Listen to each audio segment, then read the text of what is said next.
Soviet. Russian Dialectical. Materialism. Table of Contents. Historical section. The Western Origins 9-1. General View. 2. Historical and Ideological Background. 3. Hegel. 4. Scientific Materialism. 5. Comparison and Criticism of the Two Trends. 6. Feuerbach. 7. Marx. 8. Engels. 9. Observations on Marxism. References. 2. The Russian Origins, Lenin 21. Observations on Method. 2. Historical and Social Background. 3. The Russian Soul. 4. The Intelligentsia. 5. Russian Revolutionary Doctrines. 6. Russian Marxism. 7. Lenin. His Life and His Achievements. 8. Lenin. His Character. A Sketch. 9. Lenin's Philosophy. References. 3. The History of Philosophy in Soviet Russia 31. General Outline and Historical Background. 2. The First Stage. 3. Stalin. 4. The Three Trends in Philosophy. 5. The 1931 Condemnation. 6. The Second Period, 1931 to 1947.7. The 1947 Condemnation. 8. The Third Period, since 1947.9. Description of the current period. References. 4. External Characteristics and Spirit 43. Importance of Philosophy for Communism. 2. The Classics. 3. Control by the Party. 4. The Polemical and Aggressive Attitude. 5. Dogmatism. 6. The Philosophical Style. 7. Nationalism. 8. The Theological Character. References. V. Definition and Classification of Philosophy 57. Conception of the World, Science, and Philosophy, Meaning of the Word. 2. Classification of Dialectical Materialism according to Stalin. 3. Criticism of Stalin's classification. 4. Content of this philosophy, the missing disciplines. 5. The situation of formal logic. 6. The situation of psychology. 7. The situation of aesthetics and of ethics. References. 6. Realism and Rationalism 66. The Problem. 2. Definition of Matter. 3. Justification and Interpretation of Realism. 4. Microphysical Cognition according to Markov. 5. Perceptibility of the World. 6. The Ideological Foundations of the Doctrines. References. 7. Materialism 74. Multiple Meaning of the Word. 2. Metaphysical Theses. 3. Ontological Theses. 4. Properties of Matter. 5. Psychological Theses. 6. Lenin and Scientific Materialism. 7. Justification of Materialism, its position in the communist conception of the world. References. 8. The Dialectic 82. Meaning of the Word. Classification. 2. The general interconnection between phenomena. 3. Necessity, chance, and freedom. 4. The doctrine of evolution. 5. The nature of becoming, categorical pluralism. 6.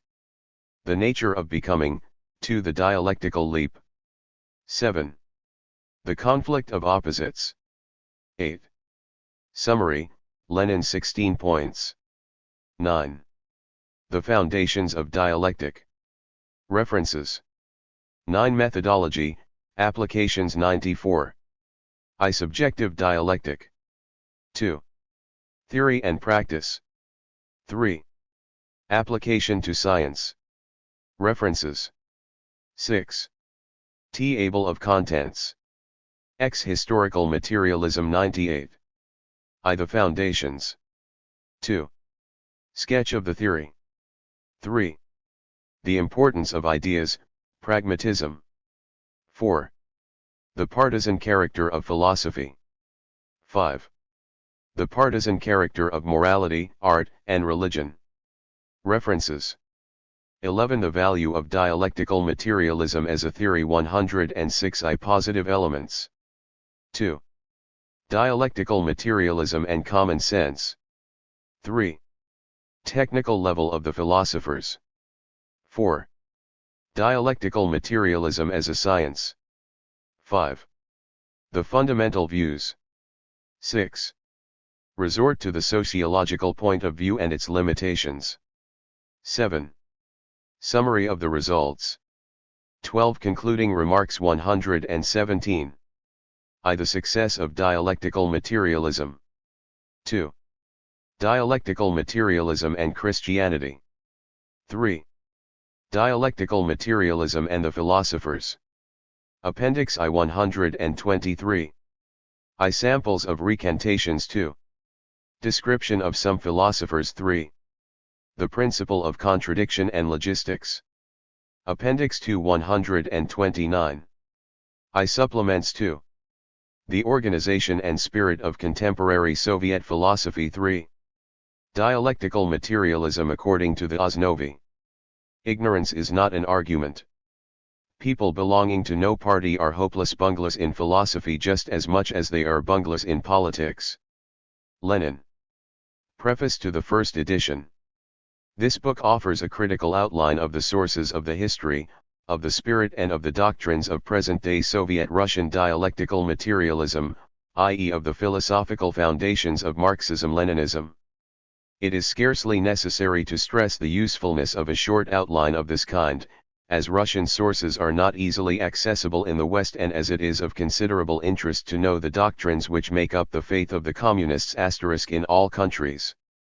The material for this book was first made public in a series of lectures at the University of Fribourg, first in French in the summer term of 1949, later in English at the summer school in the same year. The French text, slightly expanded, was translated into German by Miss M. Hoerkens, DIPL rare. Pol.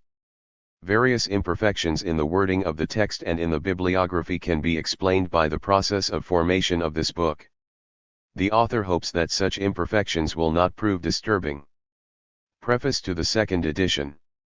Considerable difficulty arose in the preparation of this edition from the fact that since Stalin's demotion as a classic and as an unquestioned authority, the situation in dialectical materialism in the USSR has become somewhat strange. Actually, all the literature on dialectical materialism ought to be rewritten since almost all of it has slavishly followed Stalin's interpretation. At the time of writing, however, this, so far as I know, has not happened. Indeed, it is difficult to imagine how this could have been effected so quickly. On the other hand, Stalin's interpretation of Lenin's ideas, though often superficial, seems to be substantially correct, and Lenin remains the unquestioned authority in Soviet Russia and in all the communist countries. And so if something different is to replace Stalinism in the sphere under discussion, it is most likely that this will find expression merely in a different way of marshalling the material and in small alterations of detail. For these reasons I have decided to do what the dialectical materialists themselves still do, namely to present dialectical materialism on the basis of Stalin's interpretation of it and of the literature based on it. The first edition of my book was sold out unexpectedly soon. The new edition had, therefore, to be prepared on short notice. Accordingly, I have added references only where some really new material was available. In the process it was observed that such new material was very scarce. For the greater part it expressed itself in the increased emphasis laid on the so-called non-antagonistic oppositions. Admittedly, various changes have taken place in the marginal spheres of logic, psychology, ethics, but these are outside the scope of dialectical materialism in the strict interpretation of the word. The text was revised and corrected in the light of specialist criticism. I have also formulated new judgments, which I have developed in the interval, especially in regard to dialectics and to ethics. The historical part was brought up to date to July 1956 and the bibliography augmented. It is impossible to name all the scholars who have helped me increase my knowledge since the publication of the first edition. But I should like to make two exceptions by expressing my thanks specifically to the above-mentioned Professor G. L. Klein and to Dr. Peter Sager. I have learned a great deal from them both. Furthermore, I am particularly grateful to Dr. Sager for helping me with bibliographical material and for allowing me to make use of his outstanding library on the subject. Sources and method. We have attempted to present a critical study of Russian dialectical materialism in its essential features as it is taught at the present time. It is impossible to understand this dialectical materialism correctly by studying it only at second hand in the writings of Western European or American Bolshevists and fellow travelers. For such writers are all too frequently bent on propaganda and seek to adapt Russian dialectical materialism as much as possible to the mentality of Westerners. In doing so, they take liberties in their interpretation which would be quite unthinkable in Russia. Non-Bolshevists, too, when they try to explain Marxism, often follow an interpretation which is diametrically opposed to the Russian one. Desroch's book is a classical example of such a non-Russian interpretation of Marxism, nay of Stalin himself. This makes it essential to go back to the Russian sources. These sources can be divided into 5 categories of unequal importance, I. The classics. Such were until 1956 Marx, Engels, Lenin, and Stalin. But Marx's and Engels's works were accepted as classics only in Lenin's interpretation and Lenin in his turn only as interpreted by Stalin. They, therefore, had to be used with care. Now that Stalin is declared to have committed many mistakes, the situation is obscure. It would be logical to assume that He is no longer accepted as a classic. In the realm of philosophy, however, there is insufficient evidence for such an assumption. At any rate, Lenin remains the basic authoritative classic. As for Mao Zedong, there are insufficient grounds for considering him as a classic even though his position has been considerably strengthened by Stalin's demotion. To the official decisions of Central Committee of the party, Zhdanov's speeches, etc., which are binding, though they have not yet acquired the status of classics. In our opinion, Mao Zedong's writings belong to this category. 3 semi-official texts. Here 2 publications were particularly significant.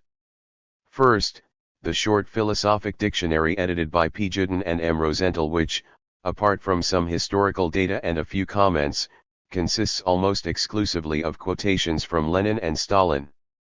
And second, the program for an advanced course in dialectical and historical materialism, published in 1948 by the Institute of Philosophy of the Academy of Sciences of the USSR.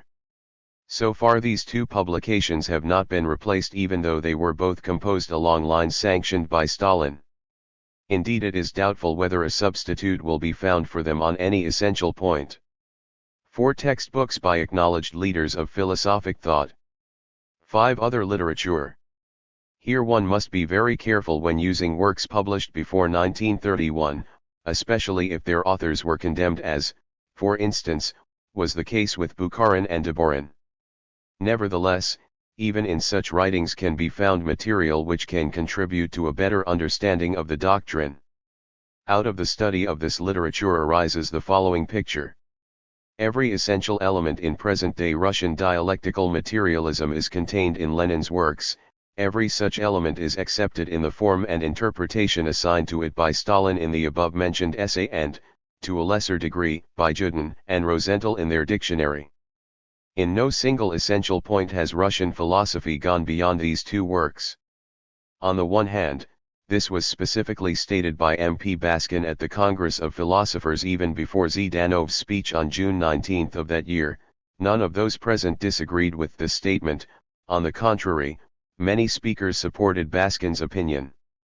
And, on the other hand, G. A. Wetter, who not so long ago undertook such deep-going research into Soviet philosophical literature, was unable to find one single statement of fundamental importance which was not already contained in the above-mentioned dictionary. Nor did G. L. Klein find anything substantially new in the last few years. The author's own investigations fully confirm this.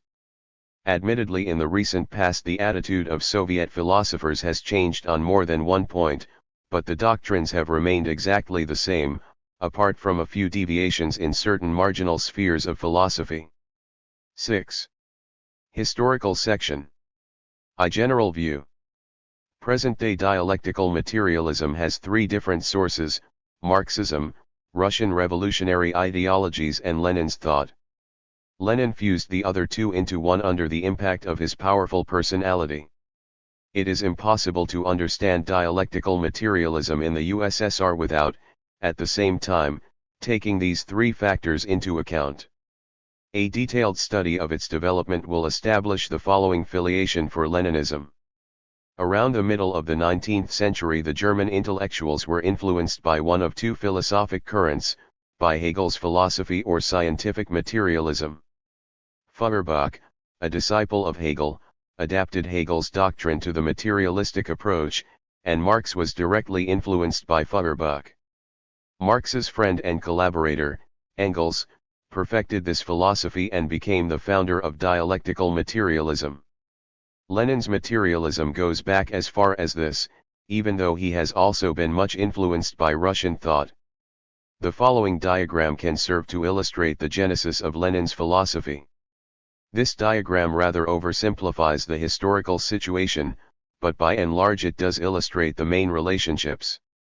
In this chapter we propose to present briefly the Western sources of Leninism, i.e. the philosophy of Marx and Engels, and their origins as well. This will be followed by a brief exposition of the Russian sources and of Lenin's doctrine itself. 9. 2. The historical and ideological background.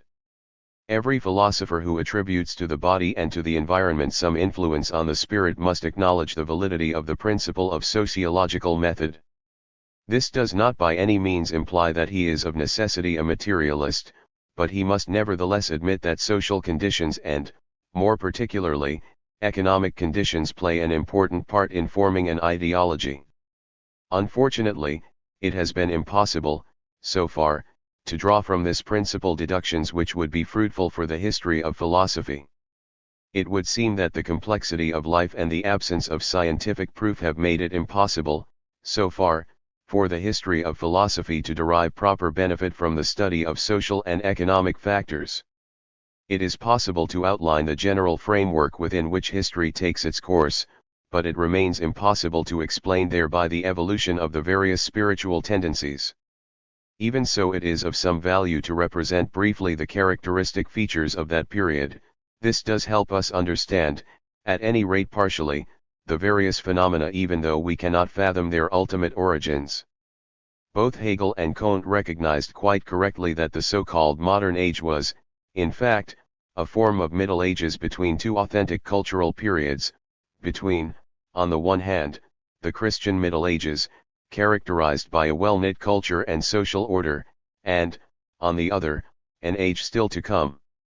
Unlike ancient Greece and the Middle Ages, our modern age has not created such a social order and culture. To the whole of this period can be applied the well-known epithet, which was originally applied only to the 19th century, that it was a starry-eyed servant of the universal spirit. For this period is marked by certain features inherited from the past and exaggerated in the process. At the same time it forms a sharp contrast to the past. Scholasticism, the heritage of the Middle Ages, survives primarily in modern rationalism. It was scholasticism which developed and spread the belief in the rational order of the world and in the possibility of recognizing it through rational analysis. This rationalism became wildly exaggerated in the course of recent centuries. Partly due to the progress of natural sciences, rationalism became a real cult in which reason was 10. Deified. Reason was credited with the ability to penetrate everything and to achieve everything. Another feature of modern thought which is of Christian, though not of medieval, origin is the belief in progress, in perfectibility. This idea was first formulated by Saint Augustine. It suffered a setback in the Middle Ages but became powerful again in the 18th century for reasons, incidentally, which are quite unknown. In the 19th century this belief developed, quite like rationalism, into a veritable cult of progress. It would not be an exaggeration to say that rationalism and belief in evolution are among the principal dogmas of 19th century European philosophy. A third idea which had an almost equally fundamental importance for the 19th century arose, unlike the first two, in opposition to medieval thought. This was monism. This idea turned away from the pluralistic and theistic conception of the world and came eventually to deny the existence of God or to identify him with the universe. In the 17th century Spinoza, with his monism, was a rather isolated phenomenon, but in the 19th, the monistic view was accepted by almost all European philosophers. A twofold anti-personalist tendency was reflected in this. For one thing, the universe was conceived as the only being and man, to use Spinoza's terminology, as merely a modus or manifestation of this being, thus robbed of the direct and personal link with God, which he had in the Christian view of the world. Man became nothing but a part of nature. From this point of view, modern thought is anti-humanistic in the extreme. The emergence of one further element associated with this 19th century trend can perhaps be more easily explained than that of the others, by reference to the social conditions of the time. The Middle Ages reflected the firm social structure of the time and was an extremely social age. With the Renaissance and the decay of the medieval social structure, individual man asserted himself against society, the Reformation and liberalism being but two examples. This individualism was driven ad absurdum. Philosophy often made man the center of the universe. In Kant can be seen the classical representative of this attitude. His revolution, which he himself likened to that of Copernicus, is, in spite of all the transcendental elements of his philosophy, a Ptolemaic counter-revolution. This individualistic rebellion petered out at the beginning of the 19th century, the constantly increasing interdependence of men, in a world 2. which was being modified gradually by technology, was partly responsible for this. However, it is worth noting that the reaction against individualism manifested itself in the sphere of philosophy much sooner than in other spheres. Indeed, philosophy regained its inner equilibrium through the reintroduction of the social idea.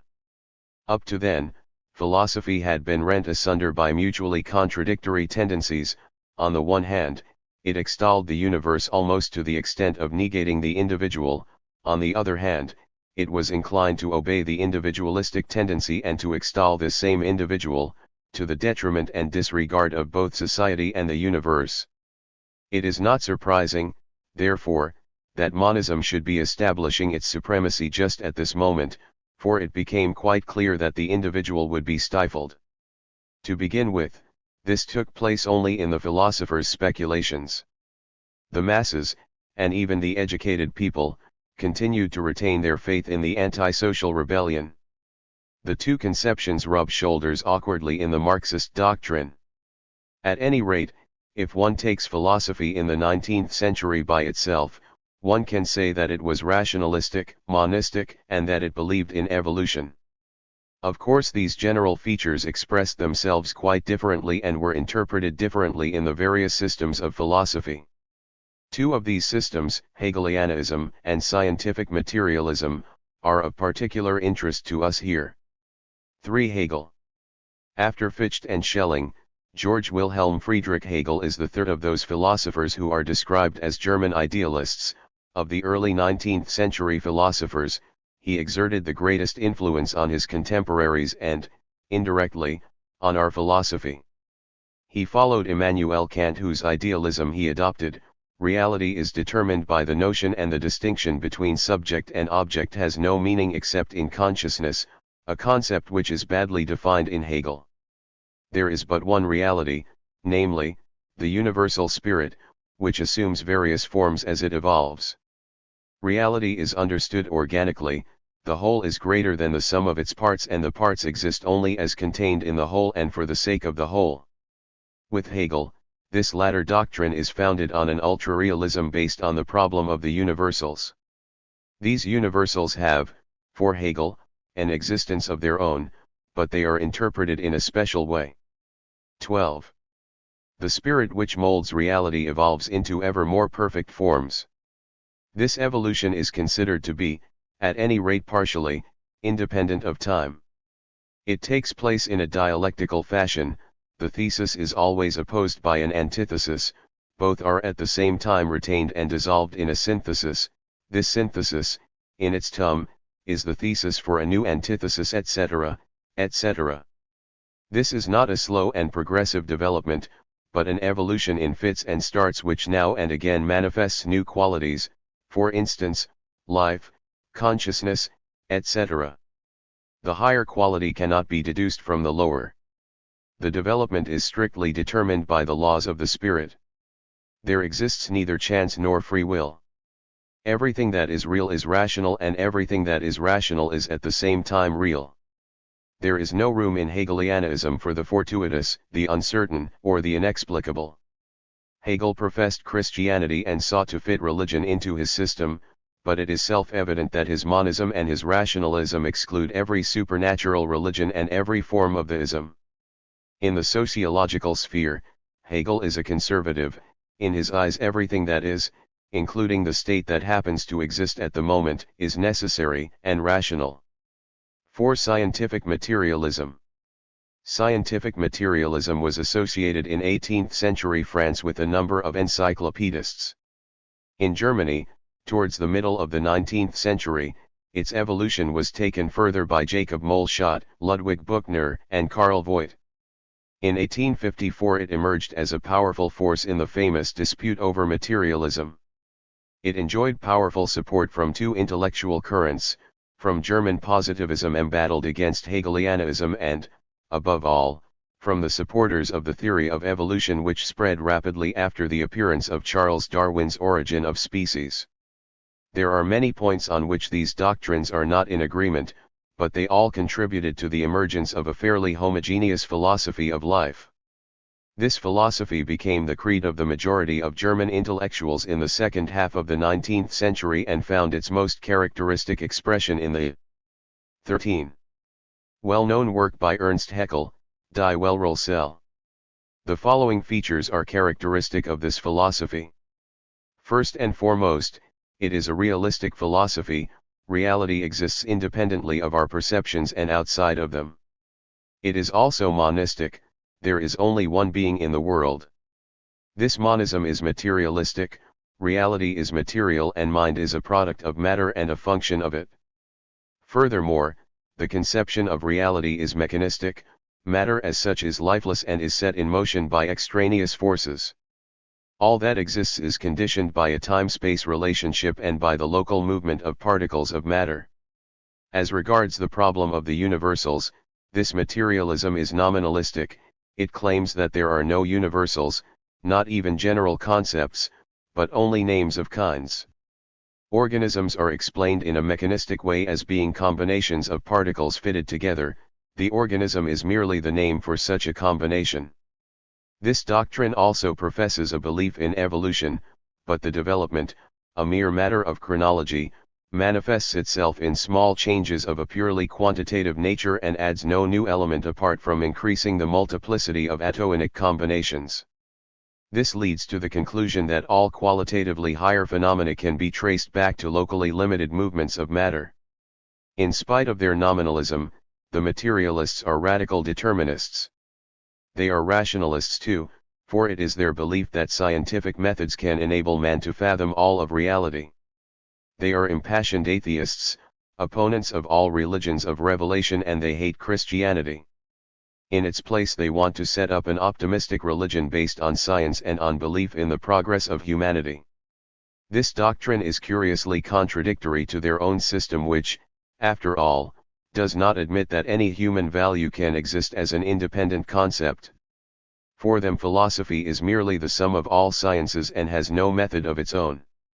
5. Comparison and criticism of the two trends. It is evident that these two philosophical doctrines are mutually exclusive, radically and unreconcilably so. Indeed, Hegelianism is a spiritualistic philosophy which allows plenty of space for spiritual values. It is an organic type of philosophy, a pluralistic one, in the categorical sense, and an idealistic one.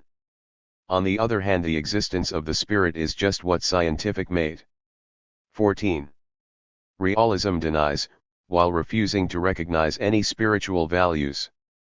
I.e., man is what he eats. The German pun cannot be rendered in English. Scientific materialism is mechanistic, monistic in the categorical sense, and extremely realistic. Furthermore, the fundamental conception of philosophy is radically different in the two camps. Nevertheless, numerous points of contact can be found between these two doctrines, however different they may be. Both are rationalistic, both are monistic, both are convinced believers in progressive evolution, both repress the individual, finally both are anti-Christian.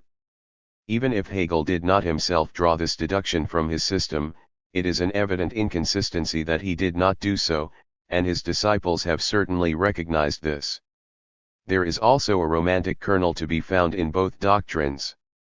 For the belief in a dark force which, as it unfolds itself, brings up a better future is indeed an essentially romantic feature. Admittedly, such a romantic feature does not fit easily into the framework of materialism, yet it is just this element which has lent it such force. There was a boundless enthusiasm for science, which was expected to create a paradise on earth, and for an evolution which, for some unspecified reason, was expected always to bring forth more and more perfect forms. Both doctrines are to a high degree anti-humanistic. They leave no room for man and condemn the concept of individual personality. Yet the sentiment which inspired the champions of these doctrines was unquestionably romantic and humanitarian. Looked at in historical perspective, these features, which are common to the two conflicting doctrines, can be easily explained on the basis of the mentality obtaining in the 19th century. It is not difficult to judge the two philosophies from the Christian point of view. They contradict Christianity by rejecting revelation and in their Promethean attitude. They can be considered as sins of human pride when they claim the ability to comprehend everything and to achieve everything, e.g. salvation, through human means alone. But a far more complex judgment results if one views Hegelianism and materialism from the technical point of view of philosophy. There is no doubt that Hegelianism contains valuable elements, for instance, the energetic championing of the spirit, of spiritual values, of evolution, which then represented something novel. 15. Of historical perspective and other elements. But Hegelianism is distorted by two fundamental ideas, idealism and the dialectic. Hegel accepted idealism on Kant's authority without any kind of critical proof. It is an untenable point of departure and has been abandoned by an increasing number of European thinkers. The dialectic, based on a view of the multiplicity of aspects of being and of becoming, in itself correct, has adopted a form which is simply devoid of all sense. It weighed heavily on Engels' philosophy and, through him, on Lenin's. When compared with Hegelianism, materialism is a rather scanty doctrine, but it has the merit of being a healthy reaction against Hegel's exaggerated idealism and spiritualism. Materialism does not tackle in real earnest any philosophical problem, not even the fundamental one of the nature of matter. To such questions, which it tackles superficially, it frequently offers strikingly primitive answers. At any rate, this form of materialism is nowadays completely untenable in view of the progress of physics. This was clearly recognized by Lenin. It is tragic that Marx and Lenin should be bound to the system of philosophy just for want of a better one. 6. Feuerbach. After Hegel's death in 1831, his school split up and there arose two groups. Among others, one group represented the right and interpreted the master's doctrine about the rational nature of reality in the conservative sense and retained his religious attitude. Another group, on the left, interpreted the same doctrine in a revolutionary sense. For them, only the rational was real, i.e., one must make reality rational by modifying it. One of the left-wing Hegelians, Ludwig Feuerbach I 804-1872, exerted a very great influence on Marx. The elements of his doctrine which were of prime importance to the formation of Marxism are as follows. First of all, Feuerbach, while retaining Hegel's dialectic, carried out a materialistic inversion of Hegelianism. In his eyes, the reality which develops is not spirit, but matter. Thus he fused Hegelianism with scientific materialism and created the foundations for the dialectical materialism which arose from this fusion. Secondly, he attacked religion. In his famous book Das Wesen des Christentums he subjected religion to a critical analysis, based on psychology, which, he thought, proved that God was nothing but man himself and a creation of man. 2. 16. In the place of Christianism he set up a religion of man. When he said, the human is divine or homo homini deus est, there was, in this assertion, a certain element of radical humanism which often manifested itself in curiously existentialist expressions. Finally, Feuerbach emphasized the supreme importance of practical experience as the basis of knowledge, thus his conception of knowledge is realistic. Feuerbach was not a scientific materialist, he was not a mechanist or a categorical monist. He recognized that philosophy has its own method, namely the dialectic. 7. Marx. Karl Marx, the founder of scientific socialism, was first and foremost a sociologist and an economist. As a philosopher, he stemmed from the Hegelian left. He was influenced particularly by Feuerbach. From him he took such fundamental ideas as his materialism linked with dialectic, his humanism and his atheism. In Marx can be found most of the doctrines which were later taken over by Lenin, which we shall describe in the sequel. Not all elements of Marx's doctrine are equally important. His originality is based, above all, on the following 3 points. First of all, Marx is the founder of historical materialism, which claims that it is the economic factors which ultimately determine the content of social consciousness. This consciousness is only a reflection, the superstructure, of economic conditions. Secondly, Marx developed the theory of the inevitability of the progress of society, which cannot but lead, through the class struggle, to communism. Communism will free man from enslavement. In spite of the determinism which he usually displayed, Marx believed that it was the task and mission of the proletariat to bring about this liberation. The proletariat had the messianic vocation of bringing about communism through revolution. Finally, and this is one of the most striking traits of his philosophy, he preaches the twofold significance of the practical. On the one hand, only practical experience can lead to a correct understanding free from errors and distortions. On the other hand, it is no longer the task of philosophy merely to interpret the world, but to modify it. 3. The element that made materialism dialectical is not worked out in really great detail by Marx. His most important philosophical works are the following: Die Heilige Family, Oder Kritik der Kritischen Kritik, Gegen Bruno Bauer und Konsorten, Die Deutsche Ideologie, Elend der Philosophie, Eine Antwort auf Proudhon's Philosophie des Elends.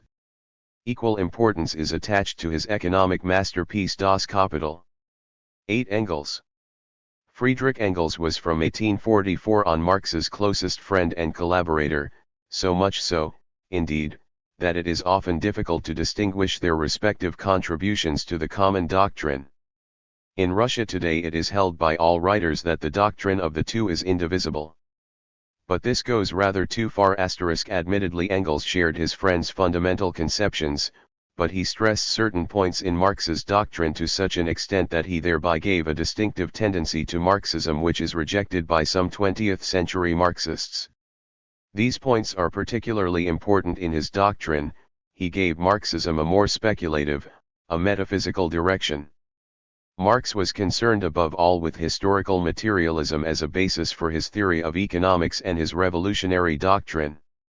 Engels laid the metaphysical and methodological foundations of this materialism which transcended the historical framework and encompassed the whole of nature. This was achieved by his laying greater stress on the dialectical factor. Hegel's dialectic, turned upside down, was in great measure extended by Engels and applied to all the individual spheres of philosophy. Finally, he appears to have been much more strongly influenced by scientific materialism than Marx was. No wonder, therefore, that communist writers, with Lenin at their head, turn to Engels rather than to Marx for their most important quotations on dialectical materialism. Indeed, Engels forms the bridge between Marx and Lenin. His principal philosophical works are Ludwig Feuerbach und der Ausgang der klassischen deutschen Philosophie, Herrendurungsumweisung der Wissenschaften, and Dialectik der Natur. 9 Observations on Marxism. Marx's long personal evolution and the great multiplicity of elements contained in his doctrine have resulted in different interpretations of his theory, so different indeed that today there exists quite a number of mutually contradictory forms of Marxism. They all agree in emphasizing the importance of the social factor in human life, also in accepting a certain pragmatism which expresses itself in the conviction that theory must be justified by practice and that, when all is said and done, practice alone is important. But the interpretations of the individual doctrines differ very much. Here we are not interested in the non-Leninist forms of Marxism, as already stated they have, in our opinion, little practical significance. We shall also ignore here the fact that Marxism has played an important role in political and moral life. What is important is to identify the fundamental character of Marxist philosophy as opposed to the other currents of thought valid today. This philosophy synthesizes the main elements of 19th century philosophy. It represents an overall logical conclusion drawn from the whole body of modern thought around 1850. That is why it bears within itself the substantial contradictions which form part and parcel of this thought. Indeed, this thought vacillates between extolling the individual and his suppression in favor of the cosmos, between an extreme spiritualism and an equally radical materialism. Seen from this angle, Marxism is today an indubitably reactionary doctrine. Some new tendencies took shape at the beginning of the 20th century, and so the vast period stretching from the end of the Middle Ages to about 1900 might be considered concluded. Marxism, especially in the form given it by Engels, is the final and most radical expression of an epoch which has disappeared forever. 19. On the other hand, this Marxism does contain at least TWC positive elements which are likely to be pursued further by present-day thinkers. These are, the emphasis laid on the importance of the social and historical factors and, paradoxically, its fundamental tendency to provide a synthesis for reconciling materialism and extreme spiritualism. Although Marx exaggerated the importance of the economic factor, and thereby restricted the sphere of the social and historical viewpoints, and his crude materialism interfered with the emergence of a synthesis, nevertheless these two fundamental ways of viewing things constitute, in themselves, an undoubtedly positive and viable element in the philosophy of the founder of socialism. But present-day dialectical materialism must not be identified too closely with this Marxism because it contains extraneous elements which we shall now attempt to describe. Observations on method. What was said in the preceding chapter about the sociological and economic method, applies fully to the Russian sources of dialectical materialism. Let it be noted that in such an investigation one often meets with nonsensical explanations of relationships. It is, for instance, clearly absurd to speak of the Asiatic character of communism. There is neither a uniform Asiatic character nor an Asiatic culture, many very different cultures exist in Asia. Any attempt to stress the Slavic character must overlook the important fact that the Slavic peoples are divided, by their cultures, into two extremely different groups, the Western and the Eastern Slavs. So significant is this division that the only link between the two groups is the considerable resemblance between their languages. It is equally absurd to speak of a Russian race, for there is no such thing. Modern nations are identifiable, not because they belong to a certain race, but because they have a certain culture which is conditioned by history. Whoever wants to obtain a clear picture of the phenomena under discussion must refrain from such simplifications. 20. The Russian origins, Lenin. Nevertheless, it is true to say that the Russian mentality exhibits features which are remarkably different from those displayed by the mentality of Western European nations. Of course, it would be nonsensical to explain, by reference to this mentality, the entire body of Russian theories which influenced Lenin. But it does play a certain role, and we want to assign to it a proper value. This can be done by trying to characterize this mode of thinking which seems so strange to Western Europe. That is why we shall consider first of all the historical and social factors, which distinguish Russia from the rest of Europe, without pretending to provide in the process a complete explanation of the phenomena we see today. 2. Historical and social background. Let us recollect the following facts from Russian history. Russia received Christianity from Byzantium. In its western area there developed a high form of culture which represented a link between the Latin world and Eastern Christianity. In the middle of the 13th century this culture was destroyed by nomadic tribes from Central Asia. They held sway over Russia for 2 centuries and imposed their own culture on her. After the liberation of Moscow, instead of the Kiev tradition being resumed, the Tartar tradition was maintained. The Europeanization of Russia by Peter the Great in the 18th century was carried out in a rather despotic Tartar fashion and, in addition, remains superficial. These historical events have had striking results. From the end of the 13th century onwards there was in Russia neither feudalism nor self-government, in the Western sense. In fact, there was not even an organic, graduated structure of society as there was in Western Europe. Furthermore, there was no independent church, no independent aristocracy and no free middle class such as existed in the West. This gigantic country, in which all were subjected to one single authority, represented a corpus politicum as interpreted by Hobbes, i.e. a conglomeration of human atoms united under the leadership of a central power. Byzantinism in religion prevented struggles between state and church, for all the power was vested in the state, and the church was merely a subordinate organ.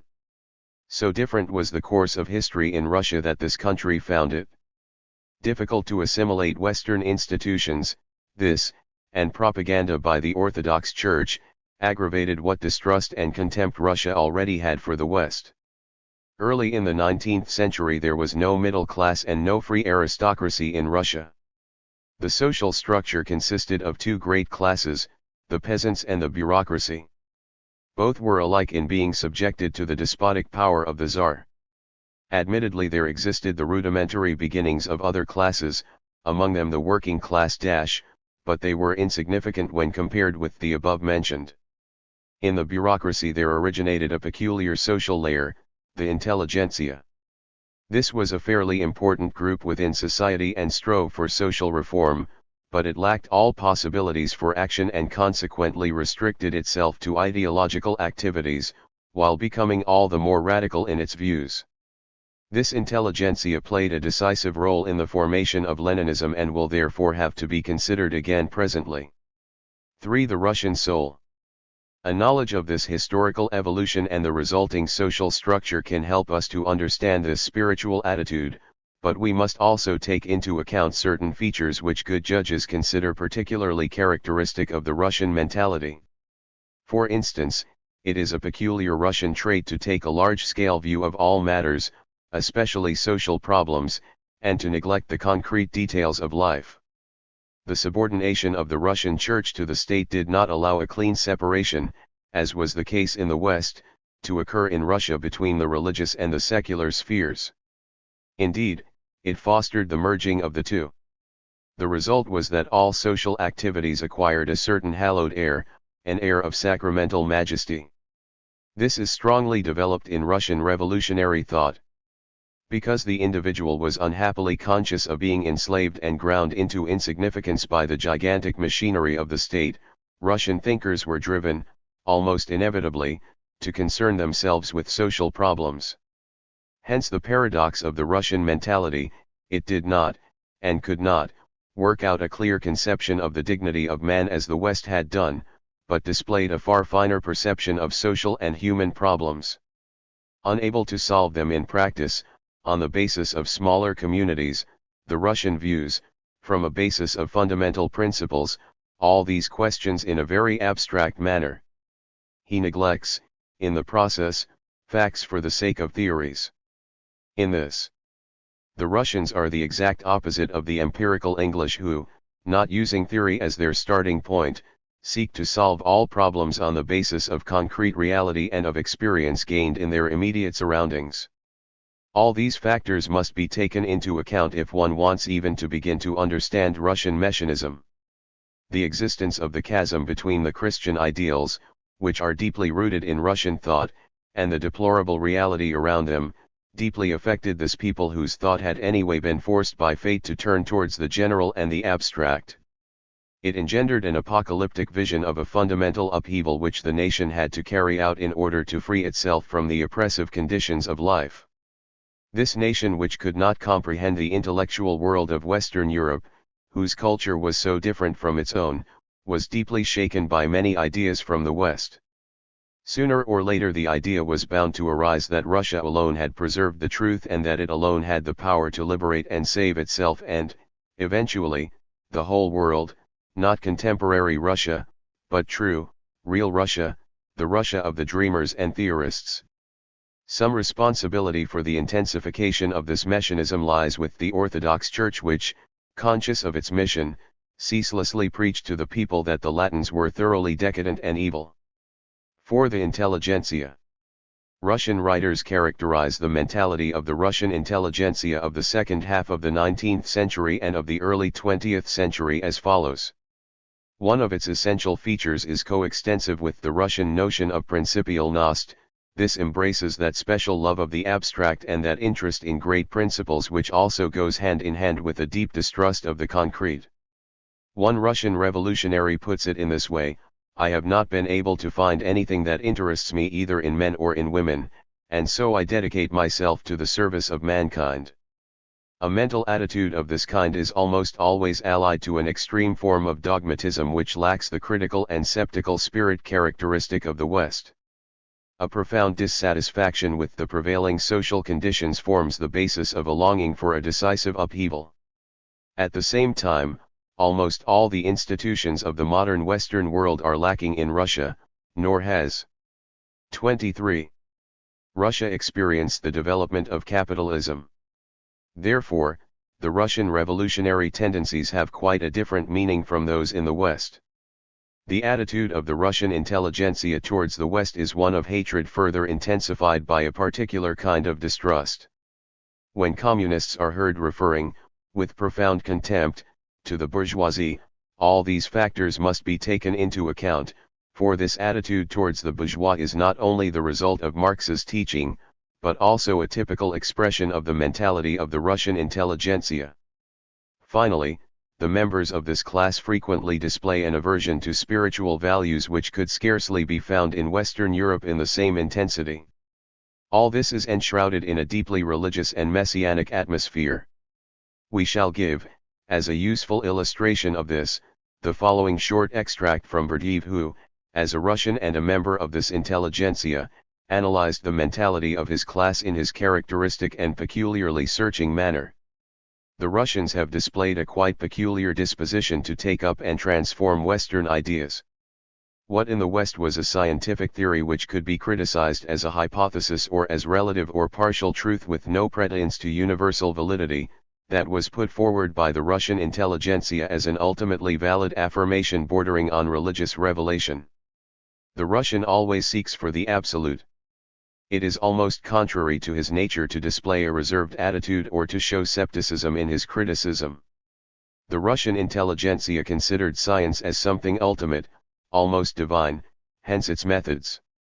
In science it believed in Darwinism, but its Darwinism was not only a biological theory which could be discussed, but a dogma, and from that moment all those who rejected this dogma, for instance the supporters of Lamarck, became the objects of its contempt. Sollohub was in fact able to say that the faith of the Russian intelligentsia was founded on the following peculiar syllogism: man is descended from the monkey, therefore we must all love one another. 1. 5 Russian revolutionary doctrines. As early as the beginning of the 19th century the Russian intelligentsia, as described above, rebelled against the prevailing conditions. Poverty, serfdom, corporal punishment, cruel military service lasting 25 years and forced marriages were conditions which the members of the Russian intelligentsia wanted to eradicate. But they had no contact with the people. This and strict supervision by the government made action impossible for them and drove them into elaborating theories. Towards the middle of the 19th century, two great spiritual movements can be distinguished. On the one hand, the Westernizers, who saw salvation for Russia in the acceptance of Western ideas. The dignity of the individual was all important to them and they condemned the prevailing forms of Russian life. On the other hand, the Slavophiles believed the germs of salvation, not only for Russia herself, but for the entire world, were to be found in the Russian people and in the Orthodox Church. However, too much importance should not be given to this opposition. Many Westernizers were disappointed in the bourgeois West and thought that Europe would be saved by a refashioned Russia. Meanwhile, the Slavophiles were equally opposed to the prevailing forms of the structure of society which, in their opinion, stemmed from the West. Both movements were revolutionary in the extreme and both displayed a typically Russian character in their doctrinaire and semi-religious totalitarianism. Two new movements emerged later on, the Nihilists and the Populists. The Nihilists were represented by N.G. Chernyshevskij. Marx learned Russian just to be able to read him, and Dobroljubov and, above all, D.L. Pisarev.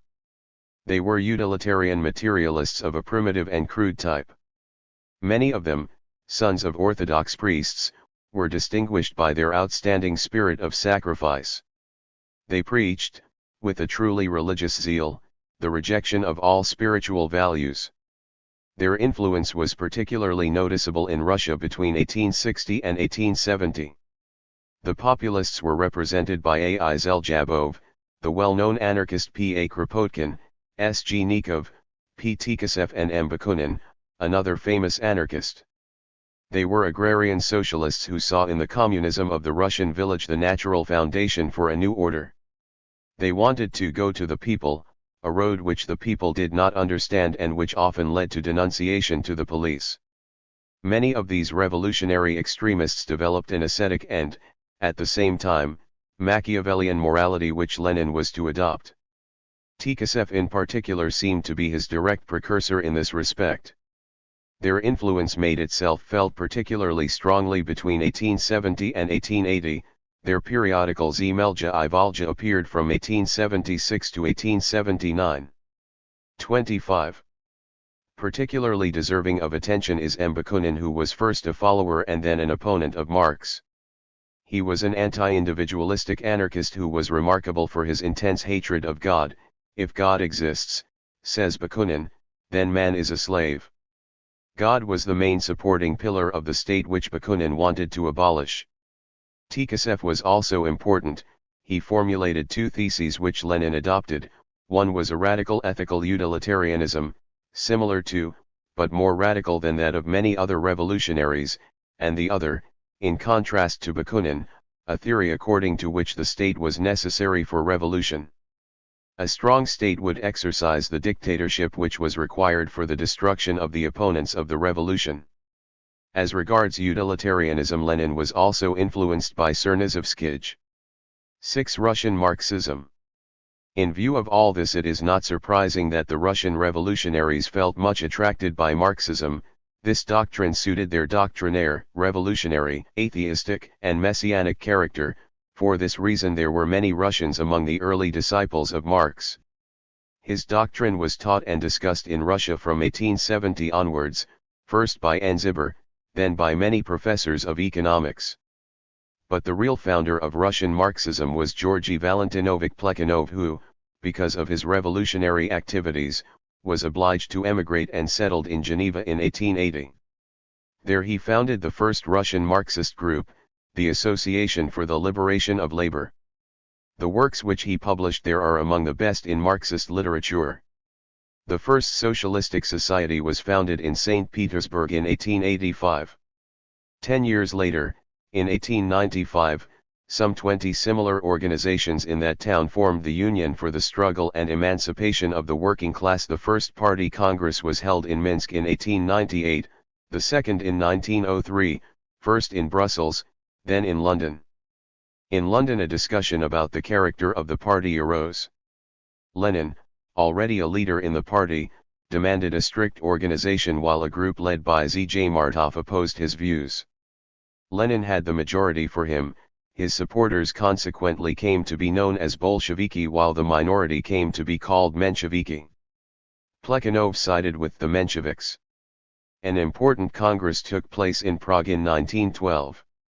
In the course of this congress the liquidators were excluded from the party because they wanted to liquidate the revolutionary movement in favor of action by legitimate means. When the Bolshevik Party came to power in the 1917 revolution, the Mensheviks disappeared or went over to the victors. During this period Marxist doctrine was engaged in constant battle, first against the populists, then against various Marxist deviationists. Among the latter the following deserve special notice: the Criticists, who became legal Marxists and some of whom went over to Christianity; the Economists, who taught a social form of determinism wherein the workers should restrict themselves to action in the economic field as the revolution was bound to come on its own; the Empirio-Criticists and the Builders of God, who were influenced by various philosophic currents in Europe; and finally, the Mensheviks. In the struggle against these various heresies Lenin, since 1902 the undisputed leader of the party and its outstanding personality, developed that form of Marxism which today is known under the name of communism and which, as a philosophy, is called dialectical materialism. 7. Lenin. His life and his achievements. Vladimir II Ulyanov, known under the name of Lenin, was born on April 22, 1870, 13 years before Marx died, in Simbirsk on the Volga as the son of a school inspector. He began his studies at the University of Kazan in 1887, a year of reprisals against the revolutionaries. During it Lenin's brother Alexander was executed while he himself, already member of a revolutionary group, was exiled to a village 30 miles distant. However, he was soon allowed to resume his studies. In 1889 he moved to Samara, then to St. Petersburg where he passed his law examination in the same year. In 1892 he became a lawyer. In 1895 he was arrested for illegal activities and exiled to Siberia in 1897. There he married Nadezhda Krupskaya in 1898 and began a happy married life.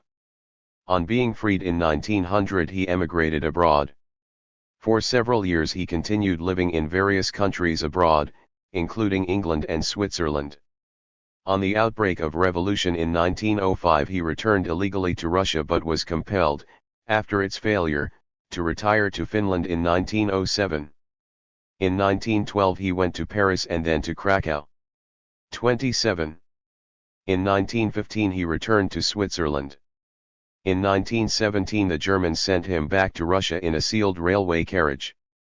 He arrived on April 17, 1917, brought the revolution to a successful end and became the undisputed leader of the country. He died on January 21, 1924, at 6:50 p.m., as can be seen in Kratkij Filosofsky Slovar. 2. Among Lenin's numerous works, they amount to 30 volumes, only 2 are of a purely philosophic character, Materialism and Empirio-Criticism, which was published by himself in 1909, and the Philosophical Notebooks, a collection of notes and essays written during the First World War and published for the first time in 1929. But many discussions of philosophical problems are to be found in his political writings as well as in several essays. Among them are the 3 sources and the 3 components of Marxism and the task of fighting Marxism. 8. Lenin. His character. Lenin is the real founder of contemporary dialectical materialism. His personality left such a powerful imprint on this system that it is necessary to know his character in order to understand this doctrine correctly. He was an astonishingly diverse personality. He was clean-living, well-mannered, respectable, very modest and very self-sacrificing for his family, but at the same time he was responsible for the mass massacres carried out by the Cheka. He was a man of action, and yet, there have been few others who have felt as strong an inclination towards philosophy. He was a great destroyer, one of the greatest that history has known, but one must not overlook the fact that in his destructive actions he was guided by constructive ideas. Many other antinomies could be noted in his character. But these contradictions disappear and his character becomes understandable if two facts are taken into consideration: he was a man of outstanding ability, and an engineer on a vast scale, a technician of power and of revolution. Lenin was, as we have just said, a man of great ability. Evidence for this need not be looked for in his activities; the results he achieved, especially in view of the means at his disposal, speak for themselves. But reference must be made to the importance of some of his judgments in the philosophical field. It may be an exaggeration to claim, as G. A. Wetter III does, that someday, when communism will have disappeared, Russia will still 2. owe Lenin a heritage of good principles. Nevertheless, it is true that Lenin perceived a number of truths about his time which scarcely anybody else perceived, for instance, the correctness of realism and of categorical pluralism, the true meaning of reason, and much else of importance which we shall have occasion to discuss presently. What is particularly remarkable about him is the fact that he was, at one and the same time, a man of action and a thinker. As a thinker he recognized, with incomparable force, the importance of the philosophic idea, a circumstance which is almost unknown in the case of other great revolutionaries and military leaders. Above all, however, he was a genius as an engineer and technician. To begin with, Lenin was completely unfettered by ethics and could not see what connection morality might have with social and political action. The latter was, in his eyes, a purely technical field. He displayed the engineer's viewpoint in considering the individual, even the members of his own party, as raw material which he must mold or, at best, use as a tool. The same characteristic expressed itself in his attitude towards the state which, contrary to revolutionary tradition, he revered. Lenin saw the state as an outstanding instrument for action. The emphasis he laid on the denial of God stemmed undoubtedly from the Russian tradition, but this negation, which occupied a central position in his thought, can best be understood by considering him as an engineer who saw in God an impediment to his freedom of action and a dangerous rival. When arguing with his opponents, he generally tried to show that their ideas led to religion, whereupon he would end the discussion. For only by looking at Lenin in this way can one understand how this demagogic revolutionary could be at the same time a thinker. His genius as an engineer also characterized his works.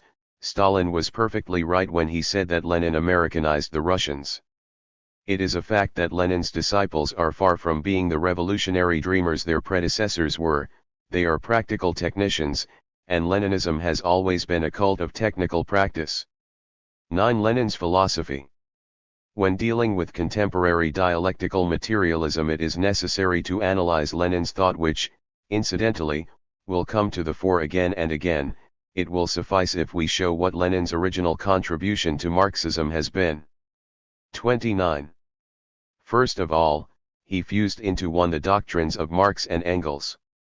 For him these two thinkers are as one, and he always maintained, erroneously, that their views were identical. In practice he almost always followed Engels and saw Marx only as reflected by Engels. Secondly, he worked out an epistemology which was original in many ways. It was essentially a theory, combining pure realism with rationalism, which affirmed the existence of absolute truth. In this theory due regard was paid to the difficulties engendered for realism by the latest results of research in physics. In this field Lenin's doctrine stemmed from his discussions with the Russian followers of Mach and, to some extent, of R. Avenarius, and especially with A. Malinovskij, who early in this century, and under the pseudonym A. Bogdanov, published a work entitled Empirio-Monism. This obliged Lenin to study Mach's doctrine. He interpreted it as a subjectivist and sensualist form of idealism and, fighting against it, developed the views mentioned above. Thirdly, Lenin put special emphasis on the importance of human will in the process of social evolution and, by doing so, abandoned, to all intents and purposes, Marx's classical economic determinism. Admittedly, these ideas of his were combined with historical materialism, but it is the doctrine of will and not historical materialism that quite clearly formed the centerpiece of his philosophy. This helps one understand why, contrary to all rules of Marxism, Lenin could preach and achieve a revolution in a country which, according to Marxist doctrine, was least ripe for revolution because least industrialized. Here Lenin stood much closer to Hegel than to Marx and Engels, although he interpreted the dialectic in his own way. For him, too, the kernel of this dialectic lay in the unity of opposites. 5. In the foreground he placed not the unity but the opposites, their struggle and the destruction of the thesis by the antithesis. 6. A fifth element is connected with the last two, the thesis that this philosophy is linked to a party, a thesis which is, it is true, contained in Marx's historical materialism but which Lenin formulated specifically and with particular sharpness. Finally, reference must be made to Lenin's attitude towards religion. His rejection of religion is not just one of the consequences of materialism and the doctrine of superstructure, as it was for Marx, but one of the logical bases of his philosophy, perhaps the most important one. In spite of all this, Lenin remained a Marxist and was convinced that he was the only one to have remained true to the master. In actual fact, his Marxism is considerably modified. It was a form of Marxism to which had been added a blend of typically Russian traits and features belonging to Lenin's character, features characteristic of an engineer of genius who went far beyond the framework of the two main doctrines which supplied him with his material. 3. The history of philosophy in Soviet Russia. A general outline and historical background. The history of philosophy in Soviet Russia * can be divided into 4 periods which correspond almost exactly to the 4 stages of political development of the country. They are delimited by decrees of the Central Committee of the Bolshevik Party. The first stage, war socialism, lasted from the revolution till the end of 1921 and was a period of transition. The second stage began with the exclusion of the non-Leninist philosophers and concluded with the decree condemning Deborin. It was a period of impassioned discussions about the interpretation of Marxism-Leninism. In the political sphere, this was the time of the NEP and of the struggles among the Bolshevik leaders after Lenin's death. These struggles ended with Stalin's final victory. The third stage began with the above-mentioned decree and lasted up to the condemnation of G.F. Alexandrov in 1947. During this period peace reigned and there was a total lack of original stirrings in philosophy, if one accepts the publication of Stalin's Dialectical Materialism and Historical Materialism. This was, roughly speaking, the time of the 5-year plans and of the extermination of the anti-Stalin Bolsheviks, after Kirov's assassination, achieved in the famous trials. It was an age of terrorism which lasted right into the war. On June 25, 1947, a new period began during which can be expected, it would seem, a renewal and intensification of philosophical activity. Whether or not a fifth period began on June 25, 1956 is a question that must be left unanswered. 2. The first stage. From the time when the party seized power on October 30, 1917, and right up to 1921, Russia was suffering from civil war. There was no time for philosophy. As soon as the situation became a little more normal, the party began to liquidate the non-Bolshevik philosophers. Indeed, in the autumn of 192 all those university professors who had not fallen victim to the Chika were relieved of their posts. In the autumn of 1922 the outstanding ones among them, N. Berdiev, S. Frank, 1. Ilyin, and Losky, were banished from Russia, after having suffered repeated arrests. The story is told that Lenin had Ilyin released after reading his book on Hegel, but this did not save him from banishment. Between 1922 and 1930 works by contemporary non-communist philosophers were published only in exceptional cases too, since 1930. Apparently none at all. The reactionary ideology had been exterminated, a tabula rasa had been created on which a new structure was to be erected. In fact, When the revolution broke out in Russia, there was no shortage of men who were devoting themselves to philosophy.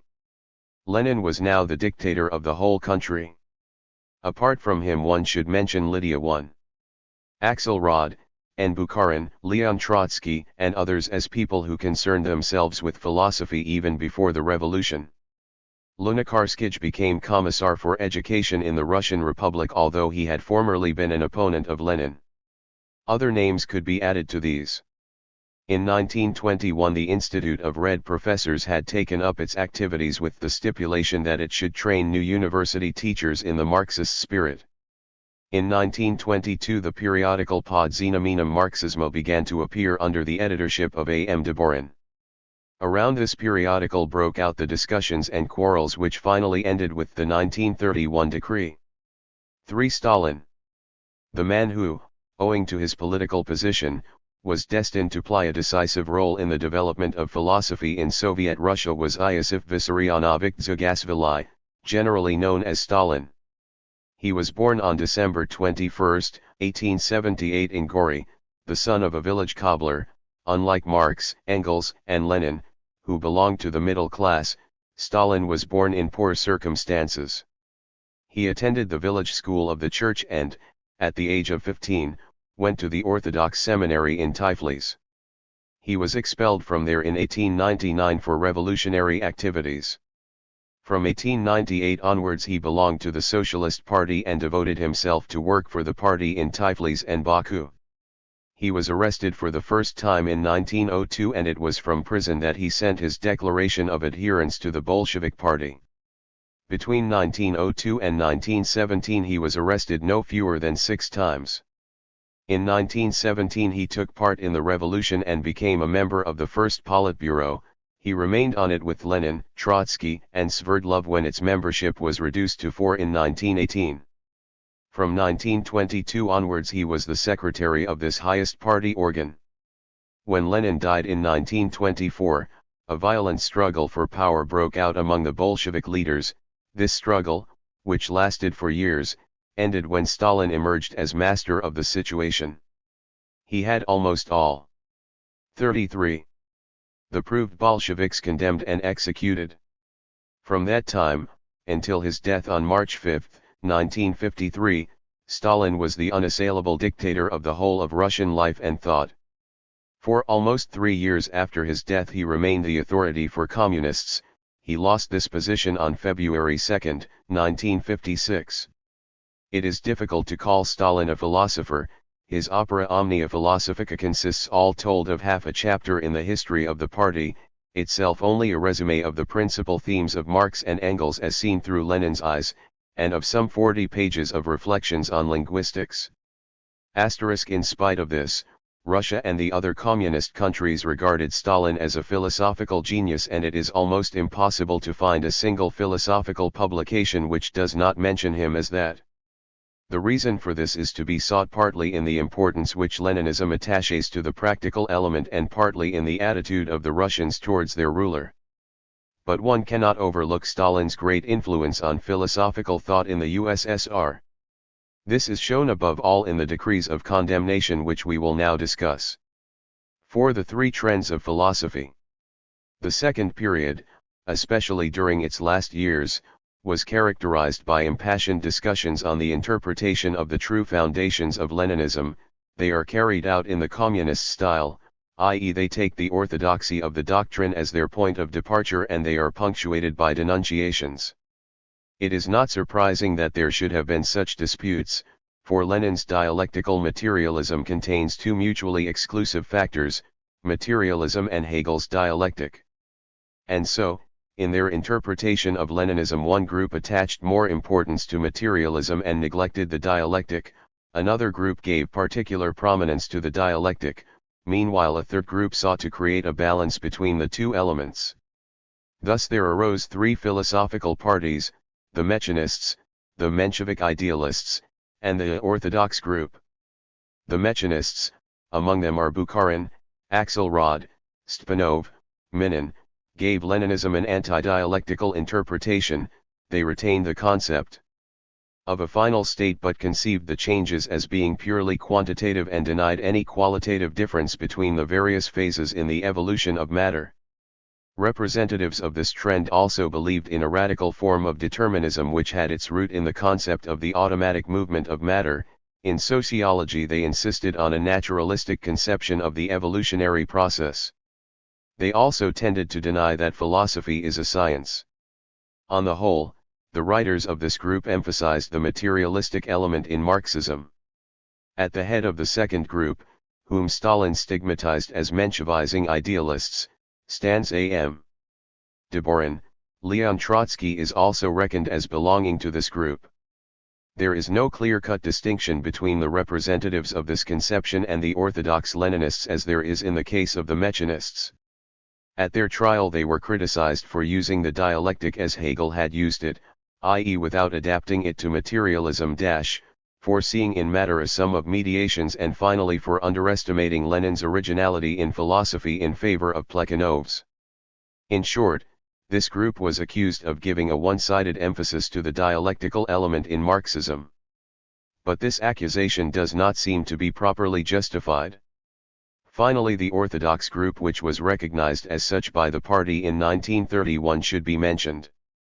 It consisted of the two leaders of the communist cell of the Institute of Red Professors, M. Maidan and P. Judin. They had V. Ralcevic as a follower and, after the condemnation of Deborin, all the communist philosophers. This group tried to harmonize the two elements of the doctrine, its materialism and its dialectic. 5. The 1931 condemnation. Up to 1925 the Mechanists, representing as they did ideas of the average, militant communist, seemed to be in control of the situation, but in the course of that year a strong opposition arose in the person of Deborin. A discussion ensued. It was carried on partly by the periodical under the banner of Marxism edited by Deborin. The discussion centered around the question of whether the higher forms of matter can be traced back to the lower without leaps. The Deborinists carried the day. The publication of Lenin's philosophical notebooks gave them new arguments, and the Second Congress of the Marxist-Leninist scientific workers represented a complete victory for Deborin over his opponents. 35. But Stalin intervened. While rejecting the Mechanists in a speech to the meeting of scientist agronomists on December 27, 1929, he spoke slightingly of the official philosophers. The orthodox philosophers now made use of this speech to attack Deborin and his group openly. On April 24, 1930, Deborin scored another victory, but he was already on the defensive. On December 9, 1930, Stalin made another speech in which he described Deborin's tendency as Menshevizing idealism. Shortly after, on January 25, 1931, his doctrine and the periodical were condemned officially by the highest authority in the country, the Central Committee of the party. This condemnation was commented on at length in a resolution by the cell of the Institute of Red Professors. When published in Pravda on the following day, January 26, accusations were poured over the defeated. This condemnation shows up the characteristic fact that the two tendencies, which were branded as heretical, were both linked to political movements, the Mechanists to a right-wing deviation, the Menshevik idealists to a left-wing deviation. On this occasion the communists once again made it patently clear that in their opinion philosophy and politics are indissolubly linked together. There is no political movement without philosophy, and no philosophy which does not act as mouthpiece for a political movement. Deborin submitted. He even published an article in which he admitted that he had fallen into the depths where the possibility of collaboration between proletarian and bourgeois was recognized, which in fact he had never done. His followers hastened to prove their zeal for the party by heaping abuse on him. But it is not true that he was punished in any other way, apart from being dismissed from the editorship of the periodical. 6. The Second Period, 1931 to 1947. After the 1931 condemnation there were no more discussions, a united front had been established and everybody taught exactly the same. Productivity in the sphere of philosophy declined. The fundamental works of communist philosophy belong almost exclusively to the Second Period, among them are Bukharin's and Deborin's writings, the initiation of the great and small Soviet encyclopedias and the many interesting articles in the review under the banner of Marxism. Henceforth people were concerned with popularization. They quoted the classics as often as they could and avoided, as much as possible, all dangerous problems. During this period the specifically communist philosophical style was developed, a style which was characterized by the frequency of superlatives, especially when mentioning the classics and above all Stalin. A. Z. Danov, in his speech to the Philosophers' Congress in 1947, had the following to say of the situation of philosophy in Russia: philosophic production is utterly insignificant in quantity and feeble in quality. In fact, monographs and philosophical articles have real scarcity value.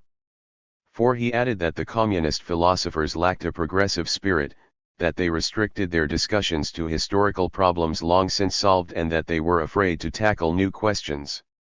6. Such declarations must always be carefully examined before being accepted, for the communists are in the habit of exaggerating their self-criticism, but there is no exaggeration in this case. The editors of Voprosi Philosophiae were perfectly correct in saying, in an article in the second volume, that the great majority of philosophical works in Russia were books for popularizing the doctrine or books on the history of science in the 19th century. 6. M. P. Baskin, a professor of philosophy in Moscow, was even more severe in his judgment. Comrades, if we disregard the bibliographical studies of philosophical works published in recent years, we discover that there have been no philosophical works at all. Of course there exist the great works of Marx, Engels, Lenin, and Stalin, but so far we have not produced any works which tackle the concrete problems of the socialist order on the basis of Marxism-Leninism. Comrade Kamary said it was our fault because Comrade Alexandrov had read our monographs. What monographs is Comrade Kamary thinking about? There have been no monographs. 7. As for the content of the philosophical works, this is what he has to say of them: we write all our books in the same way and with the same result. Why?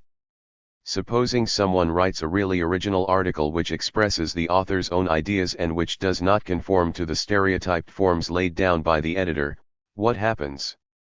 It is not accepted, or, and this is more likely, it is edited in such a way that all its individuality is destroyed, and so all our articles look one like the other.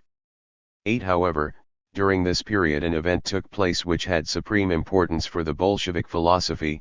This was the appearance, in 1938, of the history of the Communist Party, in which half a chapter and a conclusion were written by Stalin.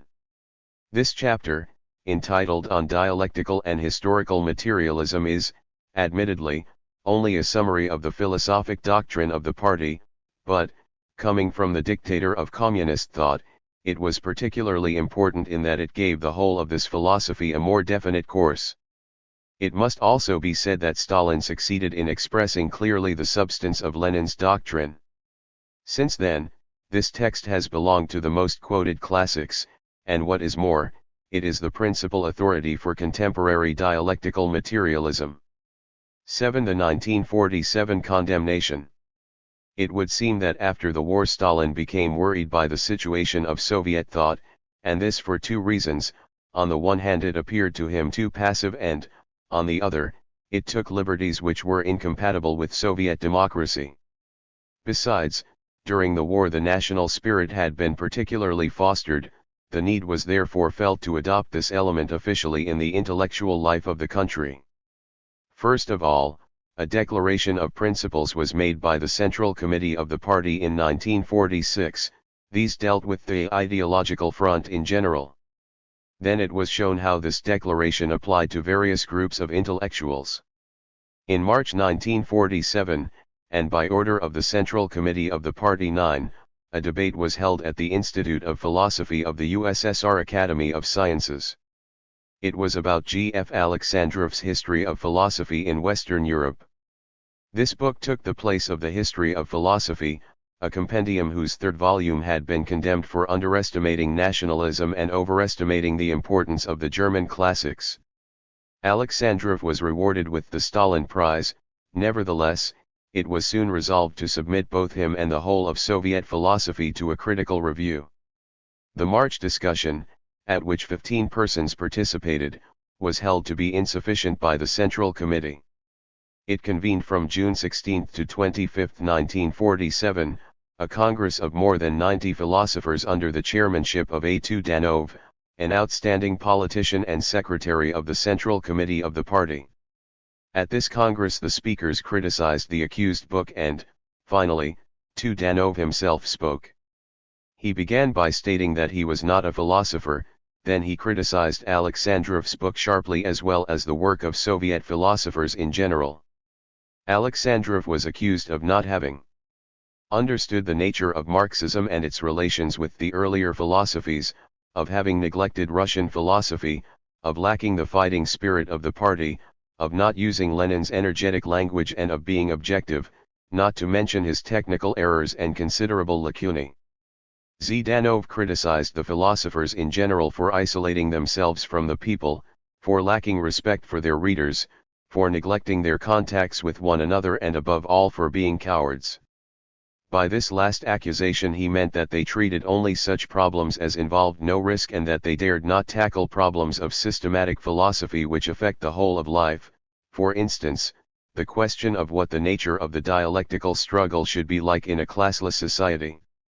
He named several fields which they should have investigated and demanded that they show more fighting spirit in working out the problems of systematic philosophy. Zhdanov declared that he was speaking in the name of the Central Committee and was commissioned by Stalin himself. 1 degree The philosophers tried to outdo one another in their condemnations of Alexandrov and of Soviet philosophy in general. As for Alexandrov himself, he spoke last and made a stirring speech in which he thanked Zhdanov and requested him in the name of all the philosophers present to assure Stalin that they would do their best to fulfill Stalin's demand. Henceforward Zhdanov's speech was considered as a near classic and the discussion itself, published verbatim, as having fundamental importance for the development of Soviet philosophy. This is still true for the fourth edition of the authoritative Short Philosophic Dictionary of 1954. 13 Here, in fact, began a new period in the development of this philosophy. 8 The third period, since 1947. In some respects this period resembles the first period, above all, in that once again philosophic discussion takes place in Soviet Russia. Admittedly these discussions deal with the correct interpretation of Leninism-Stalinism and they are carried out by methods customary among communists. Here, too, there can be no question of freedom for non-Leninist Marxists, let alone for non-Marxists. But within this framework Soviet Russian philosophy has come alive, at any rate by comparison with the dead second period. 39. Now, too, the most important events are interventions by the authorities and interference by political factors. The following in particular have been decisive: I. Stalin's intervention in the discussion on linguistics. This led to considerable liberalization in the field of formal logic. 2. Certain other utterances of Stalin's which stimulated some philosophers to put more stress on Lenin's Soznatelnost. 3. Stalin's death did not lead to any further liberalization, as is thought by many in the West. On the contrary, it led to a return to more disciplined orthodoxy which contrasts with Stalin's later utterances. It is too early to say whether and, if so, to what extent the official condemnation of Stalin by Khrushchev on February 2, 1956, and its extension to the field of science by Mikoyan, will affect the sphere of philosophy. We shall mention, presently, some of the more detailed points raised in the discussions about logic, psychology, etc. For the moment, to illustrate the new situation, it will suffice to mention the following discussion. Immediately after Zhdanov's speech a new periodical, Voprozy Philosophiae, was founded. This periodical was directed by B.M. Kedrov, who evidently belonged to a moderate trend. Right at the start he published an interesting article by M.A. Markov on cognition in the field of microphysics.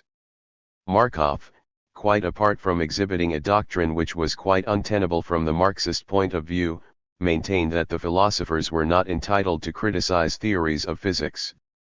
Kedrov thereupon published an article in which, With special reference to nationalism, he criticized the exaggerations. Markov was then attacked violently and crudely in the Literaturnaja Gazeta by A. Maximov, while B. Mitin took up the cudgels for him in the same periodical. 14. The editors of Voprosi defended themselves in a large-scale debate. 15. In which they insisted, on the authority of many quotations, that Maximov and not Markov had been untrue to Leninism. But the mouthpiece of the Minister of Propaganda, Kultura Izizn, took up a position antagonistic to Kedrov and his group.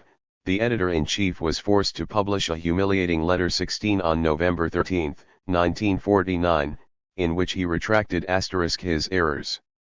Nevertheless, he was dismissed from the editorship of Voprosi. This kind of thing happened again and again. What was novel about it all was that such discussions could take place at all. Before 1947 they would have been unthinkable. As regards the period since Stalin's death, G. L. Klein, who made a searching study of this period, did not find anything specially new. The situation seemed to have altered in one of its aspects only, namely in the sphere of the history of philosophy. Here Klein observed more receptivity for Western ideas, at any rate to the extent that Western philosophers were read more. 17. Of course they were read only in order to be refuted. Even so, this led to a really unusual event, when in 1953, a philosophic and idealistic book by a contemporary philosopher, Heisenberg's famous work, was published in a Russian translation in Moscow. 18. It is impossible to say yet whether this is a posthumous aftermath of the liberalism of the late Stalin era or the first step towards something really new. 9. Description of the current period. In its external manifestations, philosophy in Soviet Russia is much more intensively alive than before 1947.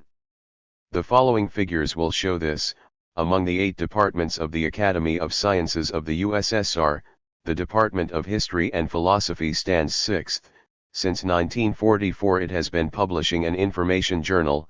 To it is attached an Institute of Philosophy which appears to have university status and which trains future professors of philosophy. In 1948 it had 82 students. 19. In the course of 1947 10 dissertations were presented. 20.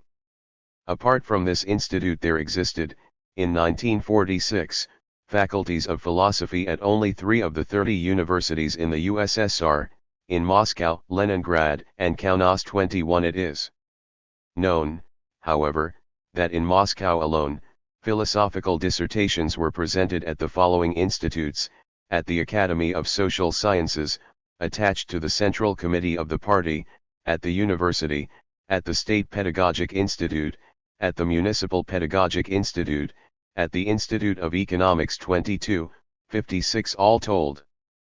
This number seems to have shrunk with the passage of years, as J. A. Andreev mentions only 13 dissertations for 1953-23, in 1953 to 1954 it is reported that 13 have been printed. 24. The periodical under the banner of Marxism ceased publication in 1944, and so, for 3 years, there was no philosophical journal in Soviet Russia. As has been said already, one of the outcomes of the discussions of June 1947 was the founding of a new journal, Voprosi Filosofiae. This appeared first in 2, then in 3 and later in 6 issues a year. This is, it is true, very bulky for a periodical. For instance, the 1955 volume contains 1,423 large and closely printed pages, which is more than the bulkiest European periodical of this kind, Tijdschrift voor Filosofie. Voprosi Filosofiae published articles on systematic philosophy, studies on the history of philosophy, violent attacks against this or that contemporary philosopher, book reviews and a voluminous chronicle. But the quantity of philosophical production seems still to be rather meager. After all, Voprosi is the only philosophical journal in the USSR, a country of 160 million inhabitants, whereas there are 16 such journals in the USA. This periodical mentioned only 9 philosophical books in 1948, while Mind alone, for instance, contains reviews of 46 books. In accordance with Zhdanov's instructions, great projects have been planned since 1947. the Academy of Sciences was to publish no less than 40 volumes 25, in fact, the number of philosophical books published does seem to be slightly higher than 10 years ago. Thus a list of books in this field published in 1955 contained 41 titles. 26. 4 External characteristics and spirit. Before presenting the doctrine of dialectical materialism itself, it is essential to find out its spirit as well as the characteristics which distinguish it from Western philosophies. These characteristics can be classified as follows. Philosophy is considered as being of the utmost importance. It acknowledges certain classical texts and accepts their content as the truth and as being above discussion. Its development is strictly supervised by the party. The attitude of its representatives is extremely dogmatic and polemical. They use an entirely different language from that used by Western philosophers. Finally, they profess extreme nationalism in philosophy. Most of these characteristics, which can be deduced from what was said in Chapter 2, we shall attempt to explain systematically later on. We shall begin by describing them. 1. Importance of philosophy in communism. The communists regard philosophy as a matter of fundamental importance. In this they differ from the majority of those in the West whose thought has been influenced by positivism. Indeed, as C.E.M. Joad puts it so well, 1. Communism is philosophy in action. Lenin taught that there can be no revolutionary movement without a revolutionary theory. 2. Now this theory is founded on the communist conception of the world, which is identical with dialectical materialism. That is why dialectical and historical materialism forms the theoretical foundation of communism and of the Marxist Party, and it is the duty of every active fighter in our party to assimilate it. 3. All contemporary Soviet philosophers subscribe to this thesis of Stalin. For instance, almost all those who spoke in the Great 43. Debate of 1947, Stepanjun 4, Leonov 5, Kalinin 6, Rosenthal 7, Alexandrov 8. Zhdanov even claims that the composition of a handbook on the history of philosophy is a matter of supreme importance. 9. This theory particularly stresses the dependence of the sciences on the principles of these philosophy. 6. Both as to content and as to method.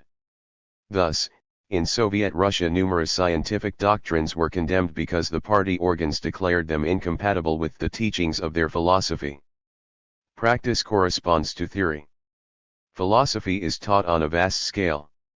For instance, in 1945 the curriculum for activists envisaged as many as 126 hours of philosophy out of a total of 340. 10. A course of studies at the Institute of Agriculture included 240 hours of chemistry and 100 hours of dialectical materialism. 11 Works of philosophy are published in vast editions in the Soviet Union. According to Maidan 327 million copies of the works of Marx, Engels, Lenin, and Stalin had been distributed in 22 years. Meanwhile the editions of the works of other philosophers run to the following totals: Aristotle 78.3, Voltaire 228.6, Hegel 1200.5, Diderot 139.1, Spinoza 55.2, Feuerbach 44, Bacon 23, Holbach 79.4, Helvetia 67, 5, Democritus 10. The History of the Communist Party, containing the chapter by J. Stalin, reached a distributed total of 35,762,000, of which 27,567,300 copies. 17. In positivist Europe the Bolsheviks publish a great number of philosophical works for purposes of propaganda, the editions Sociales Fran. Various philosophical principles, for instance the theory of the dialectical leap, are applied in practice, even against factual evidence, while the enormous importance which is attached to philosophy is shown by the strict control which the party exercises over it. 2. The classics. The works of Marx, Engels, Lenin, and Stalin, and these alone, play an exceptional part which can be characterized as follows: a. They are never questioned. Every effort is made to discover their exact meaning and to apply these doctrines to particular cases, but there is never, not even in a marginal comment, the slightest criticism of these authors. b. They serve as evidence in a discussion. If a communist philosopher can prove that the doctrine expounded by another philosopher does not agree down to the minutest detail with that of these authors, that is the end of the discussion. Anyone who is attacked tries to prove that his point of view is the same as that of the classics. c. Until recently it was regarded as a duty to quote these classics constantly. In 1935 the translator of a work by P. Tannery on the history of science was criticized because he had quoted neither Engels nor Marx, neither Lenin nor Stalin in the introduction. 20 Berdiev tells 21 of an author who was condemned because, in a book on totemism, he had not quoted Lenin, although he assured everybody that Lenin had never written a single word on this subject. And so the philosophical works of the communists are full of quotations from the classics. Stalin himself gave the lead. In the first 10 pages of his essay he gave no fewer than 18 such quotations, some of them of considerable length. Although there has been a recent decline of rigor in this matter, nevertheless, it is impossible to find a work on philosophy without quotations from the classics. *d. And so the work of the philosophers in the Soviet Union consists almost entirely in writing commentaries on the classics and in discovering how to apply their doctrine to the situation of the moment. *3. Control by the party. The party exerts an extremely strict control over science and literature in the Soviet Union. It is particularly strict with philosophy. In fact, the following can be said: a. Since 1922 scarcely a single work by a living philosopher who is not a Marxist-Leninist has been published. This situation, unique in the annals of philosophy, is due inter alia to the fact that the state, which is controlled by the party, is the owner of all printing works, publishing houses, newspapers, etc., and that this party considers philosophy as an outstanding weapon in the political struggle. b. Furthermore, the Central Committee of the party strictly controls the interpretation even within the framework of Marxist-Leninist philosophy. This committee has even taken several official decisions, for instance on January 25, 1931, on November 2, 1938, on May 9, 1944 and on June 25, 1947.22. Besides, the minister responsible for higher education in the Russian Republic prohibited logical formalism in a decree dated March 23, 1948-23. The Armenian Central Committee did likewise with the works of V. Zakhan and A. Adamjan in November 1947.24. c. Many of the condemnations of representatives of various branches of learning which are pronounced by the same committee or by its organs are based on philosophical arguments. Under this heading are the idealistic tendencies of the ethnographers in 1932-25, of the anti-realistic writers in 1934-26, of the so-called pedologues in 193,627, of the intellectuals in general in 194,628, of the Mendelian biologists who were rebuked for their idealism in 1948-29, of certain historians in 19,503 degrees, of linguists in 195,031 and of physiologists in 195,01951. 32. This kind of control, with its particular methods has had two results which are both very characteristic of contemporary philosophy in the USSR, complete uniformity and a characteristic atmosphere in discussion. In questions of any importance all communist philosophers have only one opinion, whether they refer to history of philosophy or to systematic philosophy. In this the philosophical publications in the Soviet Union resemble their ballot papers which, as is well known, are almost equally uniform and unanimous. A further consequence of the control exerted manifests itself in the character of any discussion that takes place in Soviet Russia. Pertinent arguments are replaced by accusations of disloyalty towards the classics. The accused authors, in their turn, try to prove the congruence of their views with those of Marx, Engels, Lenin, and Stalin. If they are condemned they admit their guilt and promise to reform while their erstwhile comrades shower accusations upon them. His condemnation, Tabarin declared publicly that he had sunk as low as the filthy depths of the idea which holds that collaboration is possible between proletarian and bourgeois. In the appendix 4 similar and recent recantations are given. 4. The polemical and aggressive attitude. The most striking characteristic of present-day Bolshevik philosophy is the excessively polemical and aggressive attitude of its representatives. Lenin was extremely combative, especially in his Me. In 1921 he even wrote specifically on the role of fighting materialism 34. In this his disciples followed the master faithfully, and when, in time, they became rather milder, Zhdanov was commissioned by Stalin to remind the communist philosophers of their duty to be polemical and combative. He stated, "The violence and intolerance which Marxism-Leninism has never ceased displaying in its fight against all enemies of materialism is well known. The model for the Bolshevik fight against all enemies of Marxism is still Lenin's book, Materialism and Empiriocriticism, where every word hits the enemy like an annihilating sword stroke." 35. Similar utterances are numerous in Soviet philosophical literature.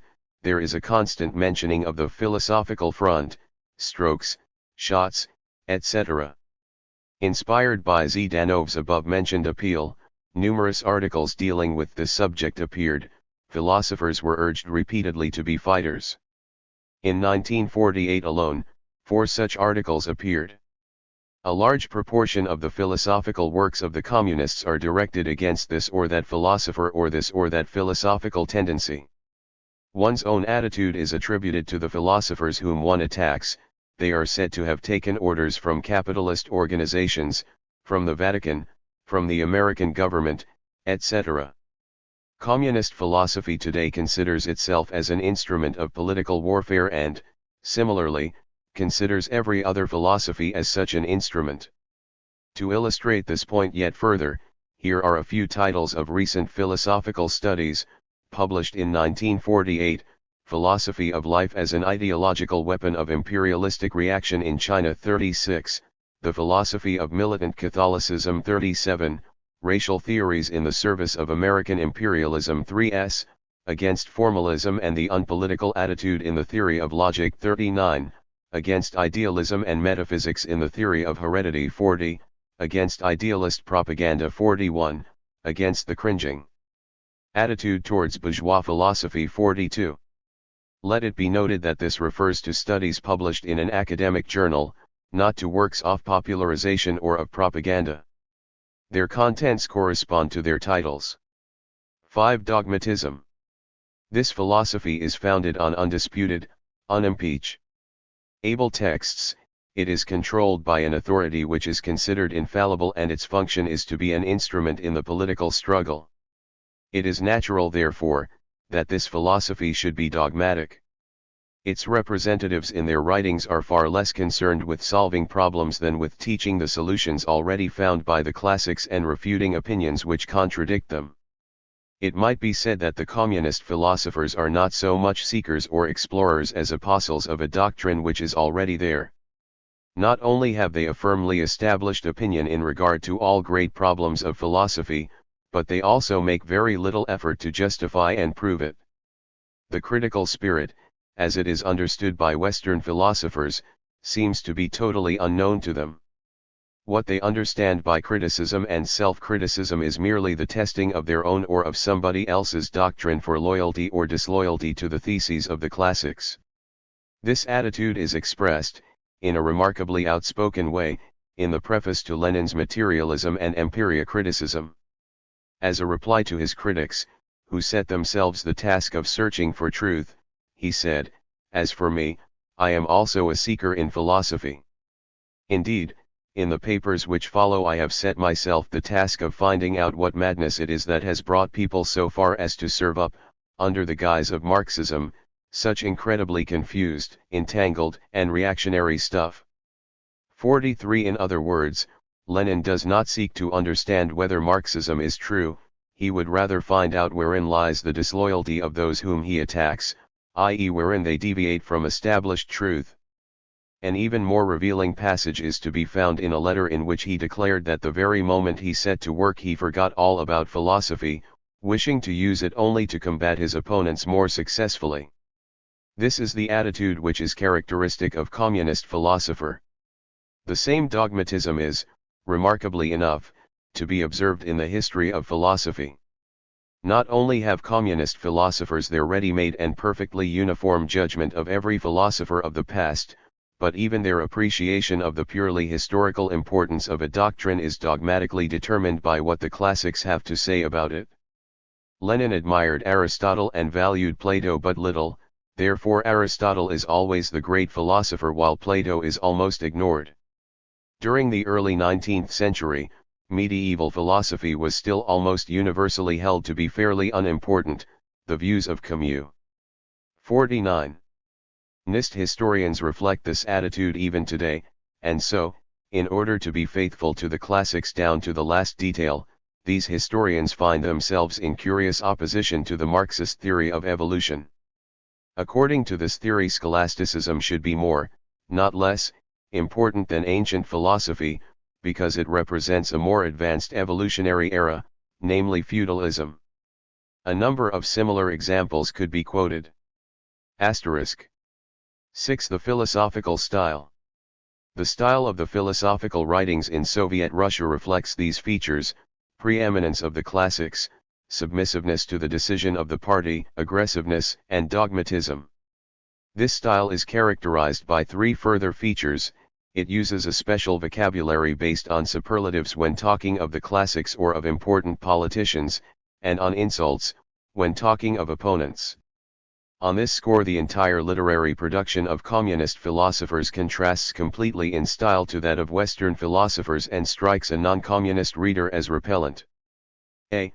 The classical terminology, which has been conditioned by certain historical circumstances and which is sometimes due to an astonishing ignorance of these classics, has been fixed once and for all in communist philosophy. Its usage is occasionally diametrically opposed to that of the West. For instance, materialism for the communist often means the same as realism for others, thus Aristotle is a materialist. On the other hand, every philosopher who does not represent extreme realism or who rejects materialism is described as being idealistic, thus Comte becomes the leader of European idealists. 45, as does J. Maritain, who is a realist in the Western sense of the word. 46. Historical is replaced by dialectical, contrary by contradictory, positive and good by revolutionary and progressive. That is why the Western reader who is unfamiliar with this terminology often finds great difficulty in correctly understanding the works of these philosophers. B. The classics and, above all, the living political leaders are spoken of only in superlatives, in a manner which is customary with many other Eastern nations.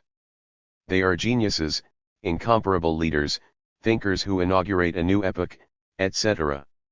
In every communist philosophical work that we know, Stalin was described, right up to his death, as the great, the incomparable philosopher of genius, the voice of truth. 47. These epithets strike the Westerner as being nothing but base toadying. C. On the other hand, these same writings teem with insults when dealing with opponents. Lenin calls his opponent's philosophy senseless chatter, gibberish. 48, declamation. 49, feeble sophistry. 50, boundless stupidity. 51, insanity. 52, brainlessness. 53, etc. As for the opponents themselves, he calls them men without a conscience. 54, muddle-headed professors. 55, sophists. 56, charlatans. 57, fleecrackers. 58, philistines. 59, agents of the theologian. 60, professorial clowns. 61, jesters. 62. A. Zdanov criticized G.F. Alexandrov for using too polite a style and demanded a return to Lenin's virile language. 63. Samples of this virile style abound in all the writings of Soviet philosophers.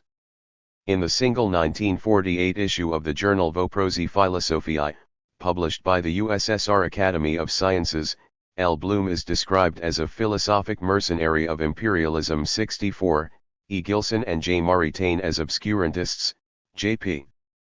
Sartre and A. Malraux as de Gaulle's lackeys. 65, and Eddington as a thrall of clericalism. 66 examples could be quoted ad infinitum. 7. Nationalism. A recent feature of Soviet philosophy is an extremationalism. Two conventional epithets, applied to those whose attitude is insufficiently chauvinistic, are cosmopolitism and servility. They are considered crimes. Thus, for instance, M. Rosenthal believes that the struggle against them is one of the principal tasks of Soviet aesthetics. 67, an author signing himself Kilovolt demanded a general campaign against these errors.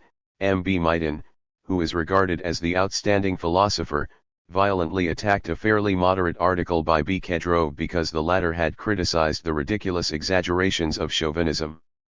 68. One can obtain some idea of the extent of this nationalism if one realizes that Alexandrov himself was condemned because he attributed too much importance to Western philosophers. It was the same Alexandrov who wrote, "Apart from Marx and Engels, the 19th and 20th centuries have no philosophers who can be compared to Herzen and Belinskij, Cernizovskij and Dobraljubov, Plekhanov, let alone Stalin and Lenin." 69. This attitude also reveals itself in the fact that a certain M1. Karinskij, the author of a textbook on logic, is praised as one of the greatest of logicians. 70. Let us finish by 51. Giving, in brief, the headings of chapters in the historical section of a project for a course on aesthetics. 71, I. Antiquity, 2. Renaissance, 3.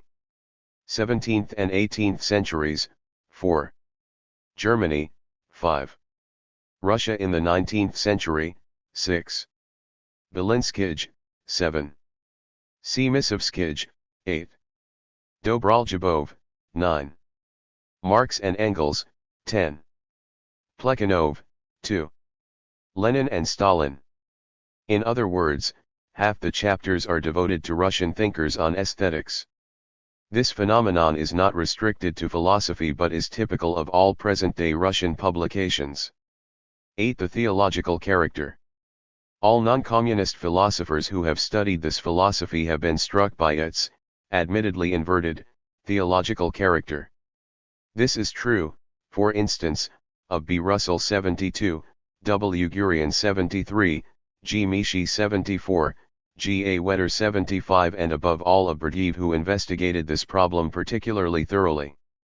76. Indeed, there are to be found all the characteristic features of a theology, a book as the basis for a doctrine and a church to supervise its interpretation. There is orthodoxy and heresy, official decisions are taken against heresies and finally there is an inquisition to punish the heretics. These features have nothing to do with the value of the results obtained by these writers. According to Whitehead, the discussion of Christian theologians about the Trinity were of fundamental importance for philosophy. It is worth noting that various medieval theological analyses contributed to the progress of philosophy. A theologian can be equally at home in the history of philosophy and in philosophy itself. He can carry out perfectly exact and scientific investigations, as has happened, for instance, in Catholic theology, in Mohammedanism, and in Indian Buddhism. However, this does not alter the fact that theology is not philosophy, for philosophy, by its very nature, cannot be bound by any authority. These distinctions are of fundamental importance to the frequently discussed problem of whether or not contemporary dialectical materialism is a philosophy.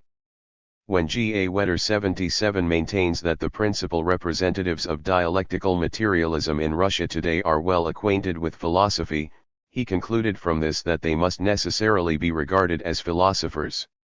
We cannot subscribe to this opinion. It may be true that philosophic training is excellent in the Soviet Union, though even this is doubtful especially in regard to systematic. 52. Philosophy, but from this one can only deduce that the representatives of dialectical materialism know philosophy and not that they are necessarily themselves philosophers, at any rate not in the Western meaning of the word. One must not overlook one fundamental difference between Christian theology and communist philosophy. For the Christian the scriptures are God-inspired, they are the divine word. Whether one believes this or not, one cannot deny that once this belief is accepted it is perfectly logical to attribute infallibility to the scriptures and, as the Catholics do, to the Church as a divine institution. On the other hand, communist philosophers do not attribute any divine inspiration or support to their classics and their central committee. Their works and decisions are, in the eyes of the communists, absolutely human, which not only radically alters the situation, but also makes it quite incomprehensible for the Western European. Nothing has come to light in the most recent publications which might be interpreted as revealing a substantial change in these fundamental attitudes. Since Stalin's declaration of 1950, much has been said about the need for free discussion, and Lenin's statement, "Our theory is not a dogma but an introduction to action," 78 is being quoted constantly. But, in fact, it has been affirmed quite recently, both clearly and authoritatively, that this does not apply to the foundations of Marxism-Leninism, i.e. to the real foundations of the philosophy. Thus Communist published a lead article which was anonymous and which, therefore, expressed the party viewpoint: it is not permissible for individuals to make use of the freedom of discussion and of criticism to revise the fundamental principles. 79 Elsewhere, in the same theoretical organ of the party, we read, "Within Marxist philosophy there can be no question of different ideological tendencies existing. 80. All theories which contradict Marxism must be branded as such and may not be brought up for discussion." 81 And so the classics continue to be quoted and used as arguments, and the party continues to make decisions on philosophical questions. Even the demotion of Stalin is one more example of an intervention similar to the old ones.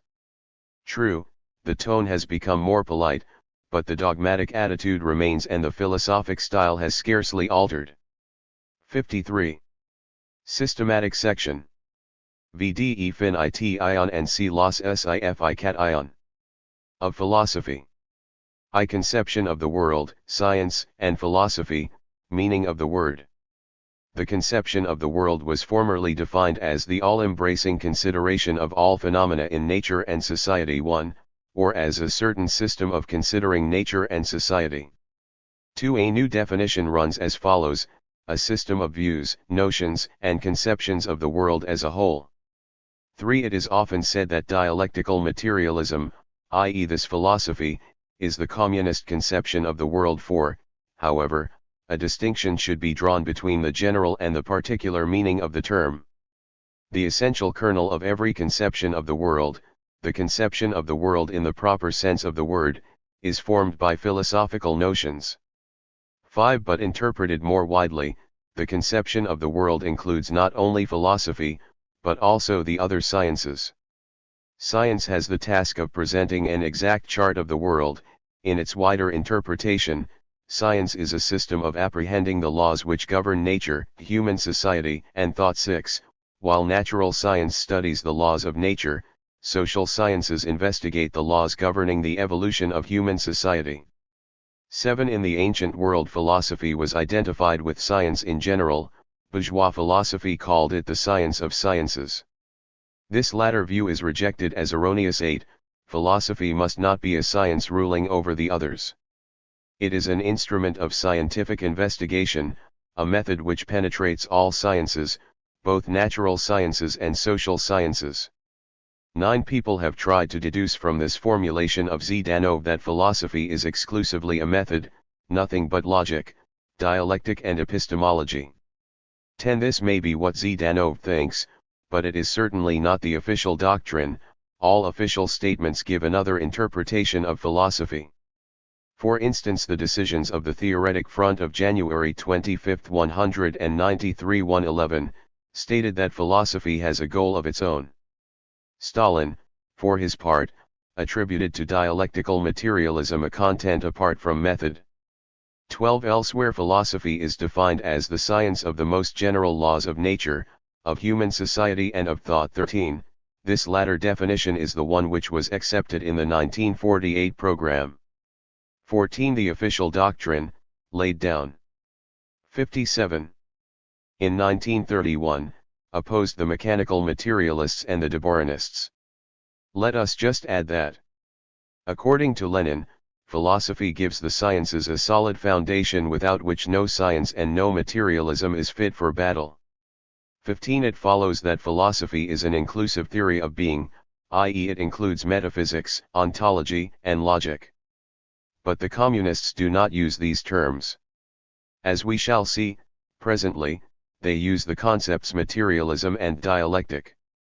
Now, as dialectical materialism coincides exactly with just these metaphysics, ontology, and logic, one should be able to deduce that philosophy and dialectical materialism are identical. But it must not be forgotten that in Soviet Russia the actual philosophical doctrine is always divided in two, dialectical materialism and historical materialism. Stalin describes their relationship thus: dialectical materialism is the conception off-world of the Marxist-Leninist Party. Historical materialism is the application of the teachings of dialectical materialism to the study of the life of society. 16. This formula has been adopted in the party program. It would seem therefore that, according to the communists, the sciences are built up as shown in the following diagram: dialectical materialism, historical materialism, natural sciences, social sciences. We shall now investigate dialectical materialism, but we shall also deal briefly with historical materialism, for, as we have observed already, the two are intimately connected. 2. Classification of dialectical materialism according to Stalin. In a text which is accepted as authoritative, Stalin analyzes the essential components of dialectical materialism as follows: this conception of the world is called dialectical materialism because its approach to the phenomena of nature, its method of apprehending these phenomena, is dialectical, and because in its interpretation and conception of natural phenomena its theory is materialistic. Definition and classification. According to Stalin, the dialectical method has four essential features. A. The dialectic views nature as a coherent, homogeneous entity in which the objects and their appearances are organically linked together. 18. B.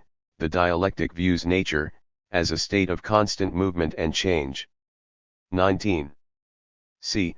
The dialectic views the process of evolution as an evolution, in which qualitative changes occur not gradually but rapidly, suddenly, not fortuitously but according to certain laws. 20. If the dialectic starts from the fact that inner oppositions are immanent in all things in nature and in their appearances. 21. Therefore, the dialectical element contains, according to Stalin, four theses: nature is an entity, nature evolves, this evolution is inevitable, it takes place in leaps and is caused by the oppositions immanent in things. Materialism is far from being just a method, it is the theory of the doctrine and has three fundamental features. Philosophic materialism takes as its point of departure the following facts: A. That the universe is by its very nature material and that the varied appearances in it are various forms 22 of matter in movement. B. That matter, nature, and being represent objective reality which exists outside consciousness and independently of it. 23. C. That our knowledge of laws of nature is reliable knowledge. That there is nothing in the world which cannot be apprehended. 24. As was to be expected, this classification is still generally valid. When M. Leonov and M. Rosenthal used it in their 1947 works, they were praised by V. I. Sviderskij 25. The 1948 program, which, as a result of the discussion, was to provide the basis for instruction in all higher educational establishments, rigorously followed this classification while making only 2 additions in each chapter. At the beginning of each, a paragraph described the scientific character of the subject to be treated, and, at the 59 and, another paragraph described its tremendous practical importance. 26. The situation seems scarcely to have changed, even since the rejection of Stalin. As late as March 1956, the rector of the University of Tiflis was dismissed for not having fostered the training in Marxism-Leninism with sufficient energy. This training was to be done according to the 1948 program, i.e. according to the classification given above. 3. Criticism of Stalin's classification. The contents of Stalin's article which establishes the classification has been drawn almost entirely from Lenin's works. Indeed, even when quoting Marx and Engels, Stalin usually took the quotations from Lenin, and Stalin seems to have succeeded in establishing clearly what was essential in his master's teaching. Unfortunately, he was much less successful in classifying the content. The classification, which was his own work, is untenable from the logical point of view of the system.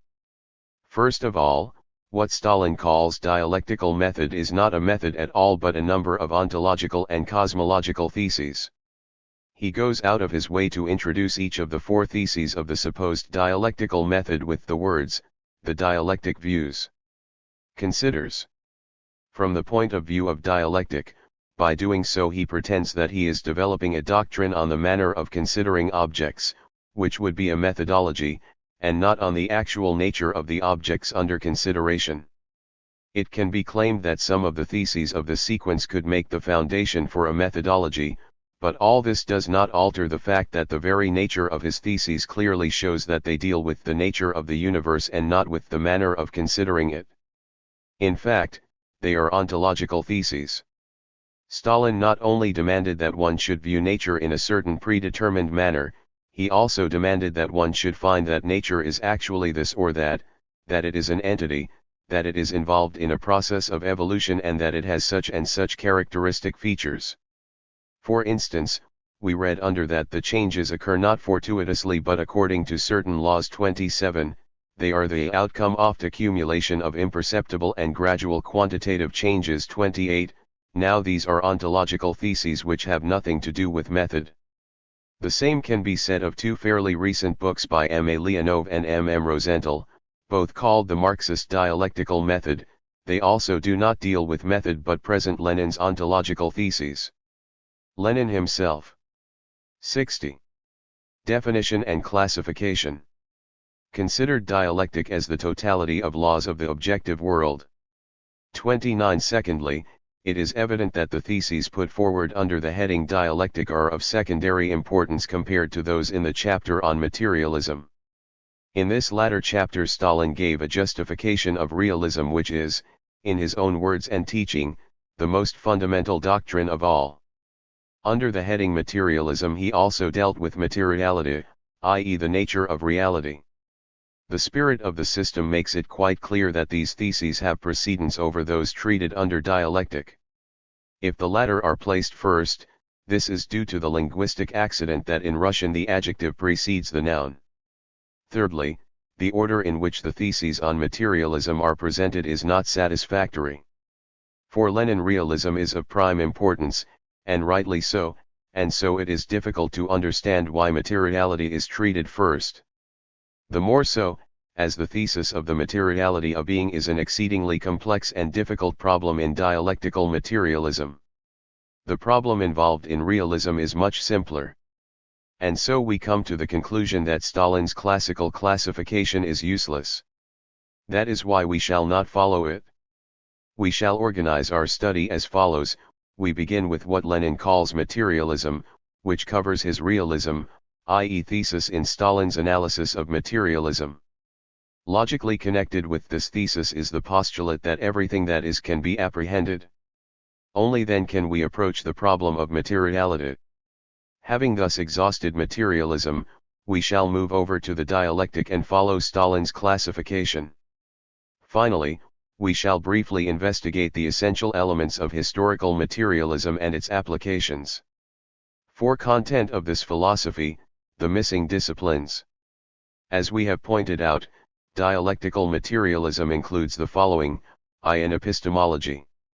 2. A universally valid specific methodology, termed dialectical. 3. A general system of metaphysics and ontology, which describes the characteristic features of all being.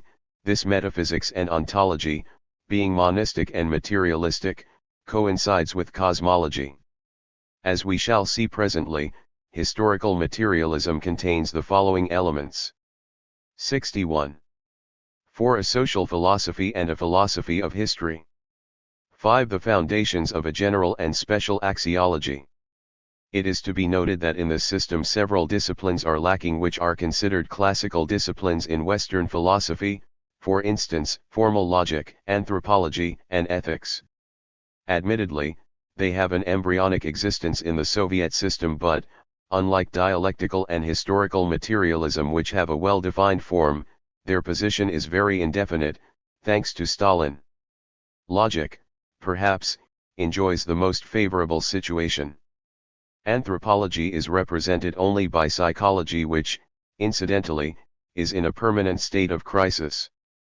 Ethics is found in traces only, for the most part in pedagogy. These three disciplines give some insight into the dramatic struggle for intellectual liberty in those spheres where liberty of a kind is still permitted. We shall have more to say on this subject presently as well as on aesthetics, where the situation is similar. 5. The situation of formal logic. Hegel identified logic with dialectic, i.e. with his own ontology, and rejected formal logic. On this particular point dialectical materialism has remained true to Hegel and for a long time there was no doctrine of logic in Soviet Russia.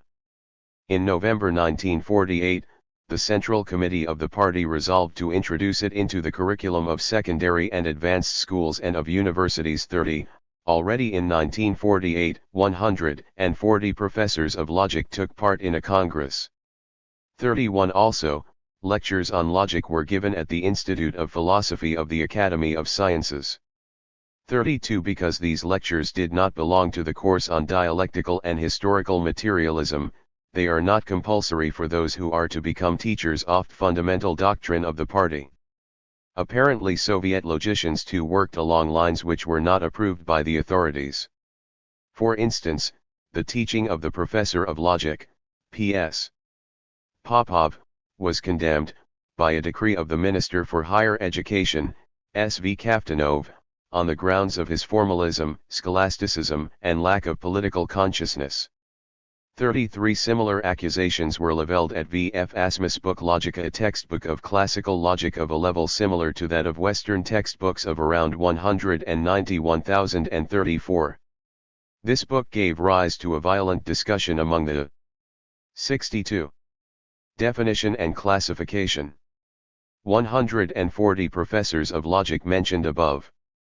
The discussion was organized in June 1948, in Moscow, by the Ministry for Higher Education, the Academy of Social Science and the Institute of Philosophy. Asmus was found guilty of ideological insufficiency and of formalism while his logic was condemned for being apolitical. Osmakov reported that he even had the nerve to defend himself, but that he was supported by only a couple of those present. The others condemned his doctrine for being nonpartisan and neutral logic. 35. In fact, in July 1949, the Ministry for Higher Education issued a program for logic in which are to be found expressions like, partisanship of the science of logic, Soviet logic, a sharp ideological weapon. Point 36. In other words, logic was only tolerated and had no easy existence. The logicians were encouraged by Stalin's declaration that language is not a superstructure and therefore independent of class. In I 950-195 i.e. immediately after Stalin's intervention, they organized a large-scale discussion in which 15 logicians and philosophers participated. In an editorial retrospect Voprosi Philosophy I had this to say, there are not two different types of formal logic, the old, metaphysical logic, and the new, dialectical one. There is only one formal logic, which is generally applicable to humanity, it is the collection of elementary rules of thinking. Every attempt to amalgamate this logic with dialectic was uncompromisingly rejected on the strength of the usual quotations from Engels, Lenin and, naturally, Stalin. 37. But a reverse was experienced after Stalin's death and Alexandrov's dismissal. A letter from Boguslavskij and Tovanek tells us that since 1954, when many textbooks on logic were condemned, the idea of finding such a textbook has been abandoned and that professors of logic have no longer been trained. 38. In 1955 the above-mentioned discussion was violently attacked in the Communist 39 and in a lead article in Voprosi Philosophiae. 40. The defenders of independent formal logic are branded as nihilists and popularizers. The lead article says inter alia, it is quite clear that the struggle between opinions has now overstepped the boundaries of Marxism. We must really put an end to this erroneous tendency. 41. The situation since then has remained somewhat ambiguous. Evidently the supporters of formal logic are obstinate and will not admit defeat. As late as November 25, I 955 permission to print a collection of essays on logic 42 was granted. Among them was one which defended formal logic and reflected the spirit of the 1950 to 1951 discussion. 43. In 1955 there also appeared a new textbook of formal logic which met with the approval of the official critics. 43. This was quite an elementary study and the logic is classical in the worst sense of the word.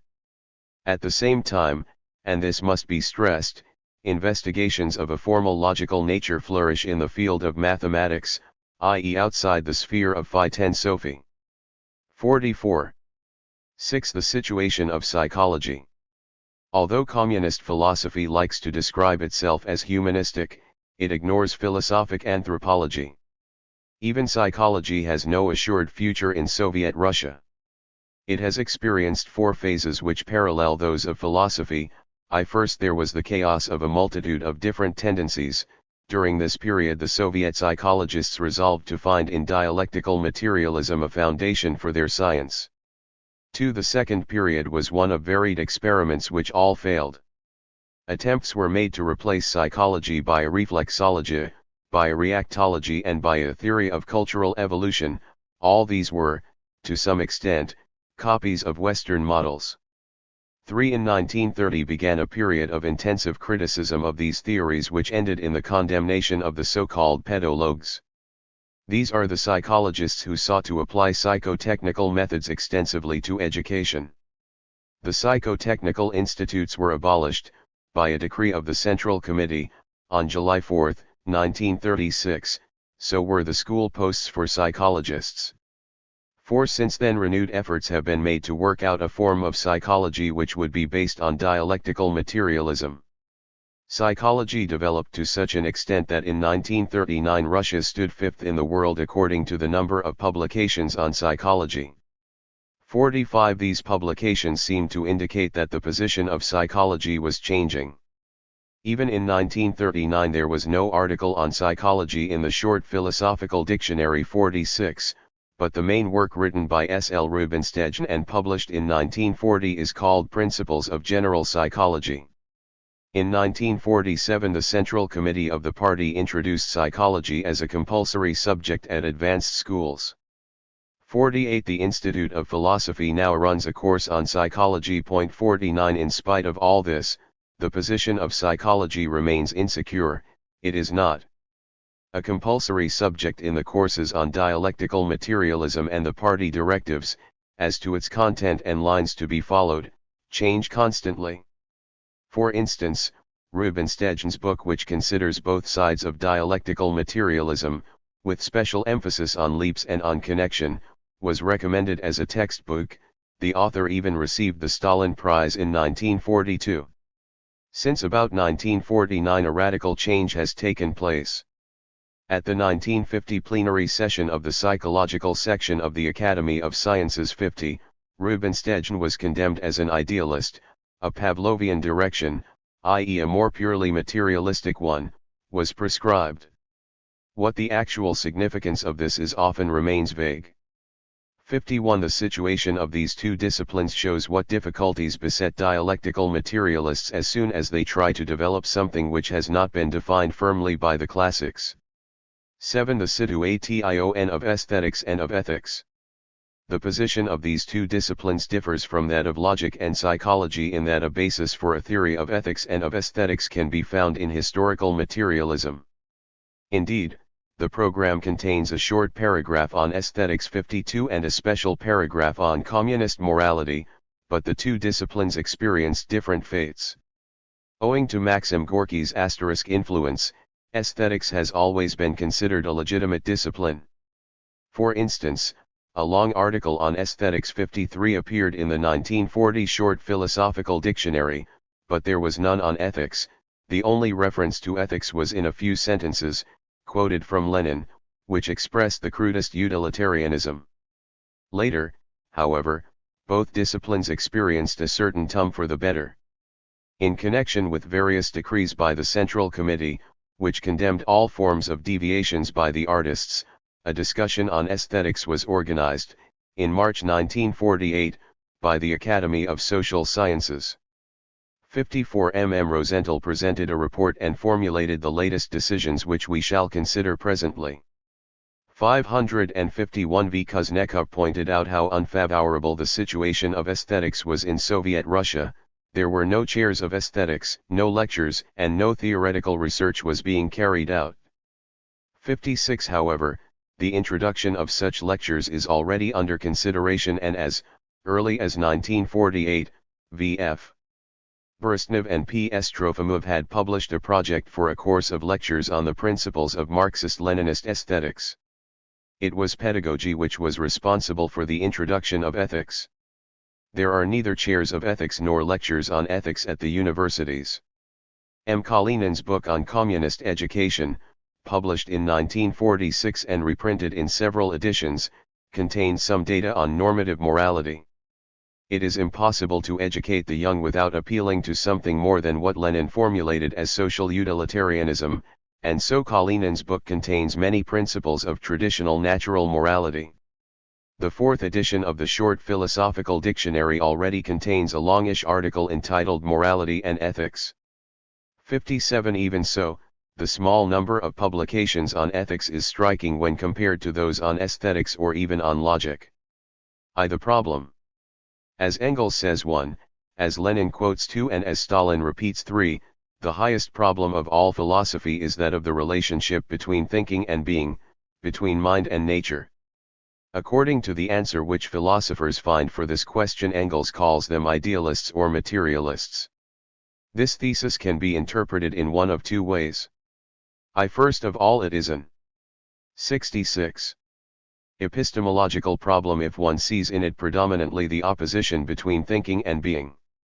In this case, the question is one of knowing whether thought calls forth being or whether thought comprehends being which exists independently of thought. A realist can be either a materialist or a spiritualist, for realism merely requires that being should be recognized as existing independently of thought and does not specify whether this being is in fact purely material or spiritual. 2. On the other hand, this thesis can also lead one to ask the cosmological question, namely whether mind or nature comes first. If one believes the former, one is a spiritualist, if the latter, one is a materialist. Apart from these, various other intermediate positions can be adopted. For the communists, whom we shall still have occasion to examine, the problem has yet a third meaning. It can be interpreted as a Platonic problem. But, to begin with, we shall treat the first two interpretations. Dialectical materialism does not draw the distinction between I and two which Western philosophy draws. The dialectical materialists merely repeat Engels' thesis while attributing universal validity to it. This makes it considerably more difficult to understand their thought and is a source of great confusion in their doctrine. We shall endeavor to elucidate the manifold elements of communist materialism which, itself, is founded on an equivocal statement of the problem. 2. Definition of matter. We must return to Lenin if we want to understand this problem, for he did make a real contribution to this problem in Marxism, while his successors, apart from Markov to whom we shall return, contributed nothing that can be compared in originality to his doctrine. Lenin observed the disappearance of matter in modern physics and introduced the differentiation between the physical and the philosophical conceptions of matter. By physical characteristics he means those which empirical science attributes to matter at any given moment. This physical concept changes continually while the philosophical concept remains constant. Lenin's definition of matter in the philosophical sense runs as follows: matter is a philosophic category used for designating objective reality which man perceives with the aid of his senses, which our senses copy, photograph, reproduce, and which exists apart from our senses. 4. Also, the only property of matter which materialism is absolutely bound to recognize is its property of being objective reality. 5. Furthermore, the concept matter, viewed from the epistemological point of view, means one thing only. It is objective reality, existing independently of human consciousness and reflected by it. 6. It is clear that the problem here is not one of the senses but of consciousness in general. The meaning of these passages, which are repeated by the communists on every possible occasion, is quite unambiguous. Lenin's approach is the one described under I at the beginning of this chapter. His materialism is, above all, realistic, and he affirms the primacy of being overthinking. However, he immediately moves over to another conception of matter, having stated that the only property of matter, in the philosophic sense, is that it is independent of consciousness. He says, nothing exists in the world except matter in motion, and matter in motion cannot move except in time and space. 7. He also quotes Engels, whose thought he accepts. Time and space are conditions affecting the nature of being. 8. Moreover, matter is perceived by the senses. It is therefore no longer simply what is in general, but matter in the classical sense of the word. Here Lenin has abandoned the first for the second position from which to view the problem. Stalin followed his lead. Having defined realism in the paragraph quoted, he continues with, thought is a product of matter, to be precise a product of the brain. 9, even though he does devote a special paragraph to materialism itself. All other dialectical materialists proceed in like manner.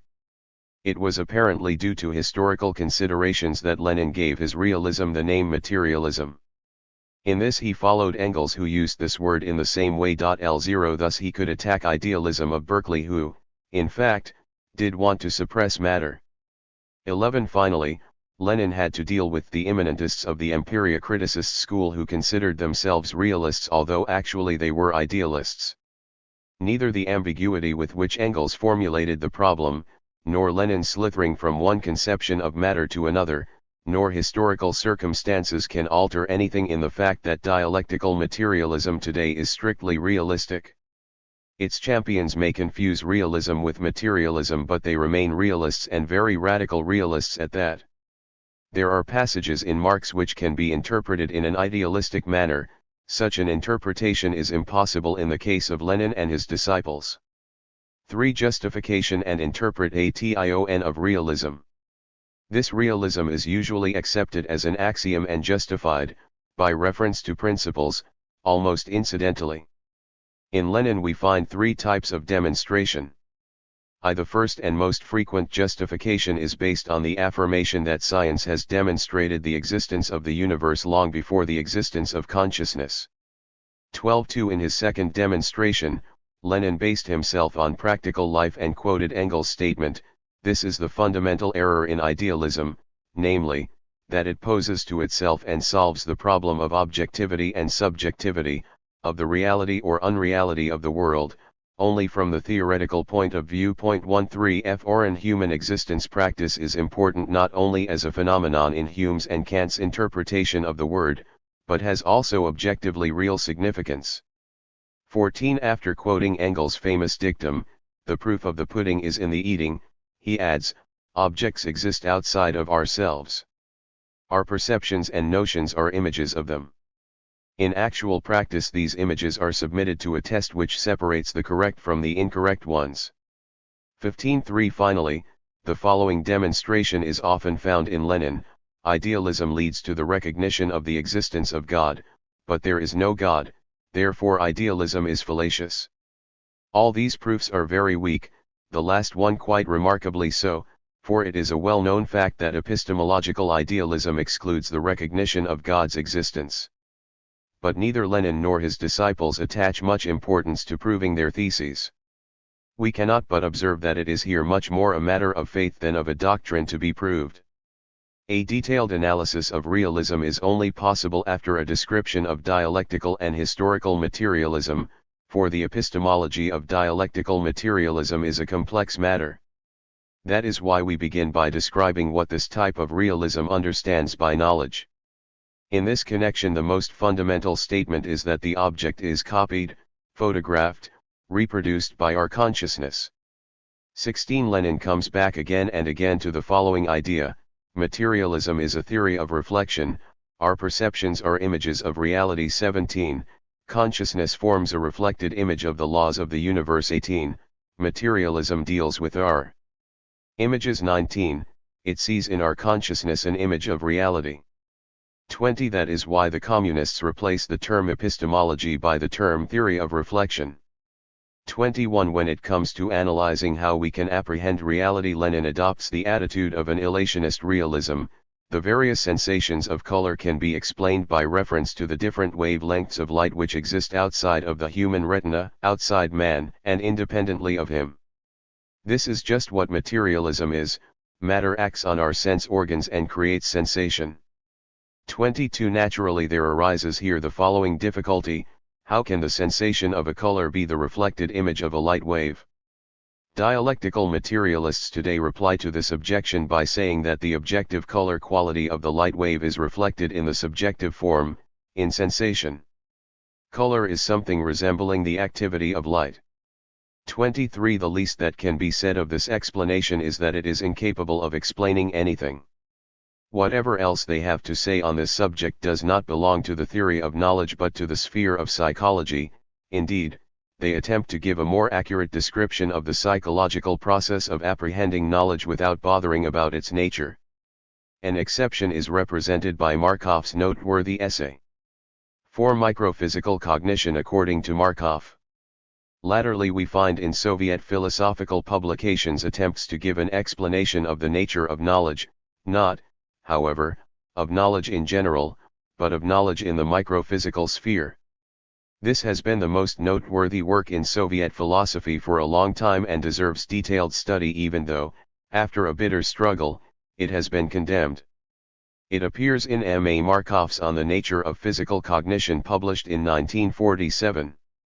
Although it could have been otherwise, man is a macrophysical being, and only macrophysical phenomena are accessible to his senses. It follows that if the microphysical world is to be apprehended by man, this can take place only by means of a transference with the aid of macrophysical instruments, of the phenomena and laws of the microphysical world, into a macrophysical language. This is in fact what happens. What we know are the macrophysical records made by our instruments. Two conclusions can be drawn from this. A. The action of the instrument, i.e. 70 of man, must penetrate into the structure of the microphysical world. Therefore the question what does the electron as such, without reference to the observer, look like, is as senseless as the question what is the path of a movement as such, without reference to any coordinates. B. The transference is never unequivocal, it depends on the instruments which are used, in other words on the nature of man's activity. This does not lead to idealism. 4. Even though human activity is drawn into the microphysical object, the fact remains that we have here a real form of activity, an actually existing relationship between a real subject and a no less real object. If the physicist is unable to perceive simultaneously the mechanical impulse and the position of the particle, nevertheless he knows perfectly well when there is a particle and when there is not. He can therefore say a good deal about microphysical reality. But it is important to avoid two errors. First of all, metaphysical materialism, which fails completely to take human activity into account and which, so to speak, submerges completely in the object because it forgets that knowledge is the result of a relationship between subject and object. The other source of error is idealism, which concerns itself only with the subjective aspect of cognition and overlooks the fact that cognition requires a real object and that it is itself a real activity. Only dialectical materialism, which recognizes simultaneously the objectivity of cognition and the part played in it by human activity, can give microphysics a firm base. In doing this, dialectical materialism does not, by any means, step beyond its proper sphere, for, even when dealing with man's knowledge of the macrophysical universe, it stresses the importance of human activity as an integral element of all epistemological activity. 5. Perceptibility of the world. Radical rationalism is intimately linked with Leninist realism. Here too, according to Stalin 24, the enemy is idealism, but, according to Lenin, the enemy is twofold: agnosticism, which says that the true being of the world cannot be comprehended, and fideism, which gives faith primacy over science. This subject, which Stalin treats under heading of Materialism, is dealt with in a long paragraph in the program under the heading Perceptibility of the World and of its Laws. 25. Three theses are put forward: I. The world and its laws are entirely perceptible. 26. 2. Our scientific knowledge of the laws governing nature is reliable knowledge. The 7.1. Laws of nature represent objective truth. 27. Three things which are not yet known will be discovered and comprehended with the aid of science. 28. I. The perceptibility of reality is stressed in opposition to Kant. In a famous passage, Engels 29 once declared that industry had disproved the whimsical notion that the thing in itself could not be perceived. By producing alizarine, chemistry had transformed the thing in itself into a thing for us. The same effect was achieved by Leverrier's and Gall's discovery of a new planet. Lenin adopted this passage of Engels 30 and Stalin repeated it. 31. The program devoted a paragraph to it. 32. Lenin even attempted to justify this strange demonstration against V. M. Smirnov, who in 1907 had subjected it to a thoroughly justified criticism. Lenin accused him of having substituted the not perceived for the not perceptible, for the thing in itself. 33.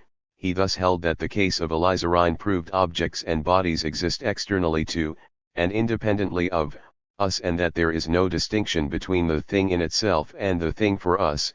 And lastly, he says that we can ascertain a dialectical transition from ignorance to knowledge. 34. Obviously this argumentation in no manner justifies Engels' untenable procedure. But it serves to emphasize the fact that we need not look for proofs in these authors, they merely state their beliefs. 2. When attacking the empiriocriticists, Lenin had stressed with great energy the fact that objective, absolute truth exists and is perceptible. 35. For Stalin, our perception has the significance of an absolute truth. 36. According to the program. 37. This is founded on the theory of reflection. Now, apart from absolute truth there also exist relative truths, the former derives from the latter. 38. And in such a manner that there is no unbridgeable gulf between relative and absolute truth in dialectical materialism. 39. Lenin on the other hand said that absolute truth is composed of the sum of relative truths as they develop. 40. All of which is rather obscure. In the philosophical notebooks we find a passage which expresses Lenin's idea rather better: knowledge is an eternal, unceasing approach of thought towards its object. The reflection of nature in human thought must not be conceived in a lifeless, abstract, stationary manner. 41. Connected with the problem of objective truth is that of reality. According to the dialectic there can be no unchanging reality. 42. But there are realities, it is reality that reveals itself, the appearance is 7.2. Something real. 43. The process itself is reality. 44. This reality is perceptible. This doctrine, developed by M. Might in 45, has been recently reinterpreted by M. Rosenthal 46 as meaning that reality appears only in the mass of phenomena and not in an isolated phenomenon. In this, therefore, present-day dialectical materialism is strongly Aristotelian. To this must be added the belief that the criterion of our knowledge is to be found in practice. 47. But this part of the doctrine of dialectical materialism cannot yet be identified with pragmatism. Practice is merely a criterion for reality. In fact, one paragraph of the program is devoted specifically to criticism of bourgeois pragmatism. 48. There James and Dewey are treated as idealists. 49. In this doctrine, therefore, a new assertion is added to the realistic thesis: our consciousness is not only a copy of reality, but an objective copy, and there is no reality that is not perceptible. 3. This is not the place to dwell on scientific optimism, which believes that science will discover everything, which is only a repetition of the familiar ideas of 18th and 19th century materialists. 6. The ideological foundations of the doctrines. Our treating rationalism and realism together was intentional, for both doctrines seem to occupy a similar position within the framework of Lenin's conception of the world. As is the case with most tenets of present-day dialectical materialism, we have here not so much philosophical theses, which rest upon experience and analysis, as expressions of a deep faith, which is defended with the energy characteristic of faith. This is not the place to submit the justification of these tenets of faith to criticism. Whoever is familiar with the problems which are mentioned here will observe without difficulty that none of the proofs which dialectical materialism utilizes really deserves that name. The reasons which made Lenin and his successors accept these doctrines were not the ones which they cite. One of the reasons can be seen in Lenin's character. He viewed the world from the standpoint of an engineer, of a technician. He considered the world, humanity, and the individual as raw material, which was to be fashioned technically, or as a site, which he was called upon to exploit. Such a perspective naturally presupposes both realism and radical rationalism. Lenin is a realist because, as a man of action, he cannot 73. Admit that the world, which he works and transforms, can be anything but real. He is a realist also because that is the natural and inevitable attitude for a man of action to adopt, whatever the idealists may have to say about it. Rationalism, too, is a concomitant of such a character, concerned with the transformation of the world by technical means. Lenin cannot admit that factors which cannot be comprehended exist in this world, for such factors would be inaccessible to the conscious activity of a man of action. There is something else which, apparently, is even more important. Lenin's conception of the world is pivoted round his hatred of religion, and he thought that idealism, agnosticism, and fideism inevitably lead to religion. Admittedly, idealism is inherently hostile to transcendental religion, but the situation in the case of agnosticism and fideism is not as straightforward as Lenin thought. But this does not alter the fact that he believed in a connection between these doctrines and religion. And religion he will not have at any price. This is the basic reason why he rejected idealism and insisted on the absolute perceptibility of the world. In all this, the dialectical materialists of today have remained faithful to Lenin. They have retained his doctrines, nay, even his errors, down to the reasoning which he used against Kant and which strikes us as monstrous. One multiple meaning of the word. We have seen that dialectical materialism states the fundamental problem of philosophy in an ambiguous fashion. This problem can be interpreted either as an epistemological 74. Materialism, or as an ontological one. Even if it is interpreted in this latter sense, materialism in communist philosophy is anything but a homogeneous doctrine. It is composed of a complex of statements, some of which only partly depend one on the other, while others are not only independent of one another but belong to quite different fields of investigation. These statements can be classed in three main groups: metaphysical, ontological, and psychological. The first group of these materialist theses considers the existence of certain real beings. Here Bolshevik theory is first and foremost anti-theological. It denies the existence of God. Two in the second group are to be found ontological doctrines. Using the word ontological as Husserl used it, they deal with the essence of reality in general. Here also we come across two problems and two doctrines which the communists always confuse but which are undoubtedly contained in their doctrine. These are, the belief that all reality is by its very nature exclusively material and, on the other hand, the denial of ideal being in the Platonic sense. 3. The third group contains those theses of dialectical materialism which deal with the relations between mind and matter, i.e. theses of a psychological nature. It is doubtful, of course, whether such questions can be asked at all once the existence of any spiritual element in reality has been denied. But we shall see that, in fact, the communists do put forward these two problems at different levels. Some of the theses mentioned above are not connected one with the other, with the result that the communists oppose to their materialism not only deism, spiritualism, or Platonism but also psychological doctrines such as speculative parallelism. They do so because they consider all these doctrines to be but one single philosophy and use only one term to express the contrast between them and the various aspects of materialism. This word is idealism, which, incidentally, they also use in their epistemology. In their opinion, everyone is an idealist who does not subscribe in toto to materialism. We shall now examine in detail what is understood by this materialism. 2 metaphysical theses. 4 theses can be distinguished: The first derives from Heraclitus' dictum that none of the gods has created the world nor has man, which Lenin called an excellent formulation of the principles of dialectical materialism. Point 1. This means that the 75 world was not created. 2. Furthermore, the world is eternal too, or rather, nothing is eternal except matter and the laws of motion. Also, the world is infinite in space. 3. Let it be observed that this thesis is quite independent of the first one. For instance, St. Thomas Aquinas teaches that the creation of the world by God can be proved, but that its creation in time sola fide tenetur. According to Heraclitus, the world develops exclusively in obedience to the laws of matter in motion.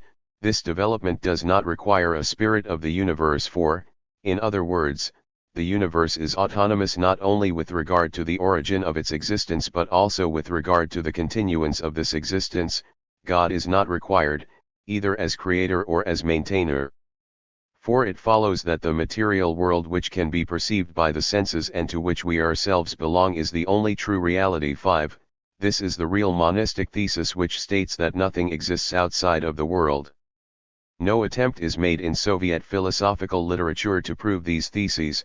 They are in fact, of course, not theses which could be proved but beliefs which Lenin and Engels took over from the vulgar materialists of the 19th century. In this context, Lenin's enthusiasm for Haeckel 6 is very revealing.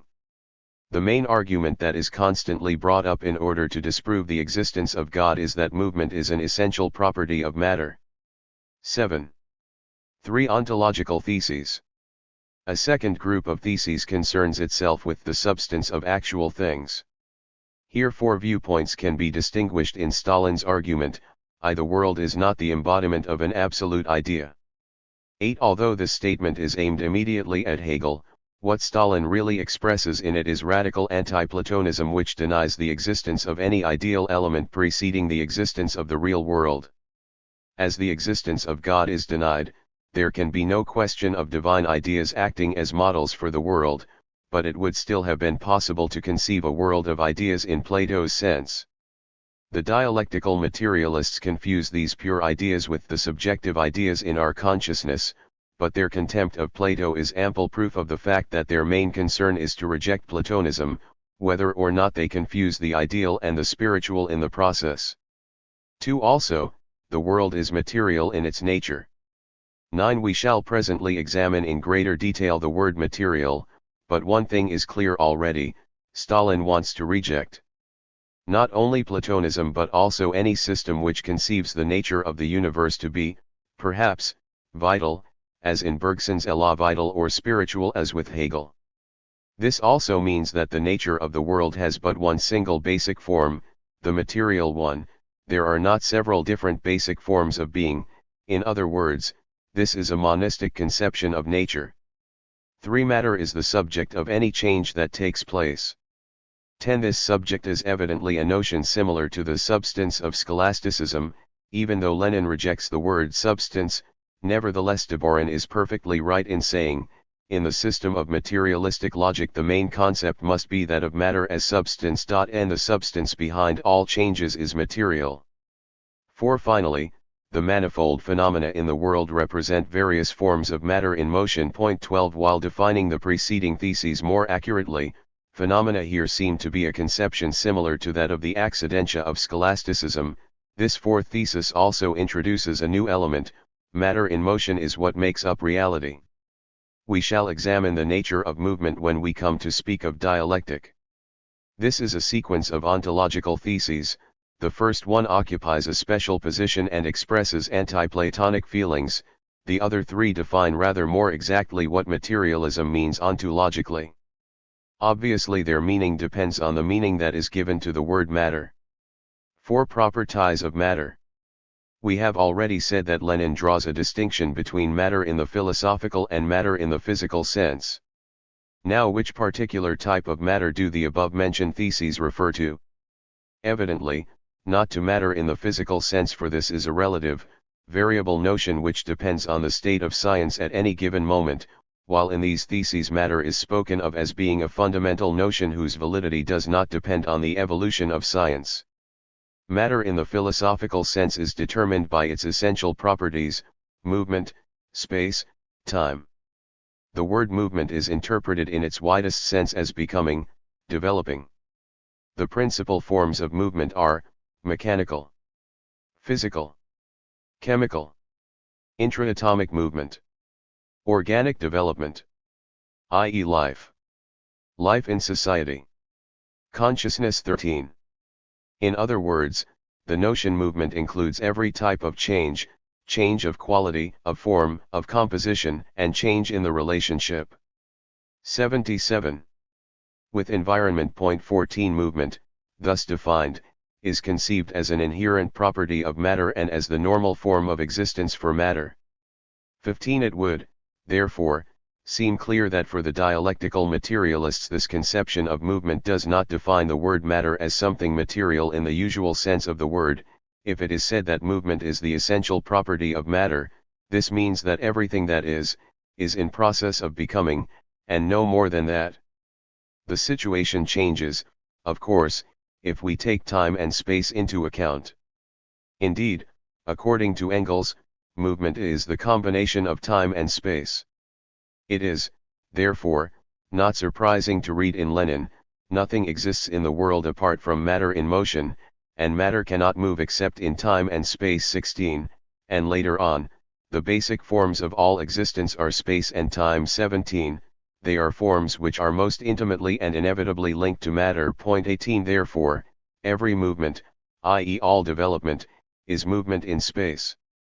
This whole doctrine, therefore, borrows its essential characteristics not only from classical but also from mechanistic materialism, although its supporters deny any connection with it. Another property of matter is that it is infinite, not only in space and in time but also in depth. 19, this means, it would seem, that it is infinitely divisible. Nature in its sum as well as in its parts has no beginning and no end, Lenin repeated after Dialectical.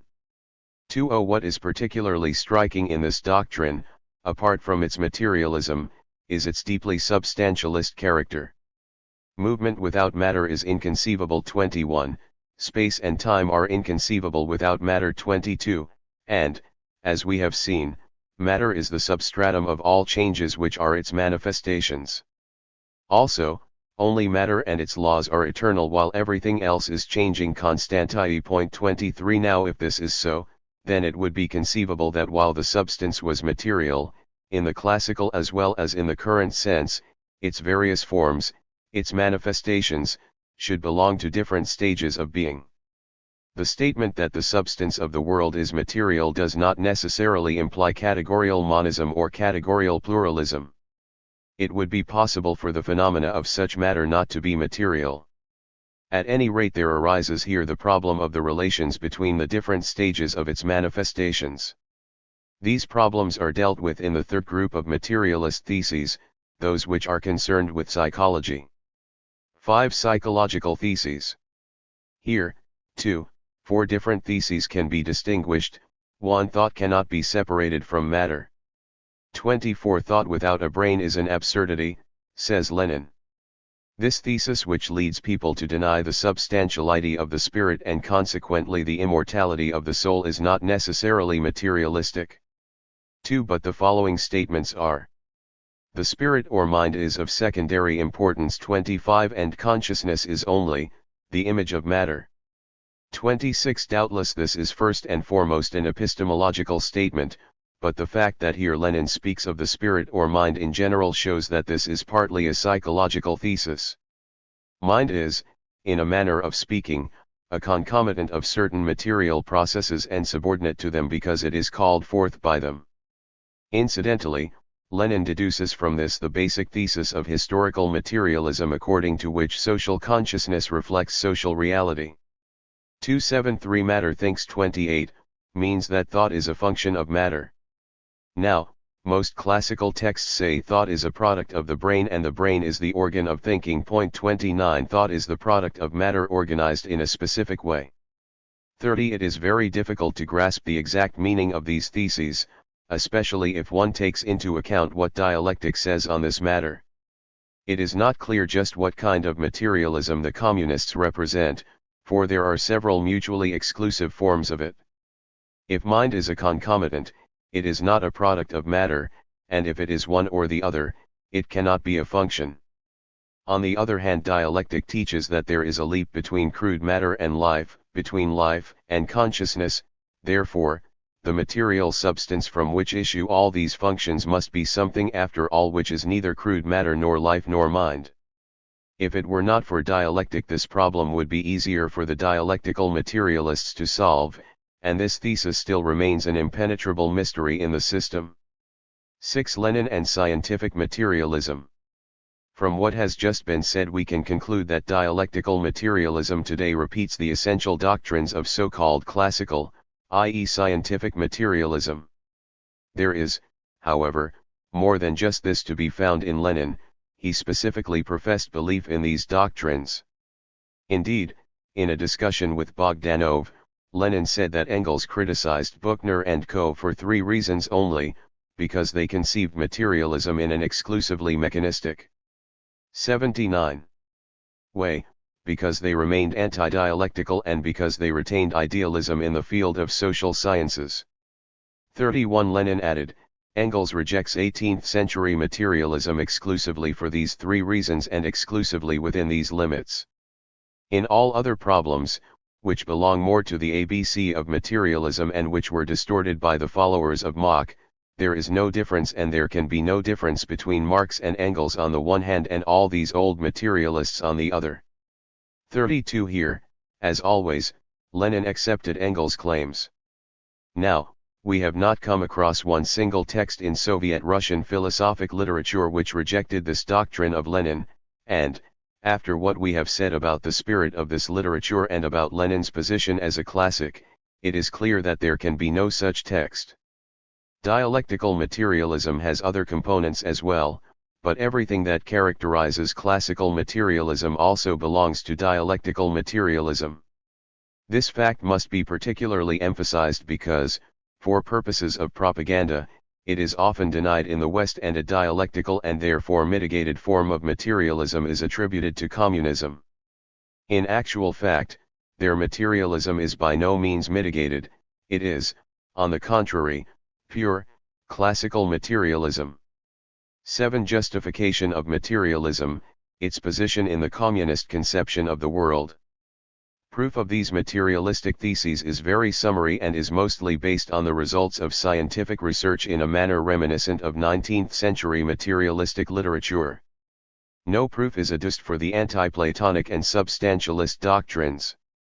As for the others, they are not so much proved theorems as expressions of a faith which, together with their demonstration, are drawn from classical materialism. At this juncture we refer the reader once more to Lenin's enthusiasm for Haeckel. 33. Incidentally, everything that has been said about realism and rationalism applies also in this connection to the communist doctrine. The first thing to strike the reader, especially in the metaphysical theses of this materialism, is the atheism which, for Lenin, was of decisive importance. Here, in a way, can be found the source of his thought. His atheism, which, as we know, was also due to the influence of Russian revolutionary thought, becomes more comprehensible when we consider the basic features of his character, as we have done already. Lenin was 80. Primarily an engineer, a technician, and a man of action. As an engineer whose ambition was to transform the world, he needed 3 things above all others: he must be alone in the world, unhampered by any competition; God would be a dangerous competitor, and so the mere idea that he might exist could not be tolerated. Furthermore, the world must be in every way capable of being fashioned just as a material is capable of being fashioned by a technician. The world must, therefore, be material and suitable for technical manipulation. Finally, Lenin wanted to manipulate not only the world, but also men; therefore humanity, too, must in a sense be similar to matter and obey the general laws which govern matter.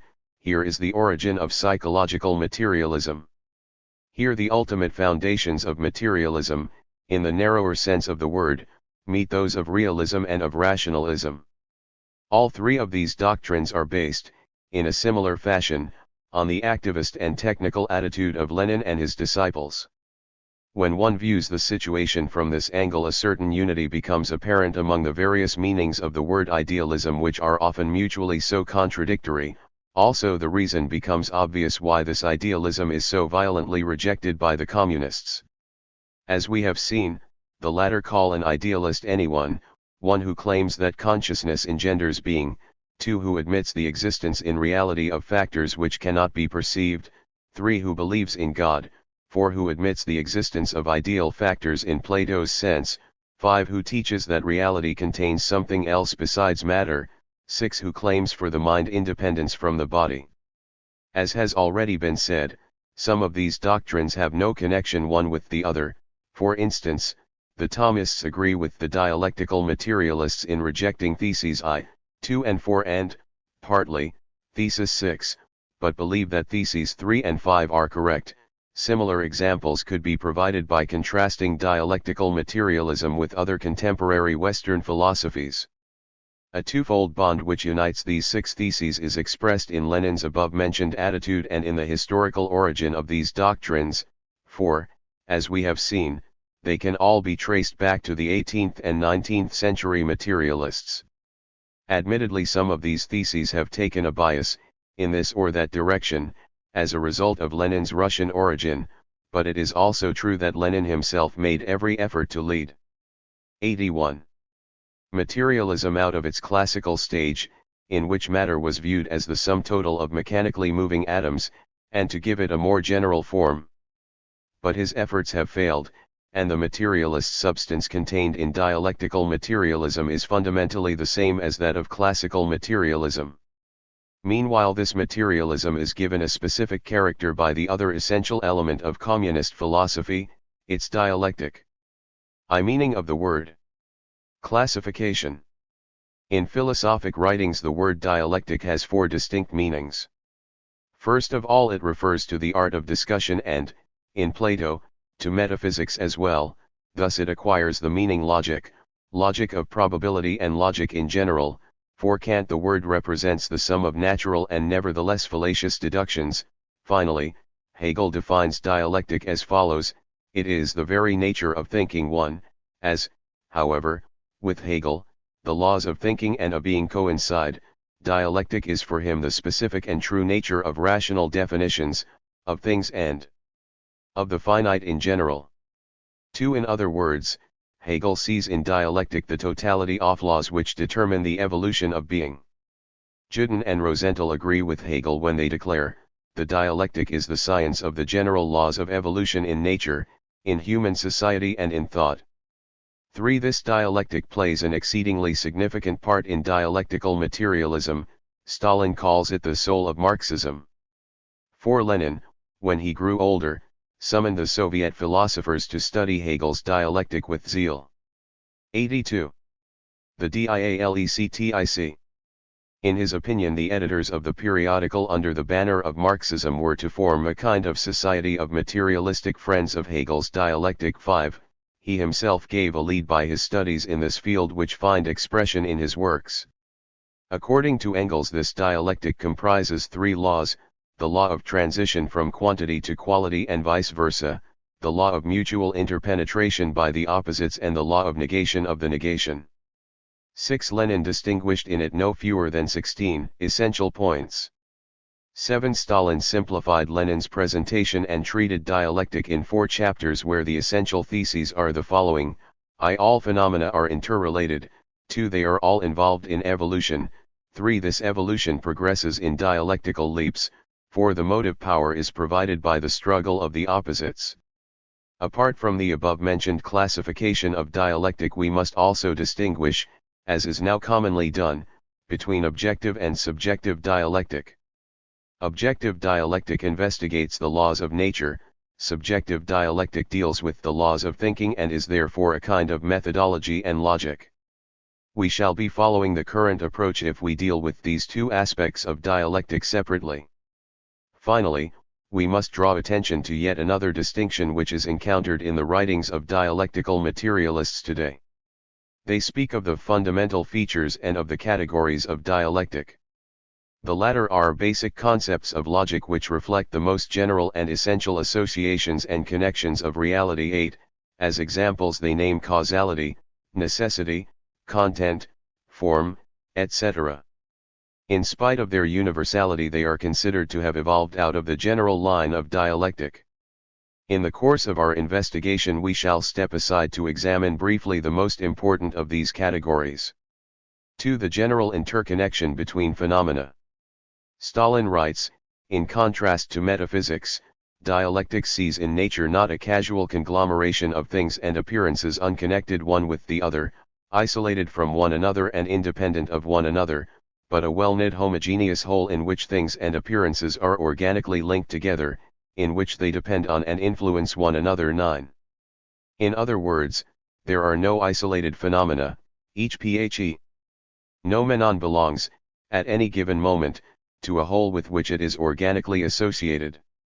It is really surprising that this particular thesis is described as offering a contrast to metaphysics, for metaphysics has failed, if at all, by putting too much stress on this association rather than too little. This is just one more typical illustration of the rigidity of the communists' view of history.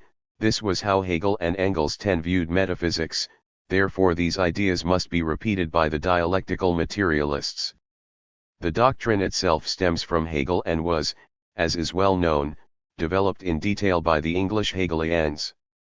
We are here referring to the claim that the connections of an individual with other individuals and with the whole constitute the substance of the individual, so that there is nothing in him apart from these connections. That is why Hegel can say, the real is the whole 11, and why he can consider the individual as just an instance of this whole. This kind of analysis will not be found in the dialectical materialists.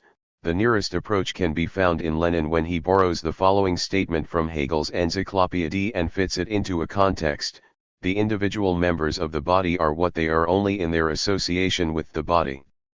The hand which has been separated from the body is a hand only in name.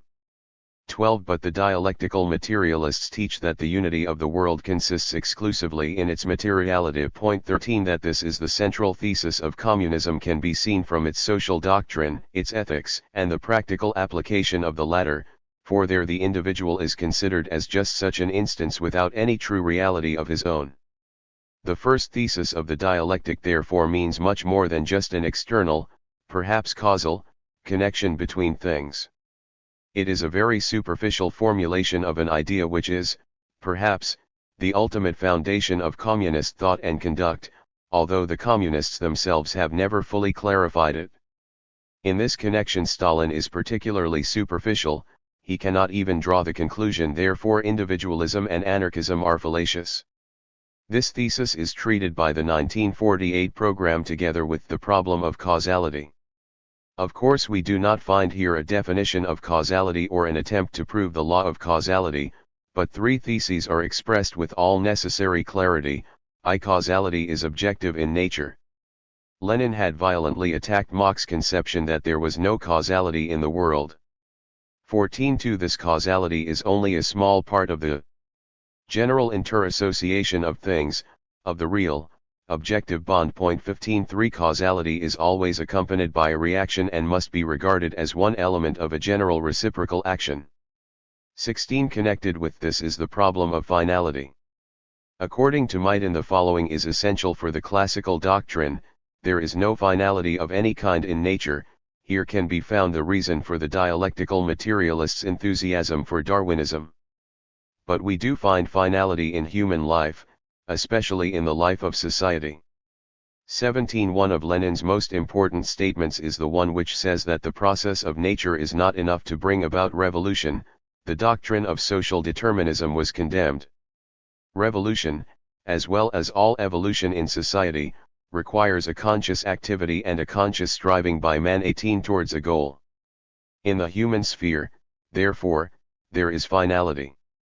But it is only a form of causality, namely the form which causality assumes when nature leaps into the human phase. 3. Necessity, chance, and freedom. Necessity is defined as the objective obedience to laws by phenomena 19, but Stalin taught that all changes occur not fortuitously, but in obedience to certain laws 20. In other words, dialectical materialism is a strictly determinist doctrine even if it does not make use of the term. At any rate, indeterminism is rudely rejected. 21. Admittedly, this determinism is dialectical, not mechanical, for it acknowledges the existence of chance as an objective element of reality. Now, if the phenomena are strictly determined, what is understood by chance? Two answers are given to this question. First of all, that is casual, which occurs independently of the inner laws of existence applicable to the phenomenon. For instance, while growth of a plant is inevitable and firmly determined, its destruction by hail is casual. 22. Judging by this answer, the emergence of effects from necessary causes would be fortuitous. There is also a second, a deeper explanation. The fortuitous is the relatively rare, that which occurs at irregular intervals. For instance, wages in the feudal age were fortuitous, while in the capitalistic social order they have become a necessity obeying certain laws. Understood in this way, chance is a form of necessity, dialectically linked to it. 23. The doctrine of freedom is similar, though more complex. It can be summarized in two sentences of Engels.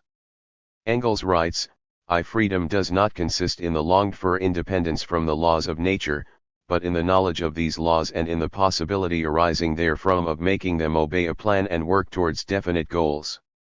24. Thus man, whose life is determined by laws which govern his existence, is called free if he is able to govern external nature. 2. Only when man will be fashioning his history, will there be a leap out of the sphere of necessity into the sphere of freedom. 25. Here we are faced with one of Marx's fundamental ideas. In the capitalist system of society, economic life and, consequently, the whole life of man, stands under the rule of laws which operate independently of him, under the rule of fetishism.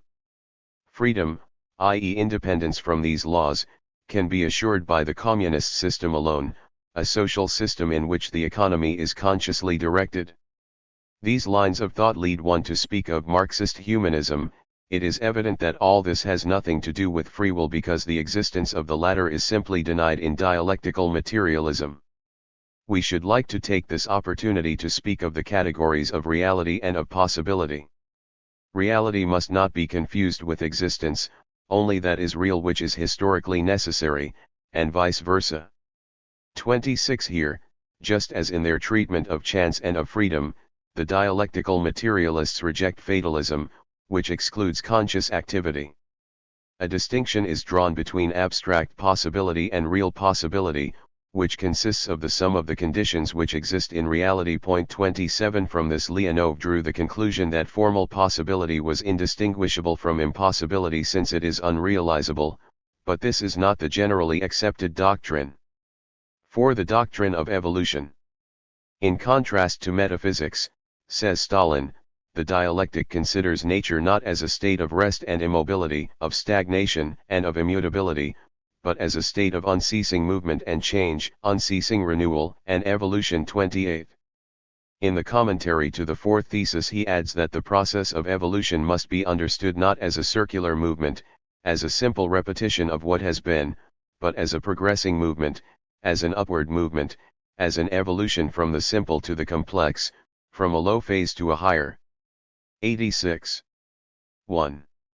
29. This means that three theses are put forward about evolution. Everything is in motion, the movement is not circular, but linear, it is an upward movement leading towards more complex forms which are at the same time called better forms. So we are here faced with the typical optimistic evolutionism of the 18th and 19th centuries, which found expression in the belief in unending progress. Two elements only are not involved in this evolution. On the one hand, matter, which, as we have seen, is eternal, and, on the other hand, the laws of evolution, for as Lenin says, nothing is eternal except matter and the laws governing its evolution. 30. The law is a reflection of that which is real in the movement of the universe. 31. It is deduced from this that this law has an objective and absolute character. 32. But this absolute character must be understood in the dialectical way. It does not exclude relativity nor the dependence of the laws on historical conditions. 33. Not only is the law inevitably restricted, incomplete, approximate, which applies only to the static and the unchangeable, to that which remains in a state of rest. 34, but, more than this, even the firm element within that law depends for its applicability on the state of evolution at any given moment. For instance, the law which states that water remains liquid at temperatures between 0 degrees and 100 degrees is perhaps not applicable on the Moon. 35. According to Lenin, the difference between the relative and the absolute is only relative, and there is an element of relativity in the absolute. 36. In order to avoid misunderstandings, two observations must be made here. This doctrine is not identical with actualism, for, as we have seen, the substance of matter is preserved during the process of evolution. 2. Unlike Hegel, the dialectical materialists understand evolution in a strictly temporal sense. With Hegel, at least some aspects of this evolution are timeless. But in the view of the dialectical materialists, nothing exists outside of time. 5. The nature of becoming, categorical pluralism. All that has been said about the nature of evolution could be said equally well of evolution as conceived by the classical evolutionists, like, for instance, Spencer's followers. At this point, however, there intrudes a fundamental doctrine, stemming from Hegel, which radically alters the interpretation of the word. Dialectic, writes Stalin, unlike metaphysics, views the process of evolution not as a simple process of growth in which changes of quantity do not lead to changes of quality. On the contrary, the dialectic views it as an evolution which starts with insignificant and invisible quantitative changes and moves over to apparent changes, fundamental and qualitative changes, an evolution in which qualitative changes occur not gradually but rapidly, suddenly, in the form of a spasmodic transition from one state to another, not fortuitously but according to certain laws, as the outcome of the accumulation of imperceptible and gradual quantitative changes. 37. We have already spoken of necessity. This last quotation, which summarizes the Marxist-Leninist doctrine exceedingly well, contains three theses. Apart from affirming this inevitability, qualitative changes do take place. 2. These changes take place in leaps. 3. The leap is the result of quantitative changes. Dialectical materialism admits of the existence of various qualities. In this it disagrees radically with classical materialism and with Spencer's philosophy. Spencer maintained that the different phases of existence differ only in the more or less complex arrangement of particles of matter in time and space and under the influence of mechanical forces. This conception is not that of dialectical materialism. According to the latter, there is a radical difference between, for instance, crude matter and life, life and consciousness, perception and notion, the capitalist and the socialist systems. This is a qualitative difference. The world is not uniform but is made up of several phases of being. This doctrine is called categorical pluralism in contemporary philosophy. Now, what is understood by the term quality? According to Hegel, quality differs from property in that it defines the thing directly while the property defines its relations with other things. 38. Leonov defined quality as the wholeness of the thing, the foundation of all the properties of the thing. 39. But this thesis could not stand up under criticism. 40. At any rate, quality is inseparable from its bearer. If quality is removed, then the object itself ceases to exist. From this it is possible to conclude that qualities are the real determinations of things.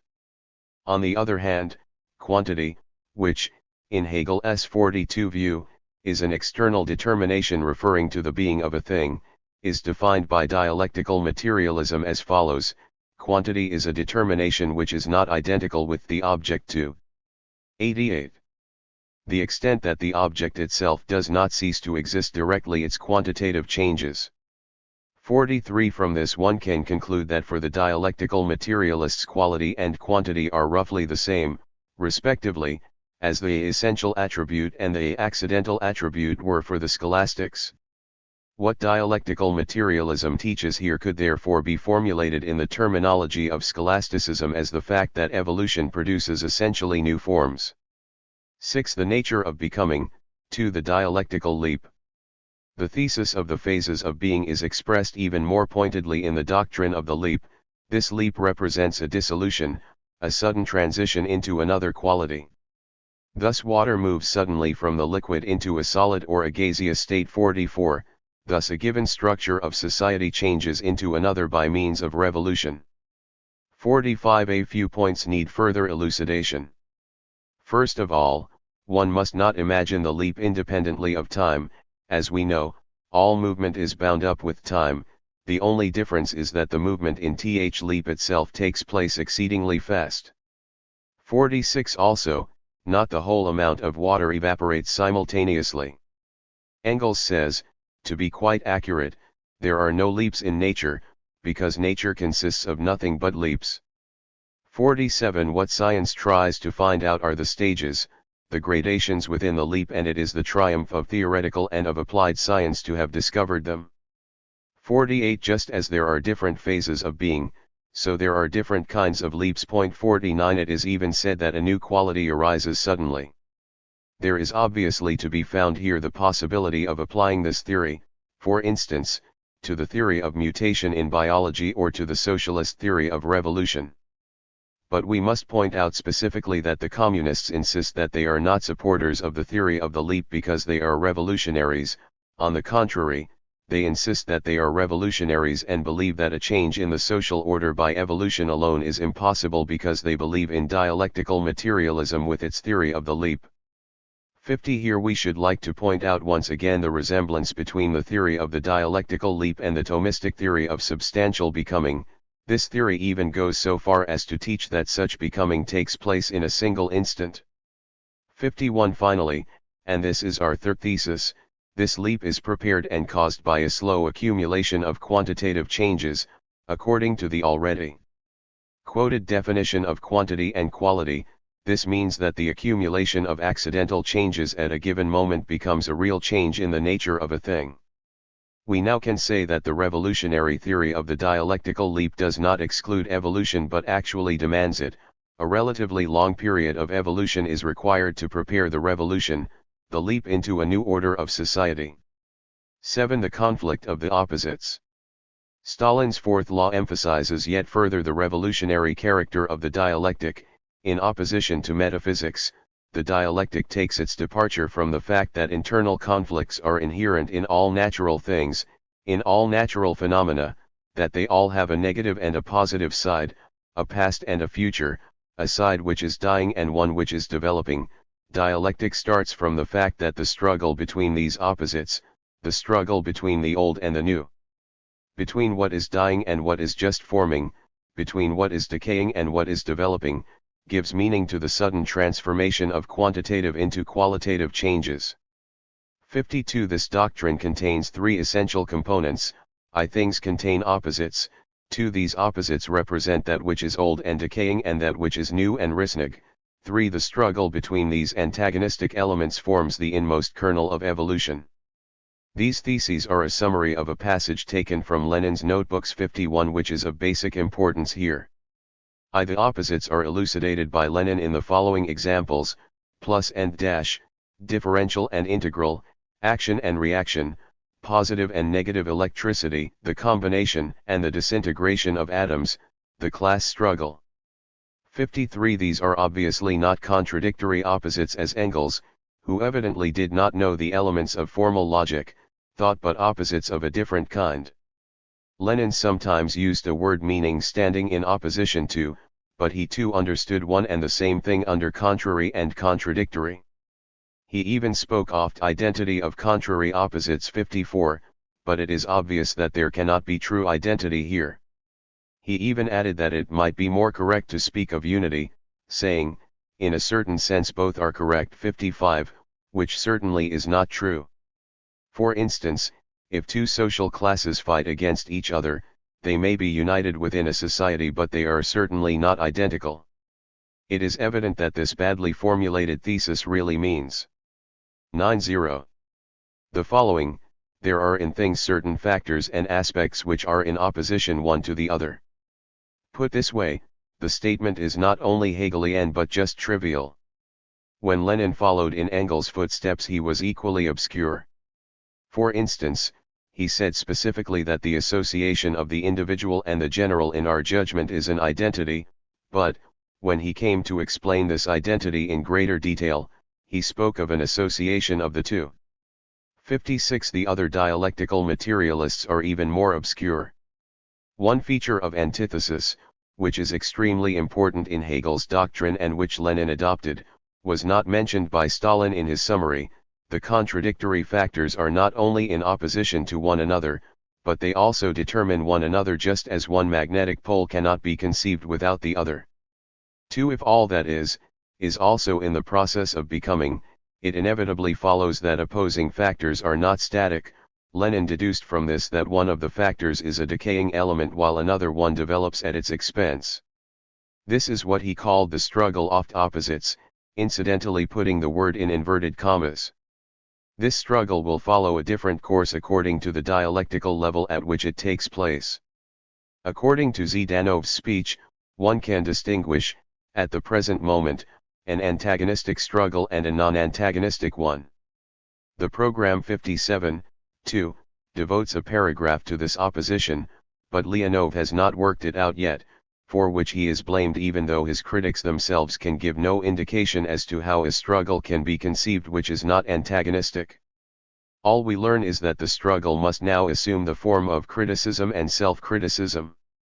The following should also be noted: while the Russian dialectical materialists do not explain this classification of the opposites and exhaust themselves in repeating Stalin's words and in accumulating examples, 58, Mao Zedong has, it would seem, provided a theory which fits Lenin's thought.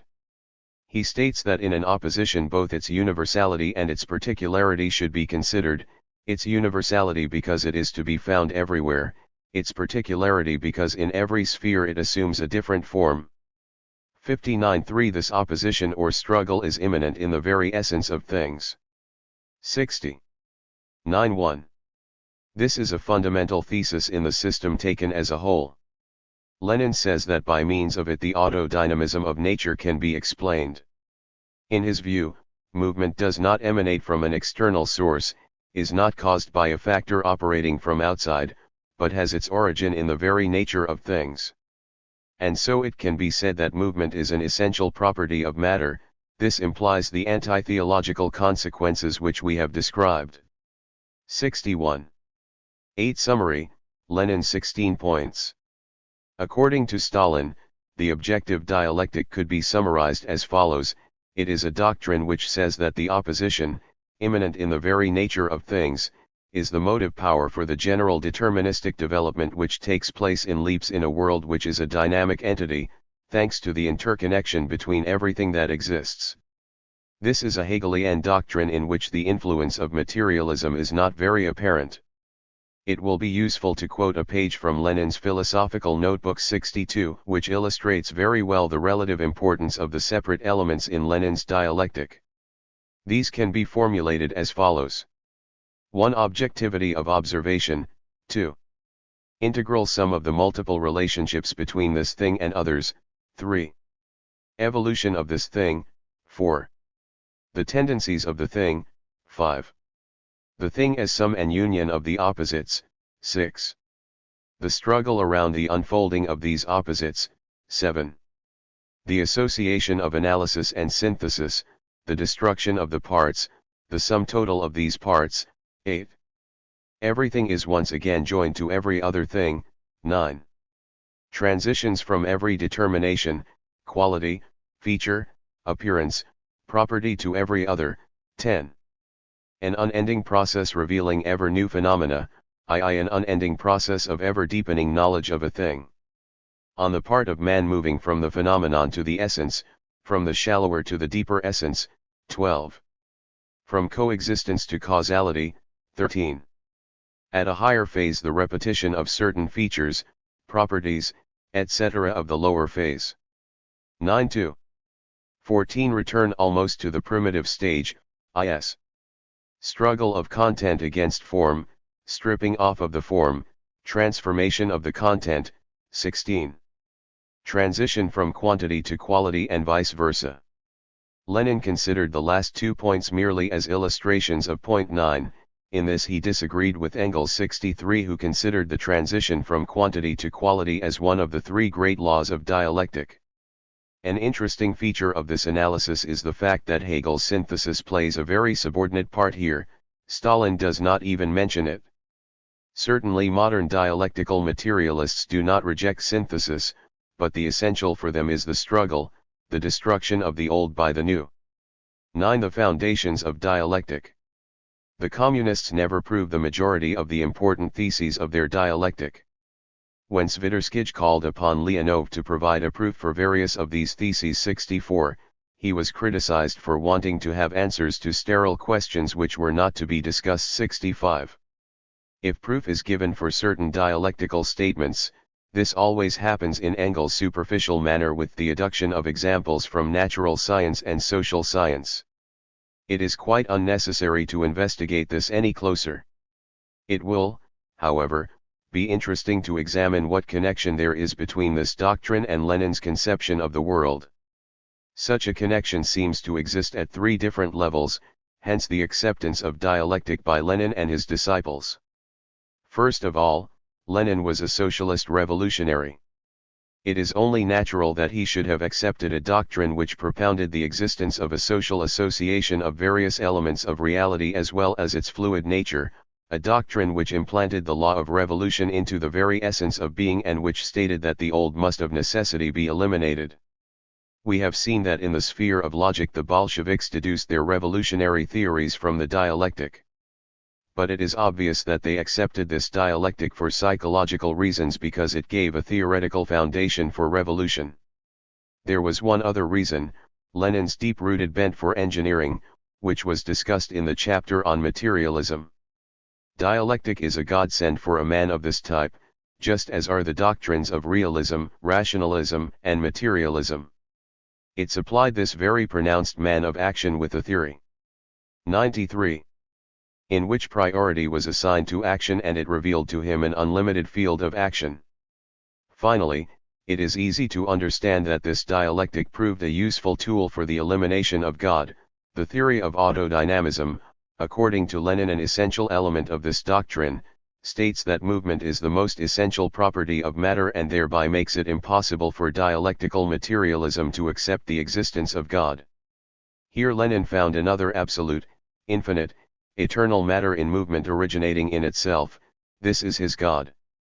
It is, therefore, with full justification that dialectic is called the soul of materialism.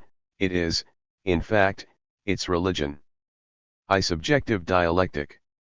In spite of what Stalin said about it, dialectic is, as we have said already, first and foremost an ontology, i.e. a theory of being. It is, to a lesser degree, also a methodology. Furthermore, it is applied to psychological and epistemological problems with results which deeply transform certain theses which can be drawn from materialism. 94. Methodology, applications. Indeed, dialectic is also an epistemological theory as well as a system of logic. 1. This close association of objective dialectic and of subjective dialectic is easy to understand in the case of Hegel, for he makes no distinction between being and thinking. In dialectical materialism a justification for it is given in the theory of reflection, which states that thinking is an image of being. However, in spite of all the praise it has earned, the direct application of dialectic in methodology remains one of the weakest aspects of dialectical materialism. The following theses will show just how it is applied. As phenomena are interrelated, no single phenomenon in nature can be understood if it is taken in isolation. 2. And so the first rule runs as follows: phenomena should be observed in such a way as to give due consideration to their environment. 2. Since everything that is the result of the process of becoming and is still involved in this process, the dialectical method requires that the phenomena be considered not only from the point of view of their mutual interconnections and interdependence but also from the point of view of their movements, their changes, their development. 3. Since, in the process of evolution, the new replaces the old, particular importance should be attached, not to that which seems to be firm at any given moment while it is already beginning to wither away, but to that which is in process of formation, which is evolving. 4. In other words, the future of things should above all be taken into account. It is a kind of teleological method that is propounded here. In this methodology there is much talk of the application of the law of inner contradictions, but it is quite impossible to draw from it a sufficiently clear and useful methodological law, and no wonder, for according to dialectic itself the opposition between these contradictory factors is different at every level, if not in every individual case. Engels observed already that to destroy a grain of calm did not mean the same as to negate it dialectically, for the latter, one has to sow it in the ground. 2. In these conditions no philosophy can possibly establish a general methodological law. 2. Theory and practice. There is no doubt that great methodological importance attaches to the thesis which claims that opposites are intimately connected and that they deeply influence each other. This applies particularly to the doctrine of the unity of theory and practice. 95. Already Marx assigned very great importance to practice.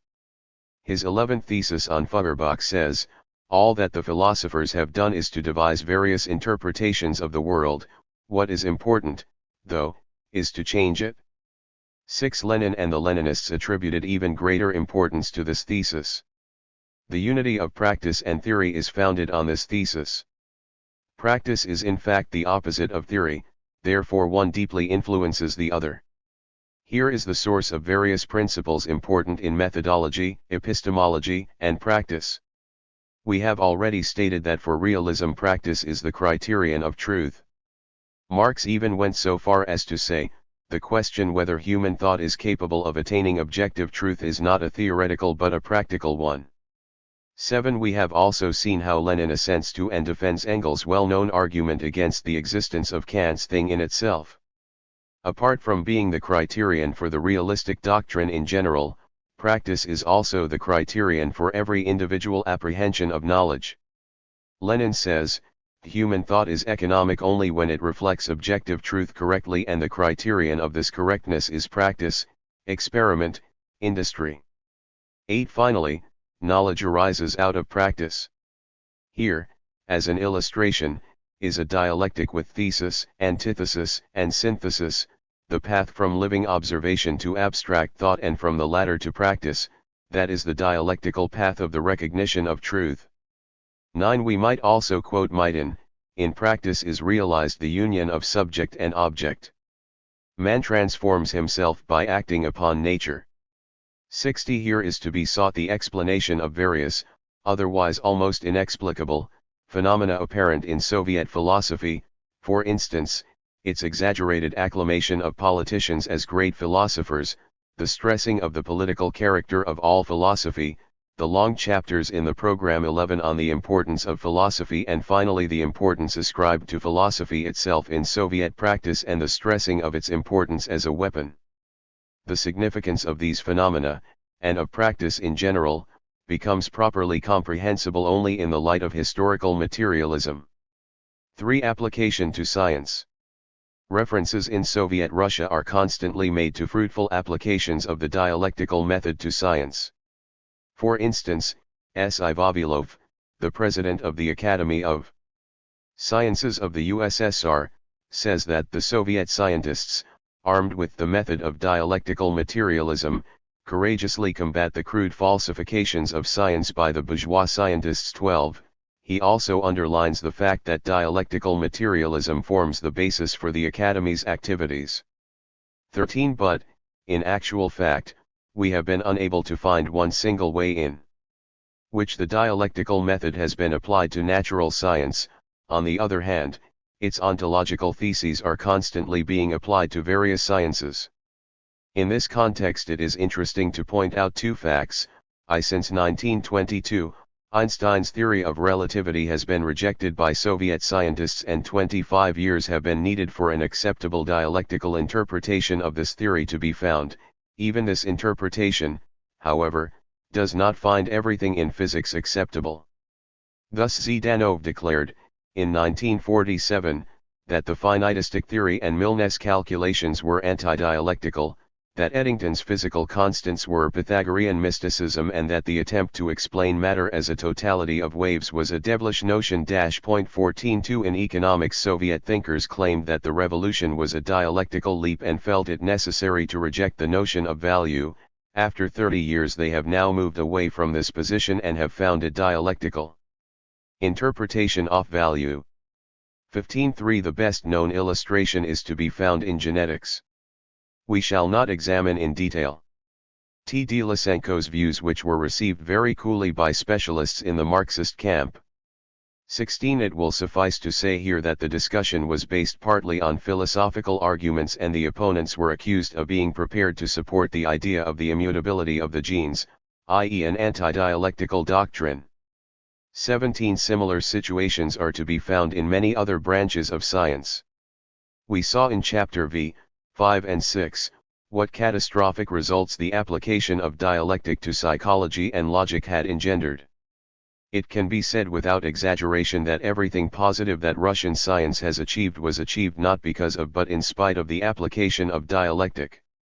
Wherever an attempt was made to apply dialectic, the result was inhibiting, if not actually destructive, of scientific research. Our research is mainly concerned with dialectical materialism and not with historical materialism, which represents the application of the former to the phenomena of life in society. 1 In the latter we find a number of theses which, in their majority, belong not to philosophy but to sociology in general. But, as certain aspects of dialectical materialism are not fully comprehensible unless one considers historical materialism at the same time, we shall give a quick sketch of the latter according to Stalin too. We shall then study the conclusions which are to be drawn from it and which pertain directly or indirectly to the real subject of our investigation, namely dialectical materialism. Its foundations. Historical materialism has its foundations in that psychological thesis of materialism which states that nature, being, the material world are primary, whereas consciousness, thought are secondary and derived from the former. Point 3. This is the theory from which Lenin and, following in his footsteps, Stalin first derived their theory of reflection, which states that consciousness and mind in general are a reflection of the perceived object. Thus they interpret the notions nature, being, material world as objects to be apprehended by knowledge. However, it can also be interpreted in another way. One can understand by the same words not the object but the body of the subject as well. Thereupon consciousness becomes no longer the reflection of objective reality external to man, but the reflection of that which takes place in his body. This is the interpretation which serves as basis for the thesis of dialectical materialism, which claims that thought is either a function, a product, or a concomitant of matter, i.e. of the human body. Now the same interpretation serves as a basis for historical materialism. Stalin said that if the above-mentioned thesis is true, the conclusion can historical materialism be drawn from it that the material life of society and its being is that which is primary, original in it, and that its spiritual life is secondary, derived from it. But that the spiritual life of society is a reflection image of this reality, a reflected image of its being. For in other words, just as the spiritual life of the individual is a reflection of his physical life, so the spiritual life of society is a reflection of its material life. Therefore, Stalin concluded, the sources of spiritual life must be sought in the material circumstances of the life of society, in the essence of society, whose image is reflected by these ideas, theories, views, etc. 5. This is the fundamental principle of historical materialism. 2. Sketch of the theory. By material circumstances of the life of society, Stalin did not mean the geographical factors 6 nor the demographic ones 7, which are admittedly circumstances but not the determining ones. The principal factor which sets its imprint on society is the method by which the society obtains its livelihood. 8. Two elements can be found in this method, on the one hand, the productive forces and, on the other, the conditions of production as they affect men. 4 factors make up the productive forces: the means of production, the men who operate them, know-how and efficiency. The order in which they are listed seems to be intentional. The nature of the tool forms man, only then do know-how and efficiency become operative. All productive work is social. Work alone calls forth mutual relationships among men. These relationships depend on productive forces. 9. Production has three characteristic features. It is always in the process of changing. 10.2 The change always begins with a change in the instruments of production, influenced by, and in accord with, changes in these instruments. All the other factors change too, including conditions of production. 11.3 The new forces and conditions of production begin to form already in the bosom of the old society. 12. For men are not free to choose this or that method of production, and even while improving their instruments of production they do not realize what results in the life of society these improvements must bring in their train. 13 There are four main stages in the development of productive forces and five basic types of conditions of production. Conditions of primitive community life, 2 slavery, 3 feudalism, 4 capitalism, 5 socialism. 14 Productive forces and conditions of production, in the narrow sense, form the economic base of society. This base determines directly the nature of the juridical and political superstructure. 16 And indirectly the nature of the remaining superstructure, the ideology, example morality, science, art, religion, philosophy. 17 This whole superstructure is no more than the reflected image of the base. To quote Stalin. 18 As men live, so do they think. Therefore, for every method of production there is a corresponding system of social ideals, a specific ideology. Thus the philosophy of the ancients is the expression of the ancient economic system, scholastic philosophy the reflected image of feudalism, and dialectical materialism that of the modern economic epoch. Complications are engendered by the class struggle. 19 According to Lenin, a class is a group of human beings characterized by their position in a historical system, conditioned by social production, by their relations to the means of production, by their role in the organization of society, and by their method of appropriation, i.e. their manner of participating in the income of the community. 20 During the first period there are no classes, nor will there be any in the last one. During all the intermediate periods there exist an exploited class and an exploiting class. In this context the principal thesis, which is not at all easy to prove, states that the classes personify, so to speak, the different periods. Thus the capitalists personify the fourth period, while the wage earners, the proletariat, personify the fifth. It follows from this that every class has its own ideology. 21. 3. The importance of ideas, pragmatism. Therefore, as regards the origins of social ideas, the situation is as follows: these ideas are merely reflected images of the life society, of social classes. The factors which, when all is said and done, really exert a determining influence on them are the instruments of production. They determine the life of society and its structure. But one must not conclude from this that ideas have lost all importance. In this connection Stalin quotes Marx, Theory 100. Becomes material power as soon as it seizes hold of the masses. 22, and he adds, so far as the importance of social ideas, theories, views, and their role in history is concerned, historical materialism not only does not question their very weighty role and importance in the life of society but, on the contrary, stresses it. 23. 4. Ideas are the tools of life. When all is said and done, new ideas and theories arise just because they are necessary for society. 24. Social ideas, therefore, do not only correspond to material conditions, but they also serve society, viz., the ruling class of society. That is why they exist. We are here faced with true pragmatism. A social idea is considered right not because it corresponds to objective reality but because it is a good tool for the class which has brought it forth. Therefore, as we shall see, objective social ideas do not exist. On the contrary, every social idea is a class affair. It is good for one class and bad for another. But what is understood by the expression social ideas?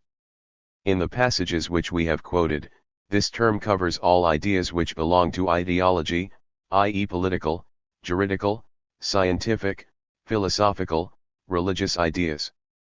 Stalin was particularly careful about qualifying the word idea with the adjective social when he applied the pragmatic principle. One might get the impression that there is a twofold theory of truth, the pragmatic one for social ideas and the realistic one for the others. Despite the wording, this is not so. For both the social ideas themselves and thinking in general are covered by the word social. Juden and Rosenthal, in the article Thinking, say, human thinking is a social phenomenon and cannot be comprehended apart from the history of society. 25 This doctrine stems from Engels, according to whom work has fashioned man and determines his thinking to a substantial extent. 26 And work, as we have seen, is always a social activity. Pragmatism, therefore, in historical materialism is, after all, generally applicable and is not restricted to social doctrines. In the light of this doctrine, the relationship between theory and practice finally becomes clear and well defined. We have seen already that practice is the criterion of realism and truth in general, and that theory is dialectically associated with it. But here it is no longer merely a question of a simple dialectical association, here absolute primacy of practice is taught. Theory is engendered by practice and is merely its tool. The primary and fundamental epistemological standpoint must always be the practical one. 101. The one based on life. 27, and, as is to be deduced from the totality of the doctrine, this must be the point of view of all knowledge. For the partisan character of philosophy. Only now are we properly prepared to understand one of the most paradoxical theses of communist philosophers, namely that science and philosophy are, and must be, intimately associated with the party, and that, therefore, every neutral, objective and apolitical attitude is condemned. Lenin has said, people belonging to no party are hopeless bunglers in philosophy just as much as they are bunglers in politics. 28 In its context the sentence is, it is true, directed only against the pseudo-philosophers who want to retain their neutrality between realism and idealism, but Lenin also said, modern philosophy is just as partisan today as it was 2,000 years ago. 29 This statement has never been questioned by the communists. In fact, in 1932, L. Zivanov devoted an entire book to it, and it is treated in a special article in Juden and Rosenthal's dictionary. 30 Zdanov calls objectivity toothless vegetarianism. 31 And criticizes Alexandrov for having been insufficiently partisan in his history of philosophy.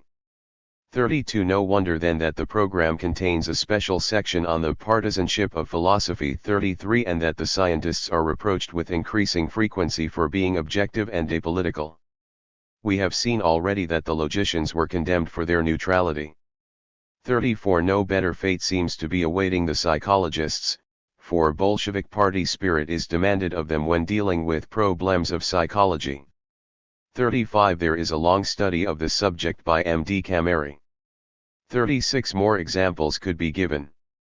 Indeed, the fight against the apolitical and objective character of philosophy seems to be one of the most important features of communist philosophy today. This is inevitable, for communist philosophy claims that it is the social. 102. Doctrine of the Communist Party, which, in its tum, claims to be the party of the proletariat. Philosophy is a weapon in the party's fight and so could not possibly be either neutral or objective. There are difficulties, however, if objectivism is rejected. What happens to the principles of realism which are so heavily stressed in dialectical materialism? How can these two doctrines be reconciled? Two attempts at reconciliation are to be found in Soviet literature, one by N. Bukharin and a more recent one by M.D. Cameri. The former is by a philosopher who was condemned. It cannot, therefore, be considered orthodox. The latter, on the other hand, was published in Voprozy immediately after Zdanov's speech and under very strict supervision. It can, therefore, be considered as an expression of the official point of view at the time. Bukharin specifically asked himself why proletarian science stands higher than bourgeois science and replied that this is so, because the bourgeois, busily engaged in maintaining the established order of things, have a restricted horizon, while the proletariat, longing for revolution, look much further. 37 Cameri's reply was sharper and more penetrating. After all, the fact that philosophy is partisan does not mean that it is subjective. 38 Marxism looks at all phenomena perfectly objectively, scientifically. 39 But the term objective does not mean that one stands above all classes and above history. The bourgeois who claim that they do this, camouflage their class interests with this statement. As long as classes exist, there can be no non-partisan philosophy. 40 And so Marxist philosophy is partisan. But its partisanship is identical with an objective view of the nature of cognition. In other words, Marxism alone knows what the true nature of cognition is. 41.4 Marxism pursues the interests of the proletariat and serves them. By doing this it moves in the same direction as objective history itself and for the true good of science, for the interests of the proletariat are identical with those of history. So much for the principle of partisanship and its justification in communist philosophy. It is clear that this philosophy specifically proclaims itself to be not a non-partisan science but a useful weapon in the class struggle. As we have seen, this seems to be applicable not only to philosophy but also to all of man's intellectual activity. 5. The partisan character of morality, art, and religion. As the study of historical materialism is not our prime concern, we shall 103. Investigate briefly how this principle of partisanship operates in various other fields. On morality, Lenin had said the following: the struggle for the strengthening and perfecting of communism is immanent in the nature of communist morality. 42. An extremely utilitarian interpretation is given of morality. Ethical and moral is only that which contributes to the destruction of the old world, to the abolition of exploitation and of poverty, and that which supports the new socialistic social order. 43. At present particular importance is attached to the second part of this sentence. The 1948 program contained a special chapter on socialist solidarity. 44. Which, it claimed, is required for the establishment of the new order. The pedagogues too, as we have seen, devoted much attention to this problem. 45. However, morality is a function of class, not only in bourgeois society, where it is used for exploiting the working man. 46, but also quite as much in a socialist state where, on the contrary, it represents the higher ethics of the working class. 47. Thanks to Gorky's authority, aesthetics has always been the section of axiology which was viewed with most favor. This too, however, is the concern of the party. The project of the program for aesthetics, published in 1948, contained not only a paragraph, but a whole chapter on partisanship and ideology as essential features of Soviet art. 48. Art is a form of social cognition. 49, but it is also, and to an equal extent, a reflection of reality. 50. This does not prevent the beautiful which it expresses from being a reflection of ideals of various classes. 51. In Soviet art the beautiful is a reflection of the struggle of the Soviet nation. 52. This art should be socialist in content, national in form. 53. No wonder then that in his summary of the discussion on Soviet aesthetics Rosenthal should conclude that the first duty of Soviet aesthetics is the fight against decadent and bourgeois aesthetics, against formalism and naturalism, against cosmopolitanism, against servility towards non-Russians, against objectivity, against non-partisanship in all works by Soviet critics. 54. We cannot embark here upon an analysis of what is meant by socialist realism in Soviet Russia, but, in spite of the violent rejection of bourgeois utilitarianism in art. 55, one cannot but observe that Soviet aesthetics are profoundly socio-utilitarian. Finally, religion is considered, on the one hand, as a pseudoscience, as the 10.4 epitome of erroneous theoretical theses and, on the other, as an instrument for the exploitation of the worker by the bourgeois. It is impossible here to analyze these familiar theories any deeper, they lie beyond the scope of our investigation. We want to make only one further observation: unlike all other sets of values, religion is to disappear in the socialist system. Lunacharsky, it is true, had considered, with more logic than one might think, that every system ought to have its own religion just as it has its own philosophy, science, morality, art, etc., but Lenin had fought this conception most energetically. 56 And Lenin's doctrine still holds sway.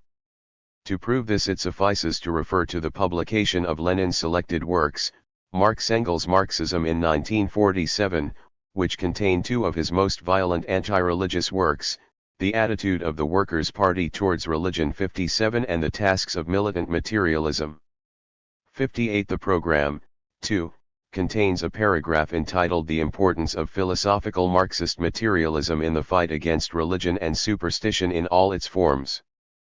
59. Be it noted that these principles are still operative today, and quite unaltered. Thus in the July 1956 issue of Voprosi Philosophiae and Gubanov reviewed numerous scientific atheistic works of popularization and began his review by asserting that this was a very important educational action. 60. The tactics of the party in regard to religion may change but its principles remain the same. In conclusion, the following can be said of the communist doctrine of values: I. Religious values are simply negated. 2. Aesthetic values are not rejected outright but they are subordinated to moral ones. 3. Moral values are considered for their utilitarian worth. At first sight, therefore, we might have the impression that we have here a radically relativistic, socio-utilitarian doctrine which acknowledges no absolute values and which, accordingly, describes all sets of values as functions of technical activity. But this is not the case. It is true that historical materialism denies every finite value and attributes only relative importance to all such sets of values, but this only means that the value in question is considered as a means to an end and is viewed in relation to something else. This something can, in its turn, be made relative to something else, and so on, but this argument cannot be carried on ad infinitum. If a value is considered relative, it must, when all is said and done, be considered relative to an absolute value. This applies to historical materialism also. An absolute 105 value does exist according to this doctrine. Class victory is an absolute value or, in concrete terms, the victory of the Communist Party. Now this victory, according to historical materialism, is the victory of human progress, and human progress is the highest phase of progress in general. This progress, in other words the progress of dialectic, represents for communism the only absolute value. We have here, therefore, not a nihilistic conception of value but a monistic one. If one asks oneself what the nature of this solitary communist concept of value is, it becomes apparent that it is a religious value. Dialectic is infinity and it is infinitely valuable. It, and consequently the party, requires a palpably sacramental approach. The absolute concept of value demands unconditional self-sacrifice and unconditional application of all one's energy. This value is considered so absolute that in comparison to its absolute character all other values become relative, i.e. are negated. 11. The value of dialectical materialism as a theory. We will conclude our investigation with some critical observations about present-day Russian dialectical materialism. First of all we shall examine it from our own point of view, i.e., substantially in the light of the principles concerning content and method which are valid in the West. Then, 106. We shall ask ourselves about sociological relativity and its limits in order to determine the extent to which our conclusions can lay claim to universal validity. I. Positive elements. In our opinion, dialectical materialism contains a whole group of affirmations which are basically correct and which we agree with. To this group belongs the thesis of the practical importance of ideas and, particularly, of the importance of philosophy for life. Many spiritualists might even learn respect for speculative thought from the communists. Some truth also resides in the idea of partigenost. One must make decisions in philosophy. Compromises and eclecticism are anti-philosophical. Credit must also be given for surmounting positivism, for placing philosophy in the position which befits it. Philosophy is a discipline independent of the other sciences. it is by no means their servant, but their ultimate basis. In epistemology we are faced with a realism which rejects epistemological idealism in all its aspects. We have here a healthy rationalism which rejects all forms of relativism and frivolous scepticism and attributes to the mind the ability to comprehend reality. In this particular point the communists, quite unlike many superficial philosophers, have come to acknowledge essential realities and the possibility of their being known. In cosmology they reject categorical monism which reduces all phases of being to a single fundamental form. Similarly, one should acknowledge the perfectly correct thesis that neither time nor space nor movement can be conceived without a medium. These doctrines have enabled the dialectical materialists to establish a fundamentally correct psychology which affirms the unity of man and which, in spite of its determinism, underlines the importance of human will. Dialectical materialism contains an element of truth even in those of its theses which we regard as much exaggerated. For instance, the communists are quite justified in talking of the dependence of our entire thought on environment and on history even though they exaggerate here as they do everywhere else. Communism opposes those erroneous forms of spiritualism which refuse to admit the influence of the body on the mind, and even if, here too, it goes too far, nevertheless its opposition to such extreme spiritualism has some positive value. Of course, all these ideas 10.7 can also be found elsewhere, but dialectical materialism has the merit of insisting on these points with more force than many others. It can therefore be said that it indubitably contains a number of positive elements. 2. Dialectical materialism and common sense. Now it is easy to perceive that dialectical materialism, so long as it deals with these elements, merely expresses truths which pertain to common sense, to the philosophy of pre-philosophic man. Indeed, all the statements made in the preceding paragraph can be easily translated into the language of the man in the street. Wisdom is a useful thing, you must choose between black and white, whatever is true is absolutely true, we really do know something about the real world and can learn more about it, there is an essential difference between, for instance, man and stone, finally, the mind is somehow tied to the body. All these are accepted by common sense as self-evident truths, and justifiably so. Even the affirmations of dialectical materialism which we reject as false are intimately connected with the everyday philosophy of pre-philosophic man. True, he finds no difficulty in accepting God, but it is equally true to say that often his thinking is fundamentally earthbound and that he views with distrust any metaphysical system which points to a beyond. In fact, he is often markedly materialistic. On the other hand, such a man is incapable of extricating himself from the apparent contradictions in reality, and dialectic comes obligingly to his aid with its affirmation that contradictions belong to reality. The average man finds something familiar even in the historicity and in the relativity by which so much store is set in the historical applications of the doctrine. To hold a belief in objective and absolute truth as well does not trouble him a bit, nor does it trouble dialectical materialism. Dialectical materialism contains, of course, other highly technical elements, especially those which have been taken over from Hegel, but these are mostly theses of marginal importance. The main doctrines are nothing but a robust and slightly systematized expression of simple common sense. This feature constitutes the principal strength of dialectical materialism. Loyalty to common sense is the reason why it utters so many truths, for to this common sense belong truths which philosophers themselves cannot ignore if they want to avoid error. But here too lies one of the greatest weaknesses of the system. 108. Value of dialectical materialism. 3. Technical level of the philosophers. Before considering this question, we must refer to two differences: first, the difference between common sense and philosophy, and, secondly, the difference between the truth of philosophical doctrines and their formulation.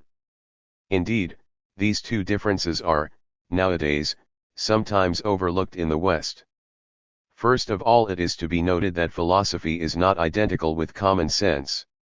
It happens all too frequently that a man is termed a philosopher, especially if he is a physicist or even a poet, provided he speaks of the ultimate problems of existence and of man. There could hardly be a greater misnomer, for philosophy is a difficult technical discipline. Its methods and the nature of its problems have been evolved by outstanding thinkers and geniuses in 26 centuries of intensive work. Of course, this work has not liquidated common sense, but it has analyzed its opinions more accurately, made them deeper, and discovered subtle and complex problems beyond its generalized affirmations. True, philosophers differ on the solution and approach to many problems of philosophy. This results in a difference of technique level. When taken as a whole, European philosophy achieves a certain minimum technical level in the nature of the problems studied, in the methods and in the language, a minimum which is common to all philosophers. This level is always situated far above that of common sense. Secondly, a sharp distinction must be drawn between the truth and the formulation of a philosophical doctrine. The same idea, whether it be true or false, can be well or badly expressed, it can make sense or not, it can be expressed in technically correct language or in an elementary way. It often happens in Western European philosophy that one disagrees with a doctrine and yet finds it interesting and worthy of investigation or refutation because it has been correctly formulated or because the problem has been correctly set out. In Western Europe, a doctrine is termed philosophical only when it displays, in this respect, a minimum of technical correctness. Only such a doctrine is here considered scientific, whether one accepts it or not. Let us now consider whether the term scientific, as defined above, can be applied to dialectical materialism. In other words, we are not concerned here with truth, but with the technical level of the range of problems set, of the methods of dialectical materialism and of its formulations. Let us see whether, in this sense, it can be considered a scientific philosophy. 109. The communists give an affirmative answer to this question. They constantly extol their philosophy as being the only scientific philosophy and claim that the others have access only to a pseudo-science devised, to the order of American imperialism or of the Vatican, with the intention of leading the proletariat astray and thus becoming better able to exploit it. Numerous Western authors support this claim by interpreting this dialectical materialism in accordance with its deeper intuitions and by propounding this in a glistening and hazy language which hides its true face. Any attempt at a scientific analysis of this doctrine is rejected by them as being inapplicable, which is all the more reason for not ignoring the technical criteria of philosophy and for applying its standards to the products of communist thought. For dialectical materialism as a science. If the elementary criteria of philosophic technique and method are applied to dialectical materialism, one observes that the latter does not rise above the level of ordinary common sense. Its technique, the range of its problems, and its formulations are abysmally primitive. What a pastor, who has much sympathy for communism, said in the conclusion to his study of Lenin is equally applicable to dialectical materialism today: no gnoseology, no metaphysics, no scientific competence, no psychology, no aesthetics, no ethics, no mysticism. A little, but very unsuccessful epistemology, much use and abuse of Hegel's dialectic, no apparent systematic logic. Dialectical materialism gives an exegesis of its classics which is often subtle, but the range of its problems, its formulations, and its style of expression are incredibly primitive. More particularly, no true philosophical problem is ever set out clearly and correctly, et alone solved. It is not a philosophy, but rather a kind of atheistic catechism for believing members of the party. The truth of this could be demonstrated with reference to every separate question which dialectical materialism raises. We shall mention just a few. In logic there is a confusion between contradiction and the principle of the excluded middle, between contradictory and contrary opposites, between unity and identity. Form and content are mentioned, but no effort is made to define these expressions. The rules of logic are claimed to be the result of repetition, and yet they are said to originate in abstraction. A so-called dialectical logic is set up against formal logic. It is constantly 1I0 mentioned, but it contains not one single rule which would allow us to draw deductions. In epistemology there is confusion between the problem of the nature of cognition and that of the relations between body and soul. Cognition is explained as being a copying, a photographing of the object. At the same time it is realized that we perceive not these photographs but reality. These photographs are also supposed to resemble light waves. The dialectical materialists do not deal with one single argument of the idealists, not even with the famous principle of consciousness, which, incidentally, could be refuted so easily. To refute Kant, they repeat Engels' nonsense. Kant himself could assume, and with full justification, that we are capable of producing a Lizarine and of discovering new planets. These facts cannot possibly have any connection with his thing in itself which, after all, is external to the empirical universe. The problem of the universals is not even broached. It is claimed that everything is subject to change, but that eternal laws operate in the process of change. In ontology something like the Aristotelian theory of substance is taught, but there is not a trace of a philosophical elaboration of this doctrine. The constantly repeated word matter seems devoid of any meaning, for this matter is supposed to have both bodily and spiritual manifestations and, therefore, to be something different from the two, but we are never told what this is. A radically materialistic conception of being is combined with a categorical pluralism. Becoming is explained in words which seem to be completely devoid of sense. More particularly, dialectical materialism does not seem to notice that the process of becoming is actually a process of becoming, the actualization of something and not only annihilation. The dialectical leap is supposed to be sudden, yet it is supposed sometimes to last a long time, at any rate to take some time. In the field of psychology the position of materialism is never properly cleared up. We are not told whether it is epiphenomenal, axiological, or functional materialism.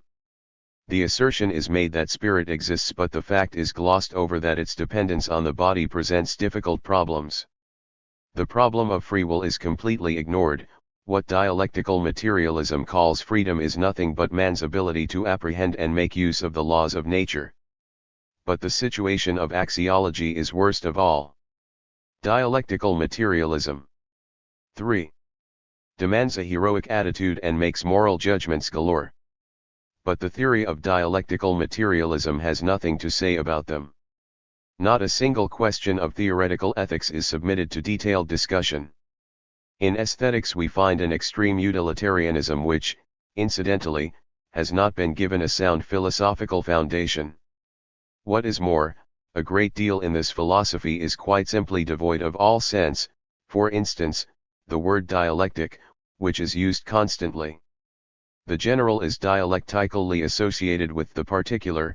Absolute truth is made to result dialectically from the sum of relative truths, red is made to resemble light waves dialectically, and so forth. A person who has not concerned himself with philosophy may not realize immediately what all this means. But any Western philosopher of whatever complexion will see in these nothing but monstrosities. We want to emphasize once again that we are not concerned here with the correctness of the views propounded by dialectical materialism. Many of its views are, as we have said, correct in our opinion. For the rest, everything that is stated by it is also maintained by other philosophies. The point is that it is quite impossible for Western European philosophy to make statements in the way dialectical materialism makes them. In the Western European sense of the word, dialectical materialism is not a scientific philosophy. 5. The fundamental views. But perhaps it might be found that dialectical materialism, despite the primitive character, nay, the senselessness of its analyses and formulations is, at any rate in its fundamental views, a coherent doctrine, a conception of the world which might satisfy the theoretical needs of the human mind. For it is quite possible for a basically correct and consistent doctrine to be expressed in a primitive way. In fact, there are many who believe that they have here what is substantially a strictly logical system. But analysis shows that this is not the case. Not only is dialectical materialism primitive in its technical elaborations, but in its basic views and fundamental theses it is by no means free of contradictions. Here are 3 points in which its inner contradictions are clearly apparent. First of all, it is flagrantly inconsistent to link objectivist and absolutist realism with radical social pragmatism.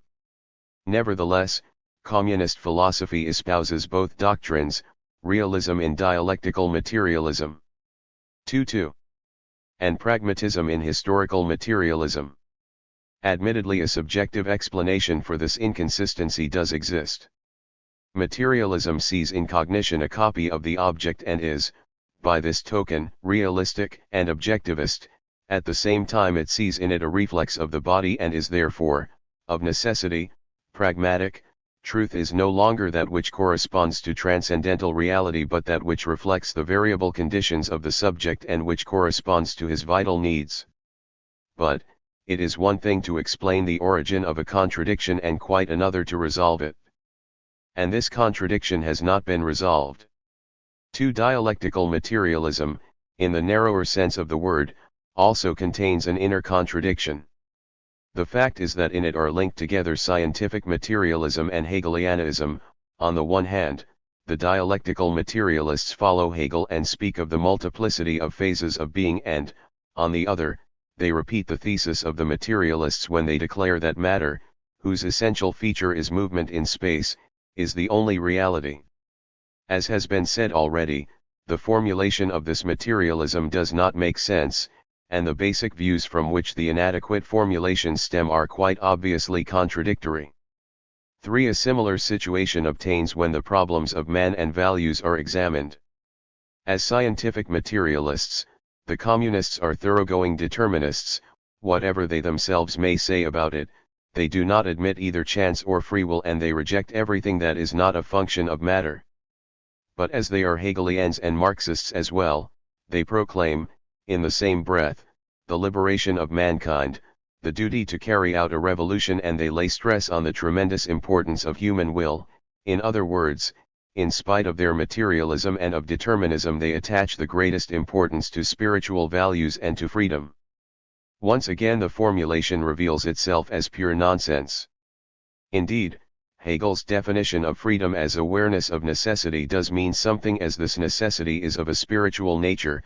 With the dialectical materialists, however, this definition loses all meaning, as they understand by necessity that imposed by the laws of matter. At the base of this nonsense lies a contradiction pure and simple. The dialectical materialists would like to have a conception of the world which would be purely materialistic and devoid of all values, and which, at the same time, would be romantic, moral, and Hegelian, and the two are mutually exclusive. We have here, therefore, a conglomeration of contradictory 2-3 notions which can never be elucidated by any form of criticism worthy of the name. Behind all these contradictions there is, quite obviously, the unrealizable linking of Hegelianism and materialism. Tills, in its turn, shows up yet another characteristic of the system. Fundamentally it is no tilling but an unsuccessful attempt to take the basic dogmas of 19th century thought, with all the inconsistencies, the exaggerated romanticism, the evolutionism and monism, and to give them a uniform formulation, establishing them dogmatically as eternal truth. From Till's point of view, dialectical materialism reveals itself as a reactionary doctrine which seeks to maintain thought at the level which it has long since passed. In our opinion, such an attempt is contrary to the trend of the philosophic development of the past 50 years and more. Furthermore, it represents a retrogression to a period when philosophy was indubitably at its worst. The reader will now understand why we have not felt compelled to submit to philosophical criticism the content of dialectical materialism. Indeed, philosophic criticism cannot possibly find a subject for study in this jumble of truisms and borrowings from positivism and Hegelianism which violently contradict one another. We repeat, once again, that we categorically reject not only various theses which have been presented here, but also the basic attitude which implies an attempt to return to the 19th century. We are sure that all of this doctrine can be criticized efficaciously and demolished by analysis, but it is far wiser to do this by reference to Western European systems which contain all that is taught by dialectical materialism, but far more efficiently worked out and formulated. 6. Resort to the sociological point of view and its limitations. We have tried to show in the historical section of this book that present-day Russian dialectical materialism is a product of Russian civilization. What was said subsequently about its spirit has demonstrated that this actually is so, for this spirit is completely different from the spirit of Western European philosophy. Further evidence has been provided by our critical observations made from the standpoint of Western philosophy. It can therefore be stated categorically that we here deal with a product of an utterly alien civilization. Tills, in our opinion, is the most significant result of our study. But if that is so, then the question arises whether a critical study from 114. The point of view of our philosophy is appropriate for such a phenomenon?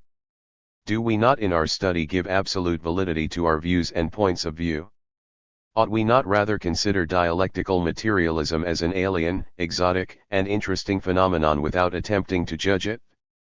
An affirmative answer is given to this last question by, for instance, the scholars grouped around Soviet studies. They maintain that one should, so to speak, raise oneself to the sociological standpoint, i.e., recognize the relativity of every human attitude, and that one should restrict oneself to a purely descriptive survey of the Russian phenomena, philosophy included, without judging them. Two completely different points of view can be distinguished here. It is self-evident that one should first seek to understand every doctrine, however strange it might seem to one, and one cannot understand it if one disregards the connections between it and the social character of the group in which it originated. In this sense the men around Soviet studies are perfectly right, and we have endeavored, just like them, to interpret the phenomenon of dialectical materialism against the background of the social conditions and the culture of Russia. In such an interpretation it is obvious that judgments should be limited to questions of fact, not to questions of value. This much seems to be perfectly unequivocal to us. However, even within the limits of such a purely sociological study which does not seek to pass judgment, one comes across problems which compel one to adopt a critical attitude. For it is just the Russian dialectical materialists and their followers in the West who attribute absolute validity to their point of view. They teach that Russian dialectical materialism is the only scientific philosophy. What is more, they claim that it is scientific in the Western European sense of the word, i.e. that it is adapted to the conditions obtaining in Western culture. This claim must be examined, we must find out whether it is justified. This is what we have done, and we have come to the conclusion that this is not the case. Dialectical materialism does not satisfy the rules of the game obtaining in Western European science, it evidently does not belong to this culture. So far we have not departed from the sociological standpoint, we merely ascertain facts. For instance, that dialectical materialism does not apply the Western European rules for scientific investigation. In our opinion, the sociological standpoint is not a satisfactory point of departure for the 115. Philosopher. In a sense the philosopher cannot help doing what the sociologist fears so much, he must of necessity adopt a standpoint to which he attributes an absolute value. No philosopher has been able to escape this requirement and, in fact, even our sociologists do not escape it. First of all, even sociologists find it necessary to compare among themselves the products of various cultures, whence a certain order arises of its own accord. If it is ascertained that in philosophy several problems are treated in greater detail, more systematically etc., than in philosophy B, this is purely a statement of fact. Secondly, there exist certain principles, at any rate in philosophy, which, though worked out in our culture, yet have universal human validity, for instance, the principle that a system must not contain internal contradictions.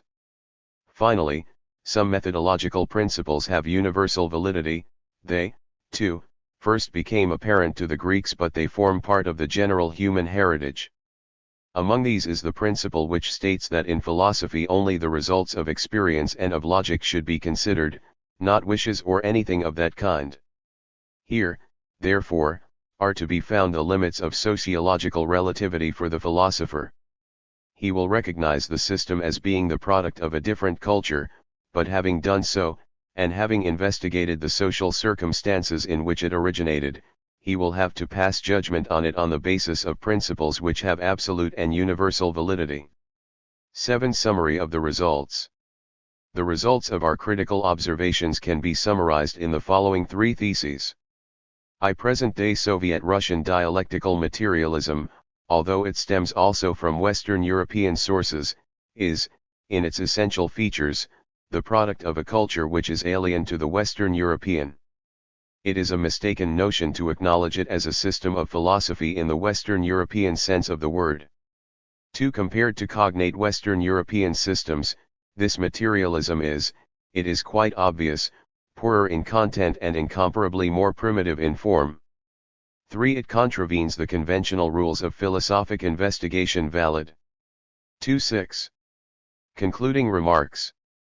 In Western Europe as well as such principles regarding matter and method, which cannot but be regarded as objectively binding and applicable to all mankind. And so our final judgment is that it is culturally alien, primitive, and substantially false. The success of dialectical materialism. Why then has dialectical materialism, in spite of all this, enjoyed such great success with both the masses and numerous intellectuals? If we examine this question from various angles, we shall see the answer. A.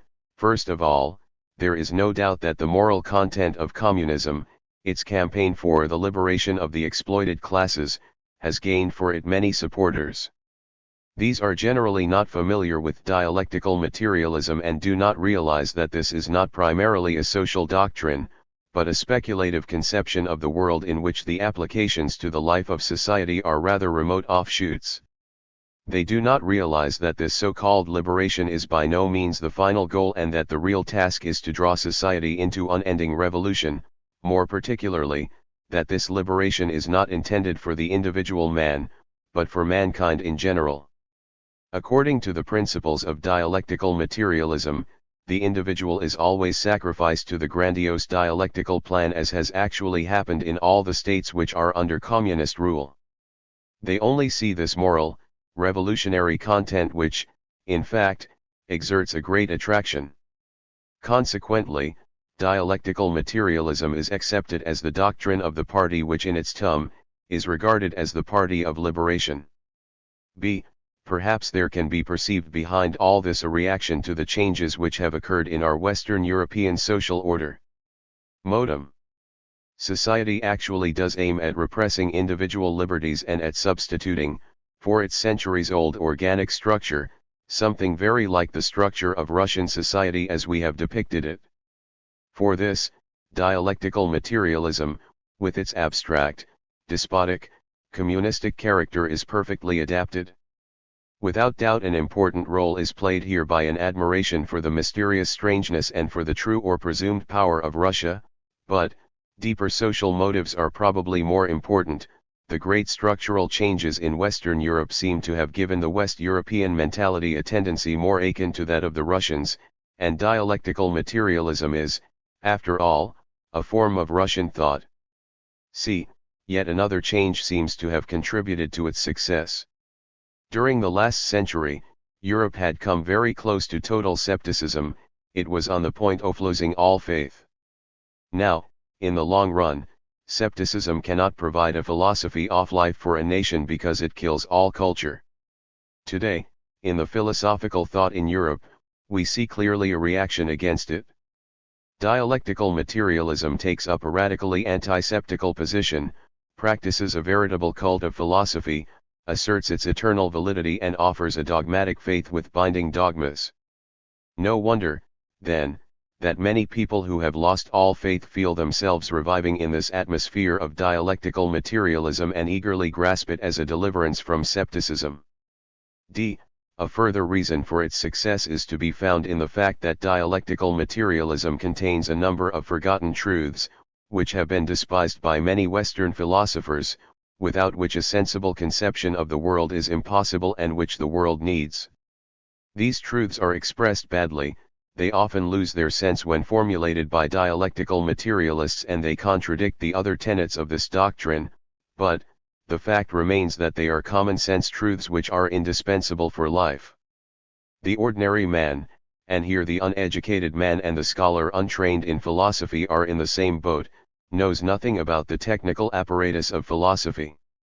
He is incapable of grasping any of its deep problems. The great strength of dialectical materialism lies precisely in the fact that it advocates, in an unphilosophical manner, the truths of plain common sense and does not come to grips with the actual problems. One must not overlook the fact that this doctrine exercises a great power of attraction through yet another element, its romantic conception. Liate. Of the world and mankind as derived from Hegelianism. This finds expression in the Promethean conception: man, standing alone in a hostile world without God, must rely on his own resources to comprehend and fashion everything. He has been summoned to perform a heroic task which has neither end nor goal. It is his vocation to put into effect an eternal revolution in which he himself, mankind, the earth and the whole universe are involved, a process in which everything is being transformed unceasingly by the power of human will. This, obviously, is not a philosophy, it is a universal atheistic religion proclaimed as if by prophets. It is this religion which attracts so many educated young men in certain countries of the West to communism. 2. Dialectical materialism and Christianity. At this point it is quite natural to consider the relationship between dialectical materialism and Christianity. In this connection we often come across misunderstandings which can be traced back to two errors in the interpretation of Bolshevik doctrine. Indeed, many people think that we have here a doctrine which resembles the Christian social doctrine. Others err in the interpretation of the word humanism, believing that they can find, in humanism as understood by dialectical materialism, something which corresponds to the deepest demands of Christianity. It is, of course, quite true that the socialist movement was inspired by ideals of Christian origin, and it is also very possible that individuals, professing dialectical materialism, revere these ideals. But the doctrine itself has, so to speak, nothing to do with them. Not only is it in its very essence not a social doctrine, this we have said already, but there is in fact no room in it for anything like the Christian attitude. Humanism, in the form given it by dialectical materialism, rejects everything transcendental and all rights of man. What passes for humanism is nothing but belief in the inevitable transformation of human nature and of the world by mankind itself. In other words, this humanism has no points of contact with Christianity. An even more serious view is to be taken of the fact that the fundamental tenets of Russian dialectical materialism are diametrically opposed to those of Christianity. At the focal point of this doctrine is to be found the denial of the existence of God. The dignity of the person is rejected with equal energy, for it is conceived as being nothing but a product and a 2.9. Function of society. It is an indisputable fact that everything which transcends matter is negated, however vague the formulation. Immortality of the soul is denied, absolute moral values are denied, religion itself, even atheistic religion in Lunacharsky's interpretation, is condemned as an instrument of exploitation and as a myth. This should suffice to show up the incompatibility of the two attitudes. It has been sometimes said, in this connection, that there can be no clash between dialectical materialism and Christianity because the former contains, exclusively, statements of fact whereas the latter concerns itself only with values. This claim is quite obviously false. In fact, it is doubly false. For one thing, it is not true that dialectical materialism consists entirely of statements of fact. On the contrary, it contains quite a number of judgments of value and it is inspired by a markedly moralizing spirit. On the other hand, it is not correct to say that Christianity consists only of judgments of value. Both theology and anthropology are essential aspects of the Christian faith and both contain statements of fact. The attempt to reconcile, in this manner, the two conceptions of life is therefore based on a misinterpretation of both dialectical materialism and of Christianity. However, the opposition can be understood in an even deeper way. Lenin read Ilyin's Hegel's philosophy as a contemplative theology with admiration and appreciation. Dialectical materialism is an interpretation of Hegelianism which is very akin to Elian's. It is a divine doctrine which attributes truth, i.e., real being, and absolute value, to the absolute, to the whole alone.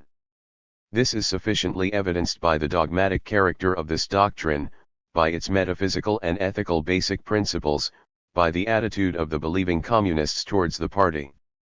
From the Christian point of view, this God is false, as are all the deductions which are drawn from this theology and applied to man. For the Christian, two consequences arise from this. In spite of its primitiveness as a philosophy, dialectical materialism is a spiritual current which must not be underestimated. As a movement and as a faith, it has a capacity for the most appalling destruction. Therefore, it is impossible for Christians and dialectical materialists, as such, to come to terms. Each professes a faith which excludes the other. Dialectical materialism is for Christianity an opponent whose fundamental aim is the total annihilation of Christianity. In view of all this, the Christian fellow travelers are, it would seem, men who have lost their 120 way and who, fundamentally, understand nothing about these problems. 3. Dialectical materialism and the philosophers. The relations between philosophy and dialectical materialism were discussed in the preceding chapter, but a few words must still be said about the problem of the relations between the philosophers and the representatives of the Soviet Russian materialism. First of all, we must expressly state that there are today some men in Russia who, to all appearances, are trying to develop a philosophical attitude. They are making an attempt to work in a manner not unlike ours. We need but refer to Markov's article, which we have discussed, to that part of Kedrov's article which criticizes the one-sidedness of nationalism, to the Soviet psychologists' researches which are frequently very interesting, to Asmus' heroic attitude, and to the courageous fight put up by the Soviet logicians in 1950 to 1951. The fact that such men exist in present-day Russia is a weighty proof for our assertion that there are principles in philosophy which are valid for humanity in general and which transcend the limits of any particular culture. A philosopher would be glad to collaborate with such men, to question them on their thoughts and researches and to discuss problems with them. But it is a tragic fact that so far these men have been only a minority in Russia. Moreover, this minority is being barbarously and systematically attacked and liquidated. Taken as a whole, Soviet Russian dialectical materialism adopts an attitude different from theirs. These are its representatives: Maidan, the court philosopher who is always prepared to denounce others, the crude Maximov, and others like them who alone need be taken seriously. They are the ones who have remained true to the spirit of Lenin's teaching and with whom Western European philosophers come mostly in contact. The representatives of dialectical materialism who visit the West from countries under Soviet influence are even less qualified as philosophers. The same applies to those dialectical materialists in the West who are loyal members of the party, for this party is, as is well known, directed from Moscow. So far as these men are concerned, this is what can be said of them: they propound no original ideas but are exponents and propagandists of the official Soviet faith. 2. They specifically profess Lenin's doctrine, according to which, that is ethical and moral which contributes to the 121 destruction of the old world. 3. They openly proclaim that they do not seek truth but endeavor to spread propaganda. 4. Finally, they scarcely ever use any but offensive terms when speaking of Western European philosophers. It is, therefore, obvious that Western European thinkers cannot be interested in collaborating with such men. They are not honest philosophers but agents of the Communist Party. Their aim is to prepare the ground for the party's use of force, and this leads to the destruction of philosophical life. 122. Appendix I. Samples of recantations. IGF Alexandrov, Comrade Zhdanov and the other comrades, who have spoken, have pointed out a number of gross mistakes, errors, and imperfections in my book The History of Western European Philosophy. I do not want to conceal from the comrades the fact that I, and, apparently, not I alone, have undergone a rigorous examination in Marxist-Leninist philosophy which, I must admit, we needed as much as we need sunshine and air. This discussion would not have taken place, had not the Central Committee and Comrade Stalin taken us in hand, and it is impossible to say where this crisis would have led if they hadn't. Whatever I myself may feel as the author of this thoroughly unsatisfactory book which has shown me up as a bad scholar, yet I find some consolation in the fact that our philosophic workers have rapidly followed Comrade Zhdanov's directives with regard to the unsatisfactory nature of my book and its philosophical imperfections. Comrade Zhdanov. Comrade Secretary of the Central Committee. The party has educated and instructed us. We want to be worthy of our party which has entrusted such great tasks to us.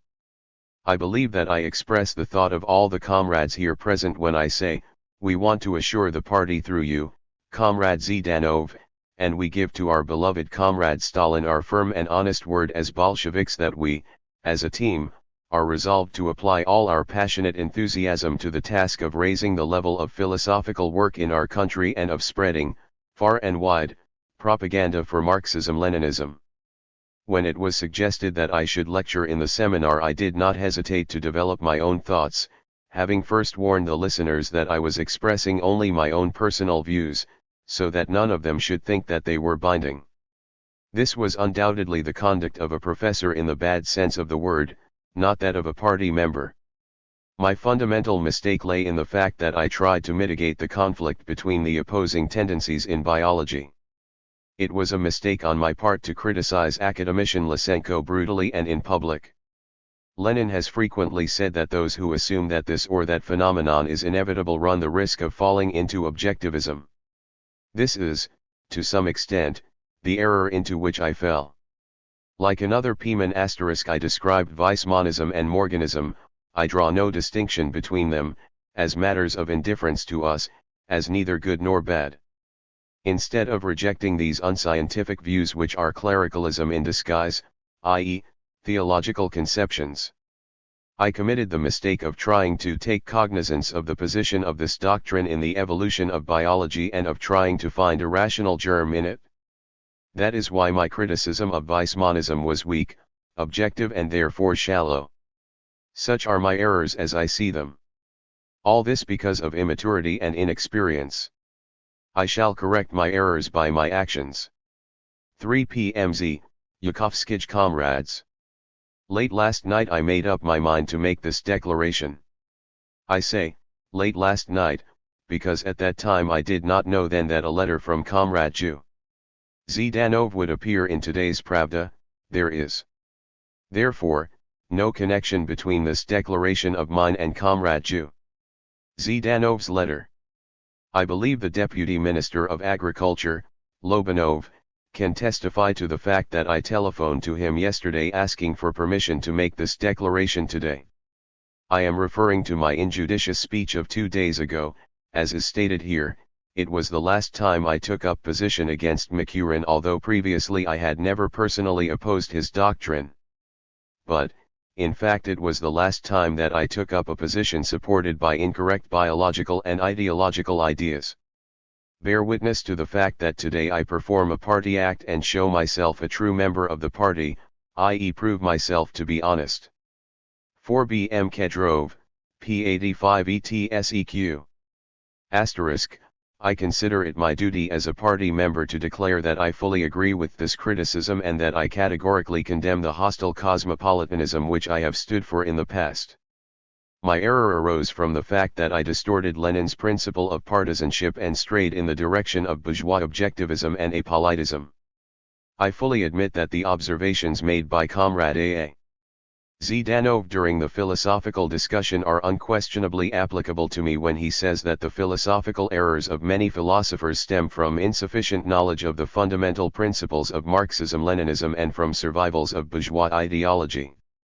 It was a grave error on my part not to have immediately obeyed the party's criticism and not to have immediately abandoned my erroneous opinions. 2. Description of some philosophers. Aristotle, great thinker of the ancient world, scholar of genius, vacillates between idealism and materialism.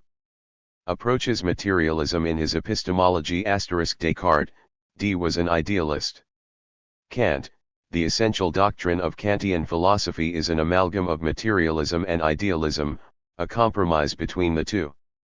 This philosophy was the ideology of the young German bourgeoisie, which needed a critique of the philosophical and juridical notions of the feudal era.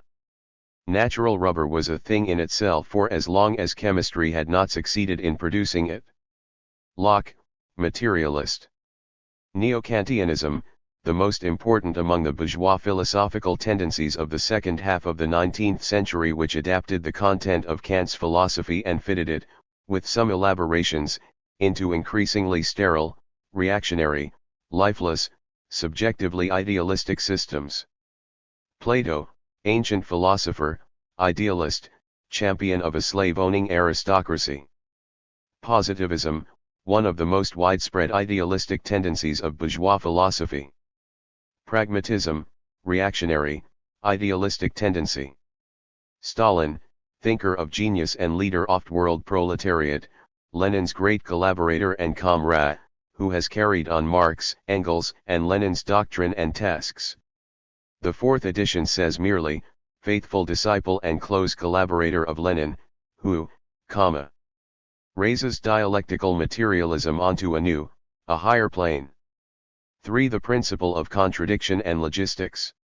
Certain dialectical materialists are in the habit of appealing to logistics when seeking to justify the position they adopt in relation to the principle of contradiction. Logistics, they claim, would admit the denial of this principle. Here is what we have to say on the subject. In logistics a distinction must be drawn between logic and metalogic, and in logic itself between classical logic and the heterodox systems. 2. Now, metalogic has been, so far at any rate, consistently two-valued and free of contradiction. We know no metalogic other than the two-valued one. This is important because metalogic corresponds just to that which is considered logic by those who do not practice logistics. It is a system of rules which permit deductions to be drawn, while the so-called logic in logistics is strictly formal, therefore devoid of significant content and not enabling one to make deductions. 3. In classical logistics the principle of contradiction has as much validity, if not more, as in traditional logic. For this logistic always contains propositions and rules which make it possible to deduce any desired proposition from a contradiction. This removes the distinction between acknowledged and not acknowledged propositions and consequently the distinction between true and false propositions, and leads to a complete surrender of knowledge. That is why it is customary in logistics to examine systems very carefully to see whether or not they contain contradictions. For this purpose complicated and exact methods have been devised. For among the heterodox systems of logic there are several which do not contain the principle of the excluded middle. There is one which makes it possible, on the basis of a contradiction, not to prove any given proposition but to prove the negation of any given proposition. But there is a whole group of systems, the many-valued systems of logic, which do not admit the principle of contradiction and which cannot prove any of the above-mentioned septical deductions. Now the logical character of these systems is a doubtful quantity. Some of the terms which occur in them are apparently quite incapable of logical interpretation, and the specialists in logistics, who at one time were enthusiastic supporters of such systems, are now, in the majority, very skeptical of them. And so, on the whole, logistical investigation has not overcome Aristotle's assertion that denial of the principle of contradiction leads to 127. Skepticism and to surrender of knowledge. On the contrary, it has considerably strengthened this assertion, having provided rigorous technical evidence for proving its theses. Supplements.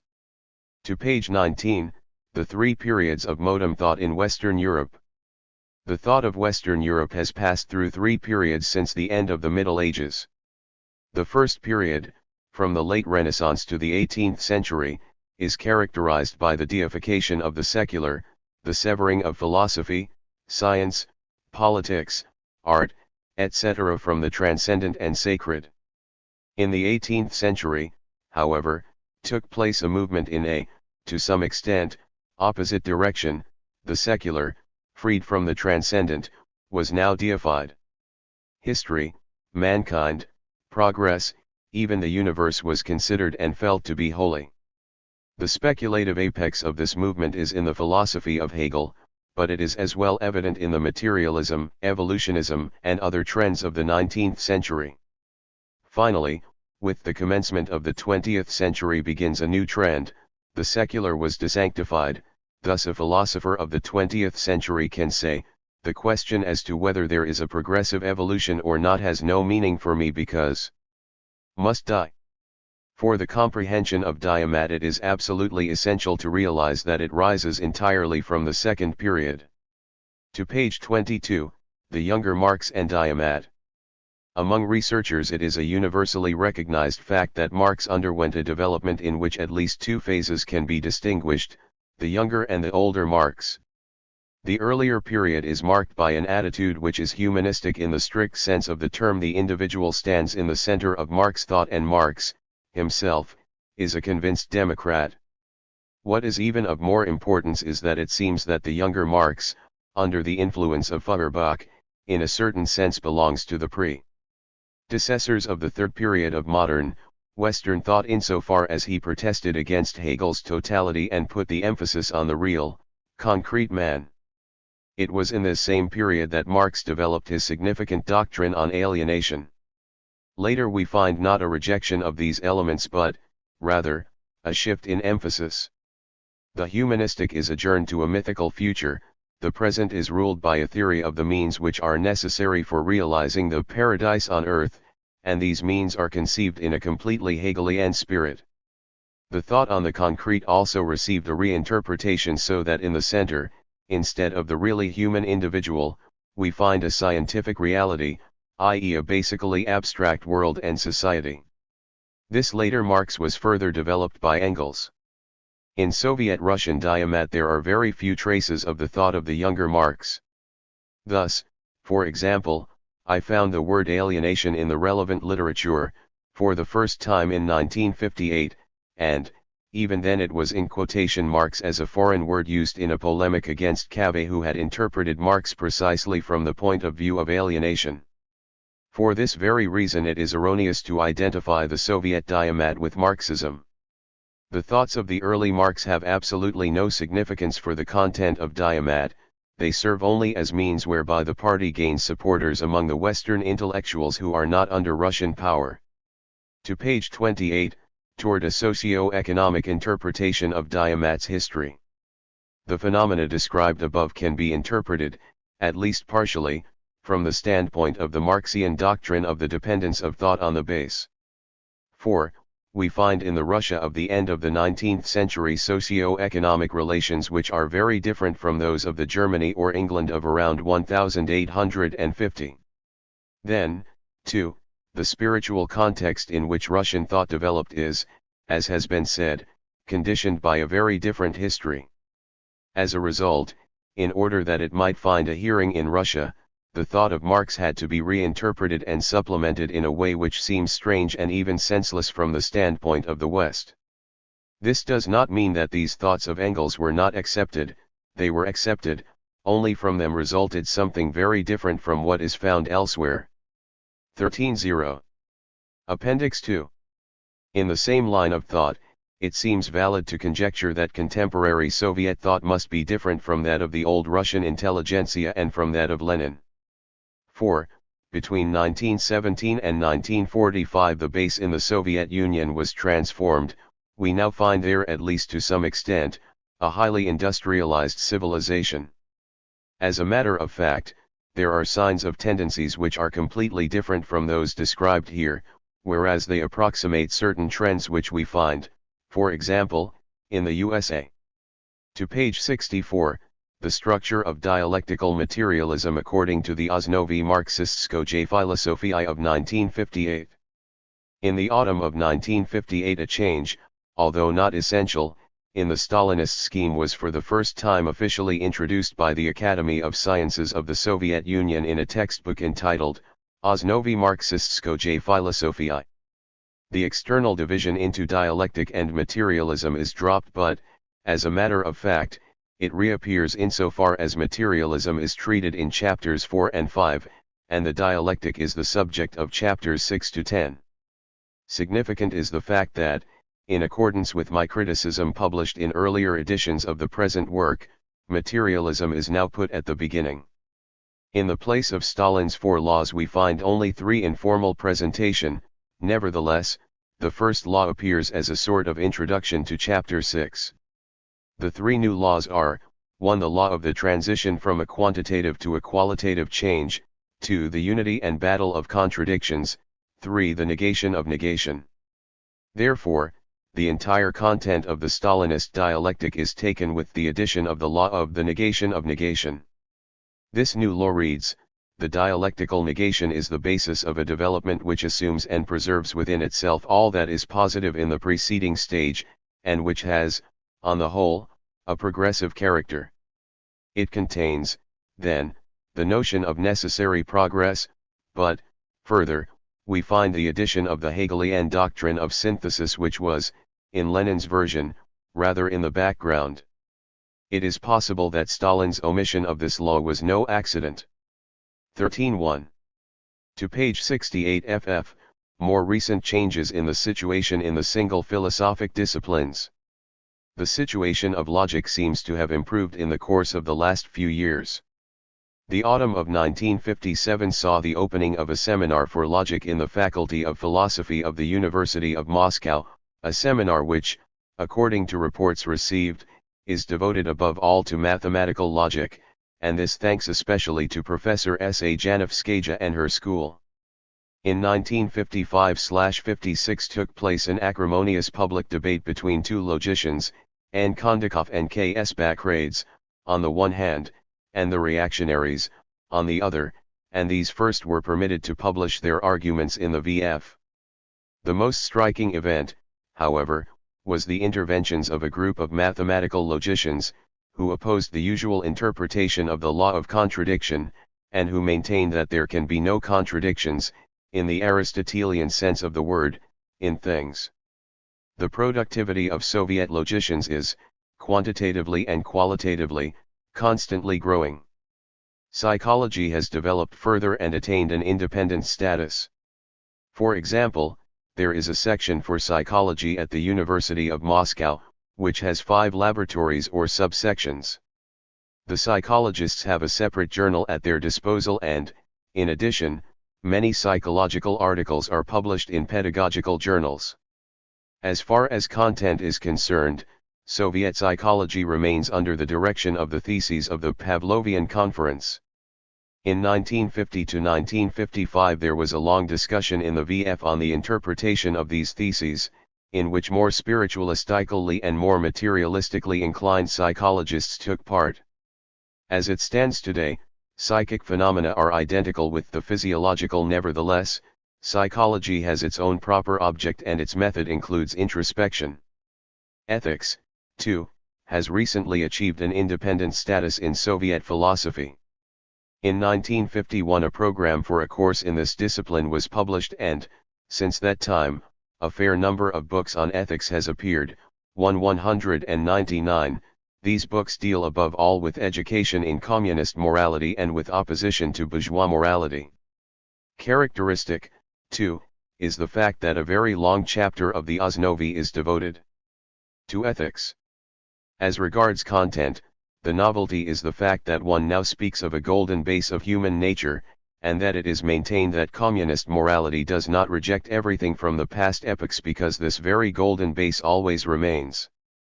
We find more literature but little new in aesthetics. Nevertheless, this discipline, too, seems to be slowly winning an independent status. To page 102, the empirical sciences and Diamat through the implementation of the Stalinist decision of 1950 and as well through the force of circumstances, the situation of the empirical sciences and, above all, that of physics has improved. In 1954 G. E. Glezerman distinguished in the empirical sciences 2 elements, the nonpartisan single propositions and laws on the one hand, and the general theories which are partisan, on the other. In the official Osnovi we find, also the general theoretical problems of the empirical sciences are a battlefield of the ideological war, which reflects, in one way or another, the class war. In practice, however, At least physics has achieved such an independence that now it is accepted that the philosopher is competent not to dictate sentences to the science but only to interpret its results. The situation is less encouraging in the other sciences such as biology and psychology. The vague formulation of the above-quoted dogmatic statement permits the party to interfere at will, in the name of Diamat.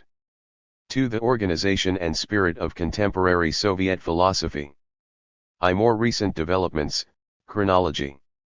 The development of Soviet philosophy in the recent past is, without a doubt, conditioned by numerous and, to some extent, profound changes in the socio-economic structure of the country.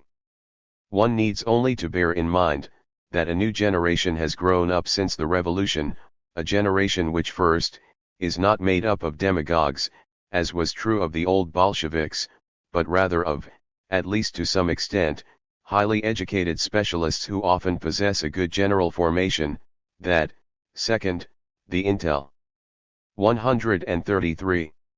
Intelligentsia, which makes up the ruling class in the Soviet Union, is more conscious of its social position and its real power, that, third, the Soviet Union has developed from a backward land to an industrial state, consequent upon which scientific research experienced a tremendous boom. It is easy to understand why the mechanical repetition of massive slogans, such as are most of the propositions of Stalin's classical pamphlet, has become progressively more impossible. A generation of intellectuals who have been educated in universities, in contact with true science, and who are accustomed to working with a highly developed technical apparatus must search for a better philosophy. What is more significant is the fact that now they can demand it, for nothing can go on without the physicists, such as Blokhzintsev, who direct the atomic research centers. In general, the ruling powers, i.e., the party, cannot afford to ignore the new intelligentsia. So much for the socio-economic presuppositions of the change. These find theoretical expression in, among others, two authoritative doctrines which are universally accepted and which have contributed tremendously to the acceleration of the process. The first is the 1937 theory of non-antagonistic contradictions, attributed to Mao Zedong, recognized by Stalin and Zhdanov and then by all in the Soviet Union. The second is Stalin's doctrine, according to which there are spiritual social factors, namely, language, which are not superstructural, hence not to be considered as partisan. We will review these doctrines shortly and indicate their theoretical significance. The basic thought of Mao Zedong which interests us here can be formulated as follows. The so-called contradiction possesses its generality, i.e. it is present in all beings, but also has its particularity, i.e. in each case it assumes another form. As a matter of fact, this is a logical consequence of two laws of the so-called dialectic, i.e. that there are contradictions everywhere and that there are qualitatively different levels of being in the world. From this Mao infers something new, namely, that the struggle of contradictions must be different for each qualitative level. And, he infers further that this struggle must be different in socialist society from what it was in the pre-socialist class society.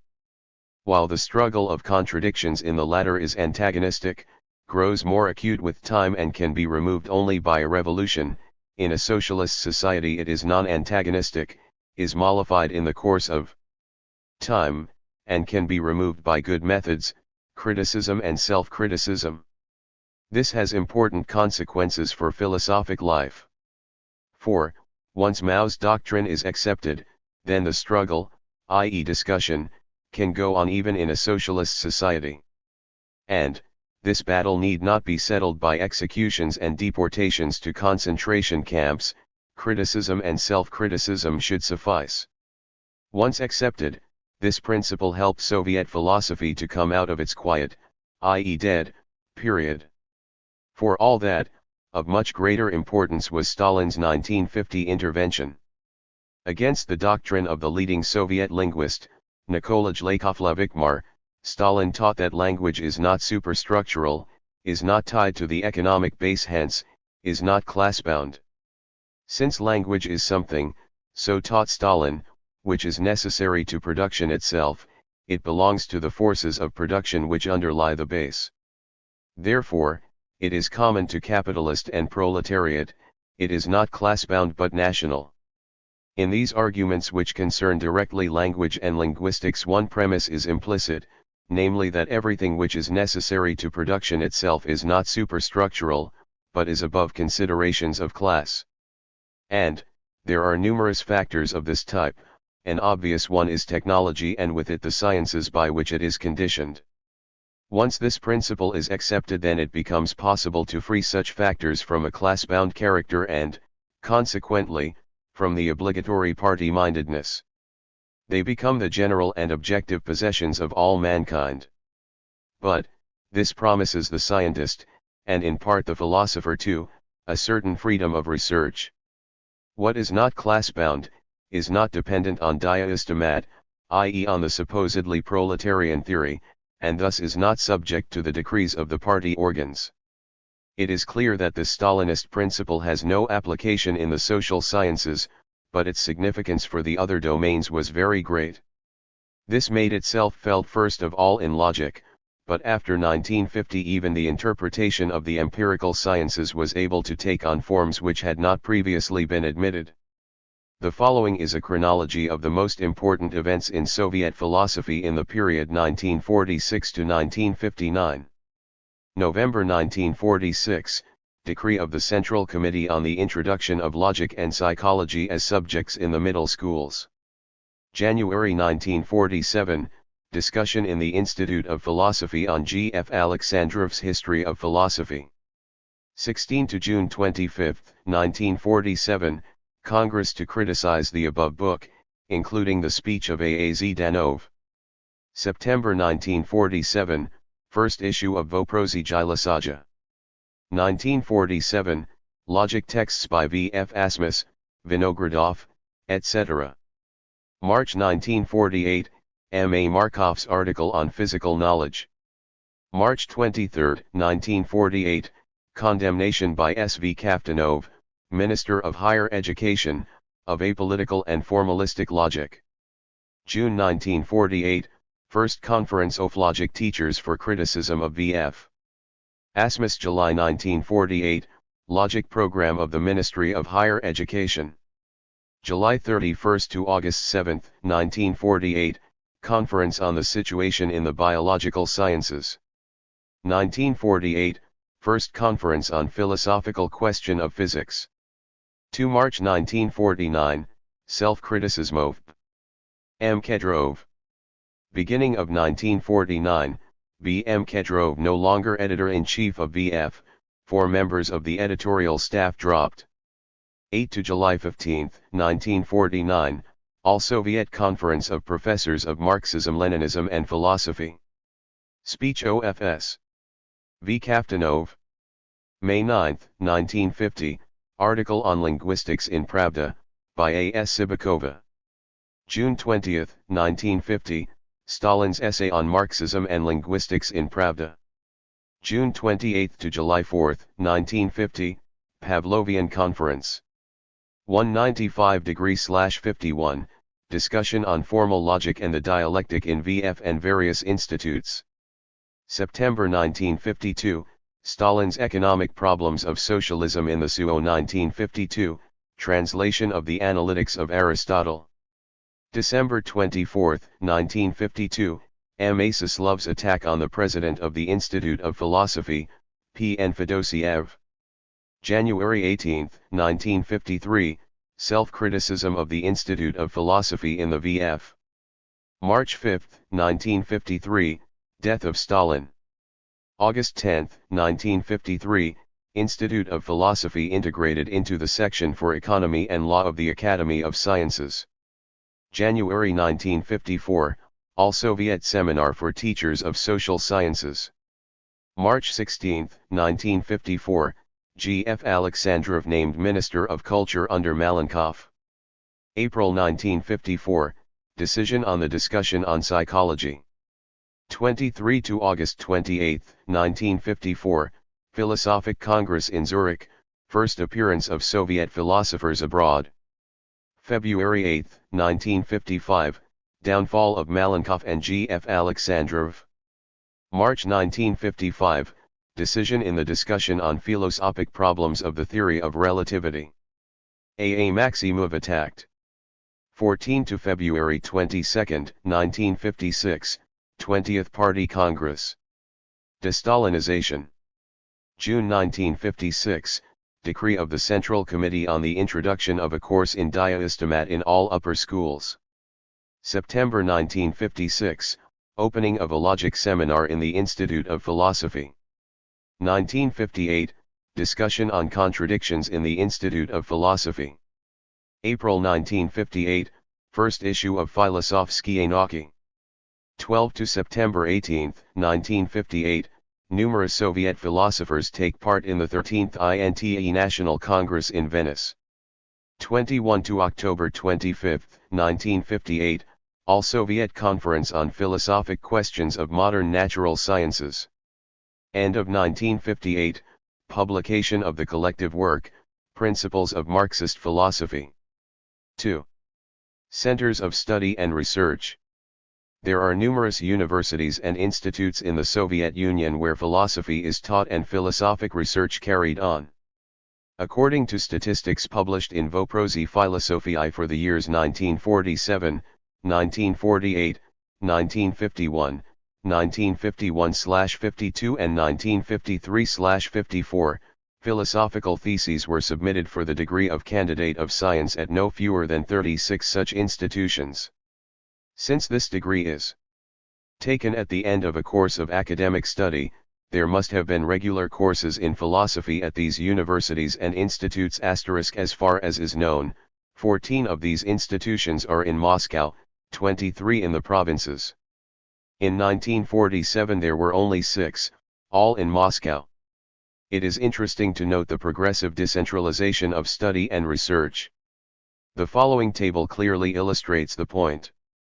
Number of institutes to which philosophic dissertations were presented. Year 1947, 1948 to 195, 195 and a half. 1953/4 total Moscow 6522 14 province 05 17 1923 total 610 28 30 37 Moscow in percent 100%, 50%, 39%, 36%, 38%. Needless to say, these academic centers are not all on the same level, quantitatively or qualitatively. It appears that about 10% of all philosophy students have attended the University of Moscow. The following details will give an idea of the range of studies at this university. According to A.P. Gagarin, there were 1,150 philosophy students there in the academic year 1950/51. Of these, 489 were registered in the philosophical, 168 in the psychological department, 272 were correspondence students and 69 were day students. In addition, there were 152 aspirants. As regards the number of teachers, the following details are based on a report by E.D. Kalmentev and others compiled in 1957. Professors. Association. I. Assistants total. Prof. Diamat 65718. History of Foreign Philosophy 36514. History of Philosophy of the Nations of the SU 37212 total 4. 18. 3 Caftri 12 1444. The psychology section was, if not larger, at any rate as large as the history section. It included 5 different laboratories or sub-departments. The Cafter for Logic cannot, in view of the great interest in this subject, have been much smaller than the psychology section. It is, therefore, not unlikely that the corresponding figures for these 2 departments would, taken together, be 57, of whom 17 were professors. When one remembers that no fewer than 14 Muscovite institutions gave instruction in philosophy, it will hardly be an exaggeration to put the total number of philosophy teachers at these establishments at about 300 instructors, including about 100 professors. We also have a few details on the State University in Tiflis. According to a report by A. Galasvili of 1956, this institution had 3 departments: Dialectical and Historical Materialism, Logic, History of Philosophy. There were 15 teachers in the first department. THIRD is a fairly important center of philosophical research, thanks above all to the work of Professor K.S. Backrades, but the other provincial universities are probably not much smaller. It may be assumed that each of them has a teaching staff of about 30. 3 theses. The lists of philosophical dissertations for the degree of candidate of science * throw further light on the extent and distribution of the teaching of philosophy. The following is an overall statistical view. It is impossible to check whether and how far these figures are complete, but it is highly likely that the increase in the numbers is not only due to an improvement in the access to sources of information. The increasing share of the provinces, rising from 0% to 36% with 6 years, is probably not merely statistical. The final figure is, in any case, quite significant: 469 theses in the year 1953/54. Among the institutions at which these were submitted, 3, namely the Academy of Social Sciences, the Institute of Philosophy of the Academy of Sciences of the USSR and the University of Moscow, occupy a leading position. At these institutions the following number of theses was submitted: 1947 I, 1948-51 I, 1951/52 I, 1953/54 I. Total academic of SOC Sciences 32 128, 34 52 246 INST of Philosophy 10 67 25 37 139 U. Of Moscow 228 60 139 23 8 total 53 223 119 228 annual average 53 74 119 228 108 in comparison with 1947 100 225 430. The picture here is essentially similar to that offered by the first table. But, in all probability, the information on the Muscovite institutions comes from sources which are better informed than those which report on the provinces. These figures enable us to estimate the number of philosophy students in the Soviet Union.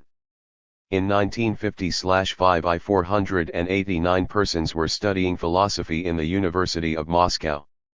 If we take away 189 for psychology, there remain about 300 for pure philosophy. In 1951/52 60 theses were submitted at this university, out of a total of 203, i.e. roughly one-third. This suggests that the number of philosophy students in Soviet universities was about 1,000 in that year. In 1953/54 the number of theses more than doubled. It will be, therefore, no exaggeration to estimate that at least 2,000 young men and women were training to be philosophers. Naturally, these are only round figures, not precise statistics. All the same, they are remarkable. 4. Publications. In various respects Soviet philosophical publications differ from those of the West. In the first place, they are extremely centralized, only very few institutions publish anything worth mentioning. The editions of the works that are published are much larger than is usual with Western publications of a similar nature. Moreover, there are comparatively few strictly scientific publications while numerous textbooks and writings of a popular character are published. In all these respects, however, there has been some development in the direction of Western conditions. Centralization is 141. Becoming less intense and editions are becoming smaller. Also, more scientific publications are appearing. As far as periodicals are concerned, Soviet philosophers had only one professional journal between 1947 and 1957, Voprosi Philosophii. At the beginning of 1958 a new philosophical journal, Filosofskie Nauki, was established, which represents the philosophical series in the scientific contributions of the Ministry of Higher Education. Philosophical articles can also be published in the Academy's Izvestija and similar series published by the Academies of Sciences and a few universities, and also in other organs. For example, A. Maximov published one of his notorious denunciations in Literaturnaja Gazeta and another in the Navy Journal. The leading periodicals and newspapers, such as Communist, Pravda, etc., also publish articles of philosophical importance from time to time. Nevertheless, the most important journal is still Voprosi Philosophii. It is the main source for every scholar and student in this field and is now one of the most important philosophical journals in the world. Founded in 1947, 2 issues were published in that year, 3 a year between 1948 and 1950, 6 a year between 1951 and 1956, and since 1957 12 issues a year have appeared. The total number of pages rose from 897 in 1947 to over 2,300 in 1958. The edition of 20,000 copies in the years 1947 and 1948 rose to 50,000 in 1956 and was then limited to 32,500. During the first 10 years VF published more than 1,000 articles and notes by nearly 800 different writers. Quantitatively, at any rate, it represents a tremendous achievement, especially when one remembers that one page of this journal corresponds to about 2.5 of the octavo pages normally used in the West. If printed in Western style, the contents of the 10 years issues would form a small library of about 50 volumes containing 500 pages each. As far as the contents are concerned, the history of VF has often been one of suffering and misfortune. Under the bold and intelligent direction of B.M. Kedrov, it became in 1948 the target of attacks by A. Maximov. The second number of 1948, publication was suspended and the next issue did not appear until June 1, 1949. Kedrov was no longer editor-in-chief, and 4 members of the editorial staff had been dropped. Maximov himself became an editor, beginning with the first issue of 1949, before this, A. Appendix 2. Similar reactionary, M.B. Maidan, had been nominated to the post. From 1949 to August 1952 the journal was edited by D1. Seznakov, then F.V. Konstantinov became editor-in-chief for 2 years. Maximov was still a member of the editorial board when the editor made a sharp attack on him. Some time later he disappeared from the editorial staff. Apart from the journals, Soviet philosophers also have at their disposal a number of collective works, which appear within the framework of the publications of various universities and also independently. As far as such symposia on philosophy are concerned, the first known to us during the period from 1947 onwards was published by the Academy of Sciences of the Azerbaijan SSR in 1948. This was followed by Questions of Philosophy, published by the Institute of Philosophy of the Academy of Sciences, the academic contributions of the Academy of Social Sciences attached to the Central Committee, both of which appeared in 1950. Then came Problems of Dialectical and Historical Materialism from the same Academy in 1953. The year 1955 saw the production of no less than 5 similar volumes, 2 of which were published in Leningrad, 2 in Sverdlovsk and 1 in Minsk. Beginning in 1956 publications of this kind have become increasingly numerous. Bibliographically the situation in Soviet philosophy is unsatisfactory. Current bibliographies were not published in VF until 1952. These are indicated in Savietika by the numbers 582, 2029. According to the bibliography of Soviet philosophy, current bibliographies exist of the publications on philosophy acquired by the Library of the Academy of Sciences, but they are only duplicated and hence fairly inaccessible. The work of G. A. Wetter and the essays of H. Dam in Ostprobleme contain valuable bibliographies. In 1959 there appeared 2 issues of the Bibliography of Soviet Philosophy in the series Savietika, edited by Th. Blakeley and the staff of the Institute of East European Studies in Fribourg. The first of these contains a list of the articles in VF for 1947 to 1956. The second contains the titles of books published between 1947 and 1956 and a list of books of articles in the Voprosi Philosophii and Filosofskie Nauki for 1957 and 1958. The book titles were listed on the basis of quotations appearing in VF and Publica. 143. Shins of under 100 pages were not included. It is, therefore, a complete bibliography, neither in regard to books nor articles, but it probably includes the most important items. The first issue of Savitika contains a detailed index of subjects and the second a complete index of names for both issues. For the last 12 years, from 1947 to 1958, Savitika lists rather more than 2,600 titles, including about 500 titles of books. This gives an average of about 200 titles a year. But the number of publications is not evenly distributed among the various years and a quantitative progress may be noted. The number of book titles rose from 23 in 1947 to 67 in 1956. Hence, although the Soviet Union remains rather far behind Western countries as regards the number of philosophic publications, the constant growth of the number of publications indicates that they are not so far behind as one might think and, further, are growing constantly closer. So much for the titles. As regards the size of the editions, the ratio between the Soviet Union and the West is very much in favor of the Soviet Union, since the editions there are often very large. Apart from the classics, of which millions of copies are printed, other books as well often appear in very large editions. To quote only a few examples, the second edition of the collective work on dialectical materialism amounted to 500,000 copies. The short philosophic dictionary of 1951 appeared in an edition of 500,000 copies, the Foundations of Marxist Philosophy in an edition of 250,000 copies. Even specialized works are often published in comparatively large editions.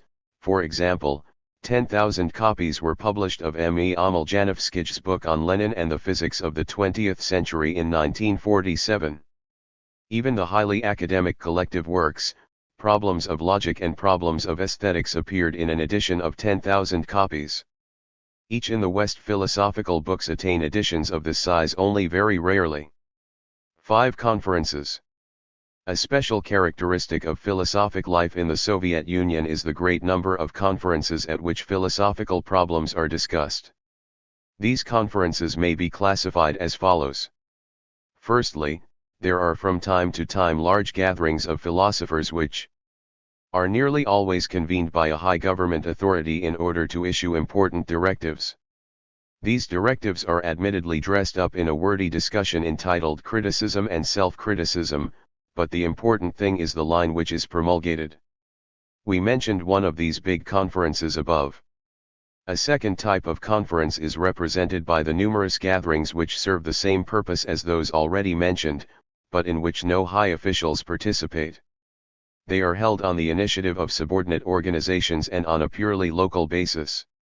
The following may serve as examples. On August 13, 1948, a conference on the situation in biology took place at the Institute of Philosophy, evidently in connection with the Lysenko Conference. In the same year a conference took place in Charkov on the subject of physics. In April 1950 at the Institute of Philosophy a conference took place on Pravda's criticism of writers. In November 1956 one took place at the Academy of Social Sciences on the resolutions of the Central Committee. Above all, a great number of meetings were devoted to the works of the genius Stalin in 1950 and 1952. It is hardly worthwhile listing them in detail. 388, 439, 449, 49 2a. Asterisk. A third type of conference is represented by the smaller gatherings in which normally only the philosophers of a single city or sometimes only a single institution take part, together with guest speakers. These meetings are devoted to the criticism of a particular work or project. In the Soviet Union, philosophers are in the habit of discussing every important publication very meticulously, and collective works are often scrutinized in great detail before publication.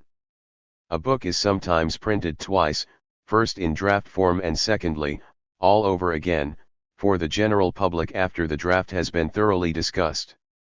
A few examples. A discussion took place at the Academy of Sciences from January 15 to 23, 1948 on M. M. Rosenthal's Marxist dialectical method, on A. M. Markov's On the Micro-World at the Institute of Philosophy on January 23, 1948, on March 26 and 30, 1948 at the P.I. on Spangens from Socialism to Communism, in the same year in the Philosophic Faculty of the University of Moscow on a Prospectus of the History of Philosophy, on March 10, 1950 at the P1. On 1. V. Kuznekov's Principle of Relativity in Contemporary Physics, in October 1950 at the P1. On the draft of the book on Basic Laws of Logic by N1. Kondakov, in 1951 at the P.I. on the collective work on historical materialism edited by F. V. Konstantinov. 600 persons are said to have taken part in this conference, on September 26, 1951 at the P1. On the syllabus for ethics, at the end of the same year on a prospectus of the book on dialectical materialism and contemporary science. At the end of 1954 no less than 4 such meetings took place to sit in judgment on the second edition of the book on historical materialism which has already been mentioned, on November 30 and December 18, 1956 Y. G. Baskakov's book on Czernizovskij was discussed, and so on. In the fourth place, it is customary in the Soviet Union to hold ceremonial conferences in honor of deceased philosophers or revolutionaries. One such conference in the Academy of Sciences was devoted to the 100th anniversary of the Communist Manifesto, and in the same year the Institute of Philosophy held a special meeting in honor of Belinsky. On January 21, 1949 the Marx-Engels-Lenin Institute held a special meeting to mark the 25th anniversary of the death of Lenin. The same institute and the Academy of Sciences devoted another meeting to the 40th anniversary of materialism and empirio-criticism.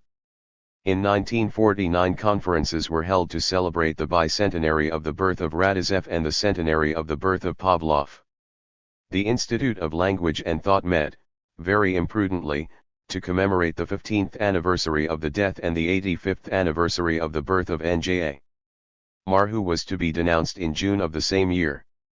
Voltaire was commemorated on May 291,953, the 30th anniversary of the death of Lenin was commemorated on January 18, 1954.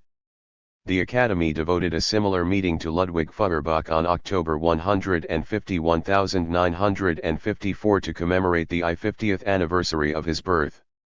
At the end of 1955 there was a commemoration of Gassendi. These conferences are by no means merely formal occasions. Lectures on philosophy and the history of philosophy are delivered, followed by discussion. For some time now we have been hearing increasingly of a different sort of conference at which neither a philosopher nor a book is discussed, but a group of problems. Thus the Academy of Sciences devoted a meeting in 1951 to the philosophical problems involved in the transformation of nature. In 1956 the editorial staff of Voprosi Philosophiae devoted a similar meeting to the subject of aesthetics. In January 1956 a meeting took place at the Institute of Philosophy to discuss the laws of technical progress. On February 13 at the same institute aesthetics were discussed again, and about this time a conference on morality was held at the University of Moscow. In the spring of 1958 an important conference on contradictions took place in the P1. And in October another was held on the philosophical problems of physics. The conferences mentioned here have only been given as examples. The press has also contained reports on many other such meetings, and others have no doubt been held apart from those on which reports have appeared. It should also be noted that apart from oral discussion, written discussions have also often taken place, such as those devoted to Markov in 1948 to 1949 and to logic in 1950 to 1951. The general impression one gets from reading the reports on these conferences may be summed up as follows. It is certain that Soviet philosophers discuss a great deal, probably more than their Western colleagues. 2. The level of discussion has risen considerably in the last 12 years, there is now less invective and more objective argument. 3. The conferences seem to be developing more in the direction of genuine philosophic discussion and away from the communication and elaboration of Party instructions. One characteristic of Soviet philosophers is their close cooperation with the scientists. Light on the extent of this cooperation is thrown by a report by M.T. Ivkuk and G.A. Kurzanov on the philosophical seminars for scientists held in Sverdlovsk in 1951. From this report we learn that one such seminar for physicists held 15 sessions, with an attendance of 150 to 200. The seminar for philosophical problems of chemistry held 8 meetings in the academic year 1951 to 1952, the philosophical seminar of the geologists 2 meetings, with an attendance of 55 to 65. A similar seminar for biologists met once a month and between 40 and 80 took part. Finally, the philosophical seminar for mathematicians is said to have held 10 meetings with an attendance of between 50 and 60. This seminar was 147. Held under the auspices of the State University, whereas the others were organized by the Urals branch of the Academy of Sciences. As is clear from the report, all these seminars had serious ends in view and were attended by numerous leading scientists. 6. The dogmatic ties. Soviet philosophy is tied to a dogma. It is a kind of thinking which has its positive foundations and its limits imposed on it from the outside, by an authority alien to philosophy. In this respect it is possible to discern a certain degree of progress in recent times. Some philosophers only retain the letter of communist dogma, and latterly some of the classics have even been criticized directly. And although revisionism has been much attacked, some Soviet philosophers are conducting their criticism with methods more rational than mere vituperation. In spite of all these signs of change, however, there can be no suggestion that free, undogmatic philosophy is as yet feasible in the Soviet Union. The authorities have proclaimed quite openly and bluntly, until quite recently, the absolutely binding force of communist dogma. Among the philosophers themselves efforts are being made to obtain freedom from this enslavement, but all such attempts, even the most radical, always take the form of an interpretation of rather than an attack on the dogma. A classical example is that of the Soviet logicians who take an anti-dialectical, Aristotelian stand against dialectical nonsense in logic. These philosophers are aiming fundamentally at a complete rejection of some of the basic theses of dialectical materialism, but their attacks always take the form of a deeper interpretation of dialectical materialism. Since the fact that Soviet philosophers are enslaved to dogma has often been questioned in recent times, we propose to quote a few official pronouncements on the subject from recent years. The following resolution was adopted at the 20th Congress of the Communist Party of the Soviet Union. The Party Congress instructs the Central Committee to guard the purity of Marxist-Leninist theory like the apple of its eye. This led to the Central Committee ordering the introduction of a course on dialectical materialism in all higher schools. In the declaration of the 12 Communist parties which met in Moscow in November 1957, to celebrate the 40th anniversary of the October Revolution, we read: "Dialectical materialism is the theoretical foundation of Marxism-Leninism. This ideology or conception of the world reflects a universal law of development in nature, society, and human thought. This conception applies to the past, present, and future. Dialectical materialism is opposed by metaphysics and idealism. If a Marxist political party does not base its analyses on dialectics and materialism, the inevitable result will be the rise of one-sidedness and subjectivism and the ossification of all thought." Khrushchev himself has formulated this viewpoint with all the clarity which could be desired. Here are a few of his statements. The enemies of communism wanted to use the criticism of the cult of the personality of Stalin against the basis of our system, against the principles of Marxism-Leninism, but, my dear sirs, nothing has or will come of it. We are led by the teaching of Marxism-Leninism. We will firmly and consistently bring to life the great ideas of Marxism-Leninism.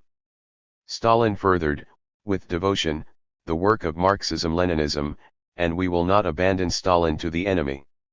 In all its activity, our party is led by the doctrine of Marxism-Leninism. Our parties must come against and demask the pseudo-communists. So 149. That they do not pervert Marxist-Leninist theory, with the exception of one soldier, then that soldier must drop out of the ranks and go to the rear until he has learned how to march. This is the order of the army. Just so is our attitude toward the problems of Marxism-Leninism. We are very strict when it comes to adherence to the basic principles of Marxism-Leninism, and we tolerate no distortions when Marxist-Leninist theory is in question. We will always keep Marxist-Leninist theory pure. What is the basis of the unity of the lands of the great socialist brotherhood? The unity of Marxist-Leninist ideology. Today more than 950 million men are building, under the banner of Marxism-Leninism, a new life in the lands of socialism. One cannot put it any more strongly or more clearly, Marxism-Leninism and its basis, Diamat, is the Weltanschauung of the CPSU and is to be kept pure as the apple of its eye. It is no wonder, then, that no deviations are to be tolerated. Like an army, Khrushchev's 950 million men are to march in dogmatic step. It is a fitting comparison, one which aptly expresses the nature of the dogmatic ties. There is the spirit of iron, military discipline.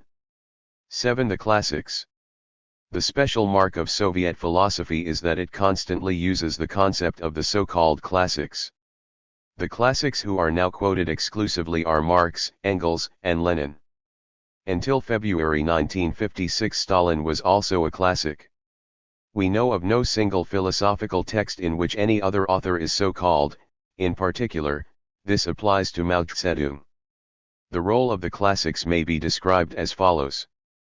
Firstly, they are regarded as great, highly gifted, leading revolutionary thinkers.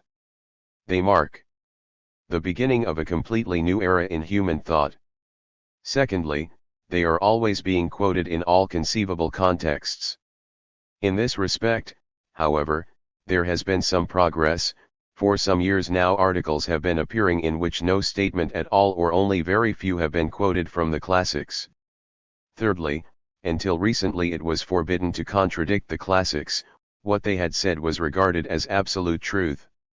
In this respect, too, there has been some progress in recent times. We know of two texts in which Soviet philosophers have attacked a classic, Engels, and have declared that he made false statements. The first of these is by E. A. Ashratjan, and contains a criticism of a statement on the psychophysical problem. The second is a report on a controversy by A. Kalman p. 165f, and this deals with an ontological problem. It is a striking fact that although other philosophers defended Engels and A.S.P., the controversy was relatively polite. It should be noted, however, that in both cases what was criticized was a single statement and, at any rate in the case of Kalman, the critic emphasized that in the text under discussion Engels had contradicted his own general doctrine. The present situation may perhaps be described in the following way. The teaching of the classics continues to be regarded as absolutely true, but it is the whole doctrine rather than individual statements which is so regarded. A few years ago every word of the classics was sacred. Fourthly, a great deal of Soviet philosophy consists in the interpretation of the classics and in attempts to adapt their teaching to the facts of science. Two examples may be cited to illustrate the above points. First, we propose to give some statements made by Soviet logicians in 1950-1951 about Stalin's excursion into linguistics. Then we shall give some statistics on the number of quotations from the classics that appeared in the 2 years 1950 and 1958. The cringing attitude of the Soviet logicians in 1950 to 1951 is profoundly shocking.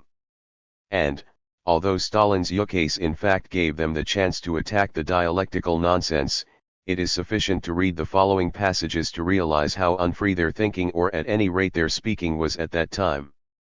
K.S. Backrades, since the new works of Comrade Stalin on linguistics 15.1 have appeared, which are intended to provide the basis not only for Soviet Marxist linguistics but for all scientific knowledge, many debatable questions of logic have been automatically settled. Has come back into its own. L.L. Osmakov, the works of Comrade Stalin on linguistics open up wide perspectives not only for the development of linguistics but for other sciences as well, especially logic. Many problems of logic have now become very clear. In his analysis of linguistic phenomena, Comrade Stalin exemplifies it. Since the appearance of Stalin's work Marxism and Questions of Linguistics, all logicians are uniformly of the opinion that the forms and laws of thought, which are investigated by formal logic, are universally human and proper to all who think. Now, after the work of genius of 1. V. Stalin on Questions of Linguistics, it has become clear that the logical apparatus is as important to thought as is grammar to language. In 3 Soviet publications, 2 issues of Voprosy Philosophii, the text, Foundations of Marxist Philosophy, Voprosy Philosophii and Filosofskie Nauki for 1958. The figures show that Stalin has fallen away from his dominating position to a position of insignificance. The small role that Marx plays among these Marxists is equally obvious. Lenin is now predominant, and he alone is quoted more often than all the other classics put together. His role is even greater than it might seem, since the authors we put under others are, for the most part, quoted only so that they might be refuted, while Lenin is always cited to support the proposed thesis. The most impressive fact, however, is that the number of quotations from the classics has not dropped but rather risen. In the first sample they constitute only a little over 2/5, in the second they form nearly 70% of all the quotations. Finally, a few figures from Noviniji on the editions of Lenin's works. The works of Vladimir Lic Lenin were published in the Soviet Union since 19187,701 times in 62 languages of the nations of the SU and 26 foreign languages, with a total of 301,015,000 copies. In Russian, 2,378 times with a total of 227,886,000 copies, in the languages of the other nations of the SU, 4,313 times, totaling 56,510,000 copies, in foreign languages, 1,010 times with a total of 16,619,000 copies. 4 editions of the works of Vladimir Lic have been published in the SU, and the Institute of Marxism-Leninism has already published 3 volumes of the 5th and complete, in 55 volumes, edition. Among the single works of V.I. Lenin, the most frequently published have been, State and Revolution, Imperialism as the highest phase of capitalism, Materialism and Empiriocriticism, 8 Criticism and Self-Criticism. The enslavement of the Soviet philosopher consists not merely in the fact that he is bound to recognize the absolute truth of the classics, but also that he is forced to submit to the official interpretation of their teaching. That this is so is clear from the specifically communist institution of criticism and self-criticism. These words have a completely different meaning from that which they bear in the West. They imply submission to the official interpretation of the teaching of the classics. The critic states the line of the party organs, the self-critic openly states that he has erred and he promises to mend his ways. Needless to say, it often happens that the critics really are in agreement with the party line. Whether this is so in the case of self-critics is more doubtful. If one remembers that the criticism is often given by quite unqualified, not to say primitive men, against outstanding specialists, it is difficult to assume that the self-criticism can represent the speaker's inner convictions. It is often a case of subjection to an alien human authority, against the speaker's conscience. The impressive fact, however, is that some of these conversions do appear to be genuine. One such case was probably that of Professor L.S. Rubinstein, the leading Soviet psychologist, who published an article after the Pavlovian Conference in 1952, which to all appearances testified to an inner conversion to the party line. As in other contexts, it is possible to observe a certain degree of progress in recent years. Even in 1948, Professor V. F. Asmus is said, at a conference specially convened to criticize his work, not only not to have acknowledged his guilt but to have dared to defend himself. The subject was formalism in logic, a thesis which at that time was considered simply a deviation. We find a similar phenomenon among the physicists. It looked as if the same fate was being prepared for them in 1950 as the geneticists underwent in 1948 as a result of the Lysenko affair. But, the physicists defended themselves and refused to practice self-criticism. Finally, after two leading logicians, K.S. Bakrades and N.I. Kondakov, were sharply criticized by the editors of VFin 1955, the accused not only defended themselves but were even allowed to publish their replies, 347. As far as the immediate past is concerned, the impression one gets may be summed up as follows. There are in the Soviet Union a number of philosophers who regard enslavement to the official ideology as inadmissible and are striving to reduce it to a minimum. So much appears to be beyond all doubt. It is more difficult, however, to define the extent to which they have so far succeeded. That there has been a certain amount of progress seems, again, to be certain, but it is highly likely that the results are still very far from what these thinkers themselves would like. 9. The philosophic style. Soviet philosophy has its own style which is in many respects quite different from that of Western Europe or of the USA. Some of its character. 155.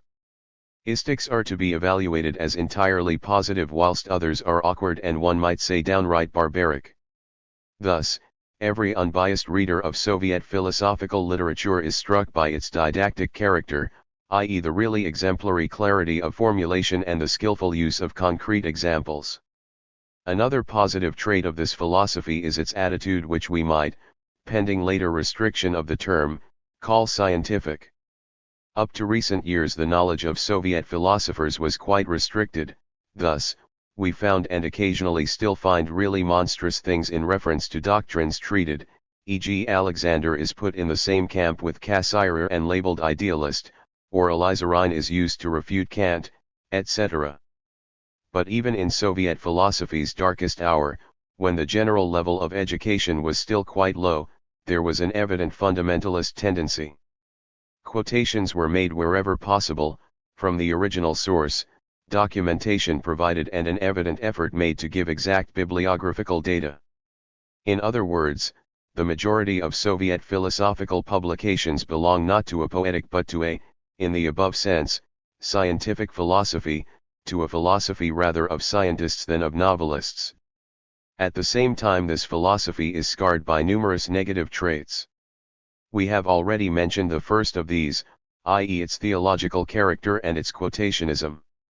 Nevertheless, we pointed out above that two changes seem to be underway in reference to this characteristic. First, quotationism is more and more set aside because, instead of working on the basis of the single pronouncements of the classics, one takes the sense of their works as a whole, hence, once in a while we now find criticisms of some of the single statements. Secondly, there are more and more articles in which the argument from Scripture is simply not used. But, these remain exceptions. Another trait which is negative and unscientific is a rugged, naive, and repulsive nationalism. At the beginning of the present period there was a real crisis on this question when Soviet philosophers, taking the lead from A. A. Zhdanov, condemned one another for a cringing attitude toward foreign philosophy. An entire discussion was occasioned by the article of Z. A. Kamenskij who took a moderate stand on the question of patriotism 131, 237, 332, etc. The situation today seems to be somewhat better. Nevertheless, this nationalism has by no means disappeared. For example, it is really astonishing that a man like V.F. Asmus designates the works, few and certainly not first class, of Soviet mathematical logicians as especially important and makes of them a Soviet school. Similar are the statements of another serious Soviet thinker, L.S. Rubinstein, who characterized the entirety of non-Soviet psychology as idealist. It should be noted that behind the opposition Marxist, bourgeois is often hidden the opposition Soviet, foreign. Perhaps this is the occasion to make a suggestion to Soviet philosophers. They have, in very difficult circumstances, produced some worthwhile results, often risking their lives for pure philosophy. Soviet philosophy has now become an important element in contemporary thought. It is the philosophy of a great people. there is no reason why its exponents should suffer from a feeling of inferiority and try to compensate in a naively nationalistic way. Only small men and small nations have to be nationalist in this way. It would be very welcome if Soviet philosophers would become conscious of this fact and begin to use another style. A further negative trait of Soviet philosophy was the name-calling. In this respect we may note that not all philosophers lowered themselves to this use of barbaric language. And, further, in the course of 1956 to 1959 I did not find one single name-calling title in the VF. One could conclude from this that Soviet philosophy, and, perhaps, the SU as a whole, has freed itself from this habit. To this must be said that it seems that men who are conscious of the methodological impropriety of name-calling are now in control of publications. Nevertheless, those very men who were the worst in this respect a few years ago are still there, and some of them, like Emil Janovskij, are in key positions. One can hope that the situation will not become worse. But, such a turn is not excluded. Finally, I would note the verbosity of many Soviet philosophers as a negative characteristic. Although we do find a number of scholars who write beautifully, many of them and above all the reactionaries write with a real Oriental prolixity so that the reading of their works is boring and a simple waste of time. In addition, there is the tendency in the SU to mix in considerations which have little or nothing to do with philosophy. Thus, many articles in VF and Filosofskie Nauki deal with purely political, economic, artistic matters and things of this type. 10. Division. The classical version divides all of philosophy into dialectical and historical materialism. As a matter of fact, the development of Soviet philosophy has rendered this simplest schema obsolete. Already in 1949 a conference of the directors of the Cafedry for Marxism-Leninism put forth the following division as being suitable. Diamat 5. Psychology 2. History of Foreign Philosophy 6. Philosophy of Science 3. History of Philosophy in the SU 7. Aesthetics 4. Logic 8. Pedagogy. This scheme is more or less exactly followed at least in the division of bibliographies. The following table gives the percentage distribution of the single disciplines in two such bibliographical lists and 3,845. 2. The main tendencies. A new phenomenon in Soviet philosophy is the strong emergence of various tendencies often sharply opposed to one another. It is possible to speak of real philosophical schools. There are in the main three such tendencies. We shall call them the reactionary, Hegelian, and Aristotelian tendencies. The reactionaries. First of all, there is a prominent and numerous group of men belonging almost entirely to the older generation who now occupy the key positions in philosophical life and who adhere to the reactionary line in philosophy. A typical and blatant example is A. Maximov, who is always denouncing his colleagues. Another is M. Rosenthal, a leading philosopher with a mania for quoting the classics, co-author of the Short Philosophic Dictionary and also denouncer of other philosophers. These are only two among many others who could be mentioned. We have called this tendency reactionary because its representatives try stubbornly to hinder all progress and to preserve the old theories of dialectical materialism. In every discussion the representatives of this school speak against everything that is in any respect new in philosophy, against the recognition of the theory of relativity, against formal logic, against the new interpretation of contradictions, etc. Very important because of its prominent position, it is philosophically not very significant. The men who form this group do not appear to think much and it is impossible to learn much from them. To the Hegelians, in our view a distinction should be made between the reactionaries and those philosophers who, though opposed to the onrush of new, scientific, Aristotelian ideas, use argument rather than quotation to support their position and argue from a well-conceived dialectical point of view.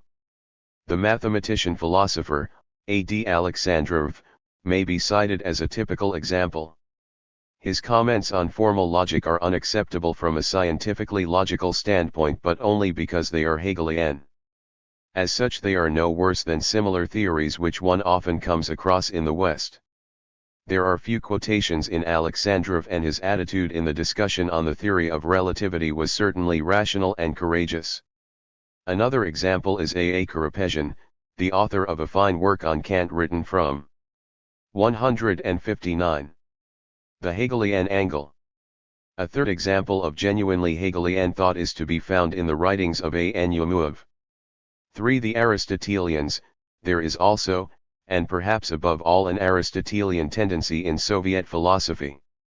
This is not surprising, since the so-called materialism is basically an interpretation of Aristotelianism. Aristotle was also highly esteemed by Lenin.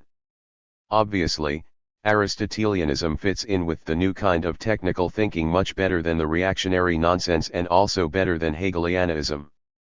K.S. Bakrades is probably the leading Aristotelian. With great patience and much courage he has always clearly expounded the Aristotelian interpretation of logic, even going so far as to reject dialectical logic, which he acknowledges only as a purely epistemological theory and nothing more. Another Aristotelian is the Nestor of Soviet logicians, Professor V. F. Asmus. His criticism of the contemporary idealist philosophies of logic is thoroughly Aristotelian, and so is his courageous and triumphant defense of formal logic. B. M. Kedrov, probably the most important contemporary Soviet thinker, is not far from this point of view. The only other thinker we propose to mention is I. V. Blauberg, who is notable for his reinterpretation of the law of universal relationships. Last but not least, there are the mathematical logicians who, like A. Zinoviev, had the courage to deny that there are any genuine contradictions in existence. One's general impression is that this group is not only the largest of the three but also has the largest number of younger thinkers. This classification of Soviet philosophy must be regarded as a provisional one, more a working hypothesis than a rigid fact. Up to now it has been possible for individual Soviet thinkers to express their views clearly only within a limited field. It often happens that a thinker who on one topic has advocated the Aristotelian approach makes extremely un-Aristotelian statements on another subject. The difference between the reactionaries and the two other groups seems to be more acute than that which divides the latter groups from one another. There is, for example, no possible bridge between the nonsense on contradictions perpetrated in the Osnovi of 1958 and the deeply conceived scientific attitude of an A. Kalman and an A. Zinoviev. Similarly, Thalakwathius B. M. Maroknik and the thoughtful Hegelian A. D. Alexandrov belong to two quite different worlds. What B. M. Kedrov once wrote about A. Maximuev demonstrates this unbridgeable gulf between the adherents of barbaric reactionary nonsense and the philosophers. Here too, however, one has to be careful. We know of at least one case, that of G.A. Kurzanov, in which we have been able to discern a clear transition from reactionary stupidity to respectable philosophical work. As we have said, the difference between the thinkers I have called Hegelians and Aristotelians are less clearly marked and less consistent. Both groups are adherents of dialectical materialism, which is an irrational amalgamation of the two philosophies. Whilst some of these thinkers have succeeded in attaining complete clarity on some questions, they often fail and the picture they produce remains in some respects obscure. 3. Dialectical materialism according to the Osnovi. In this section we offer a summary of the most important theses of the newest official textbook of Soviet dogma, namely the Osnovi Marxistskoje Filosofii, which was published by the Academy of Sciences of the SU under the editorship of F. V. Konstantinov in 750,000 copies. The basic problem of philosophy is the question on the relationship between thought and being, between spirit and nature, on which of the two is primary. There are two principal answers to this question. The materialists give the priority to matter. They are of the opinion that no one made the world, that nature is eternal. The idealists attribute priority to thought or spirit. A compromise position, i.e. dualism, is contradictory. Materialism is vulgar or Marxist. The weakness of vulgar materialism lies in the use of the metaphysical method, i.e. that it treats of things without considering their organic interconnections, which is the contradictory of the dialectical method. The object of philosophy is the investigation of the interconnections and relationships which are more universal than those which are investigated by the special sciences. It investigates the universal laws of all becoming and of every development. A non-philosophic special science is impossible. When the scientist passes from the description of facts to the postulation of laws and to theoretical considerations, he cannot get along without philosophy, Weltanschauung, without a theory of knowledge. For the Communist Party, questions of Weltanschauung are not the private affairs of its members. The party considers the defense of the philosophic basis of Marxism a party affair. It is an ideological monolith. Marxist philosophy is a party philosophy. Since, however, the proletariat is interested in knowing the true laws because these are necessary for the transformation of society, the party-mindedness of Marxist philosophy does not contradict its objectivity. Matter is a philosophic category for the designation of the objective reality which is given to man in sensation and which is copied, photographed, represented in his sensations and which exists independent of him. The sole quality of matter which philosophic materialism is held to recognize is the quality of being objective reality, of existing outside of our knowledge. In opposition to metaphysical materialism, Diamat rejects the conception of necessary and immutable essences of things and of a completely simple substance. Matter is uncreatable in profundity. Matter is eternal, endless, infinite. But, everything is changeable, limited, contingent. Matter is not homogeneous and determined by a single quality. As science has shown, all in nature is in motion. Motion is not accidental, it is an eternal existential form of matter. Diamat understands as motion not just the mechanical movement of bodies in space, but every change in general. The following basic forms of motion can be distinguished: I. The motion of bodies in relation to other bodies in space. 2. The forms of motion which are investigated by physics, e.g. thermal and electromagnetic phenomena such as light, etc. 3. Chemical processes. 4. Biological forms of motion. 5. Social events, the history of human society. Every form of motion is inseparably bound up with a certain form of matter. There can be no matter without motion and no motion without matter. Space is an objective and real existential form of self-moving matter. Time is an objective, real, existential form of self-moving matter. In the world there is nothing but self-moving matter, and self-moving matter cannot move itself other than in space and time. The unity of the world does not consist in its being, for it must be before being so, but in its materiality. There is nothing in the world, and there will never be anything in the world, which is not self-moving matter or a simple product of self-moving matter. Therein lies the unity of the world. Consciousness is a higher product of matter, of nature. The opinion which holds it to be a quality of an immaterial substance, the soul, is fantastic and has been refuted by science.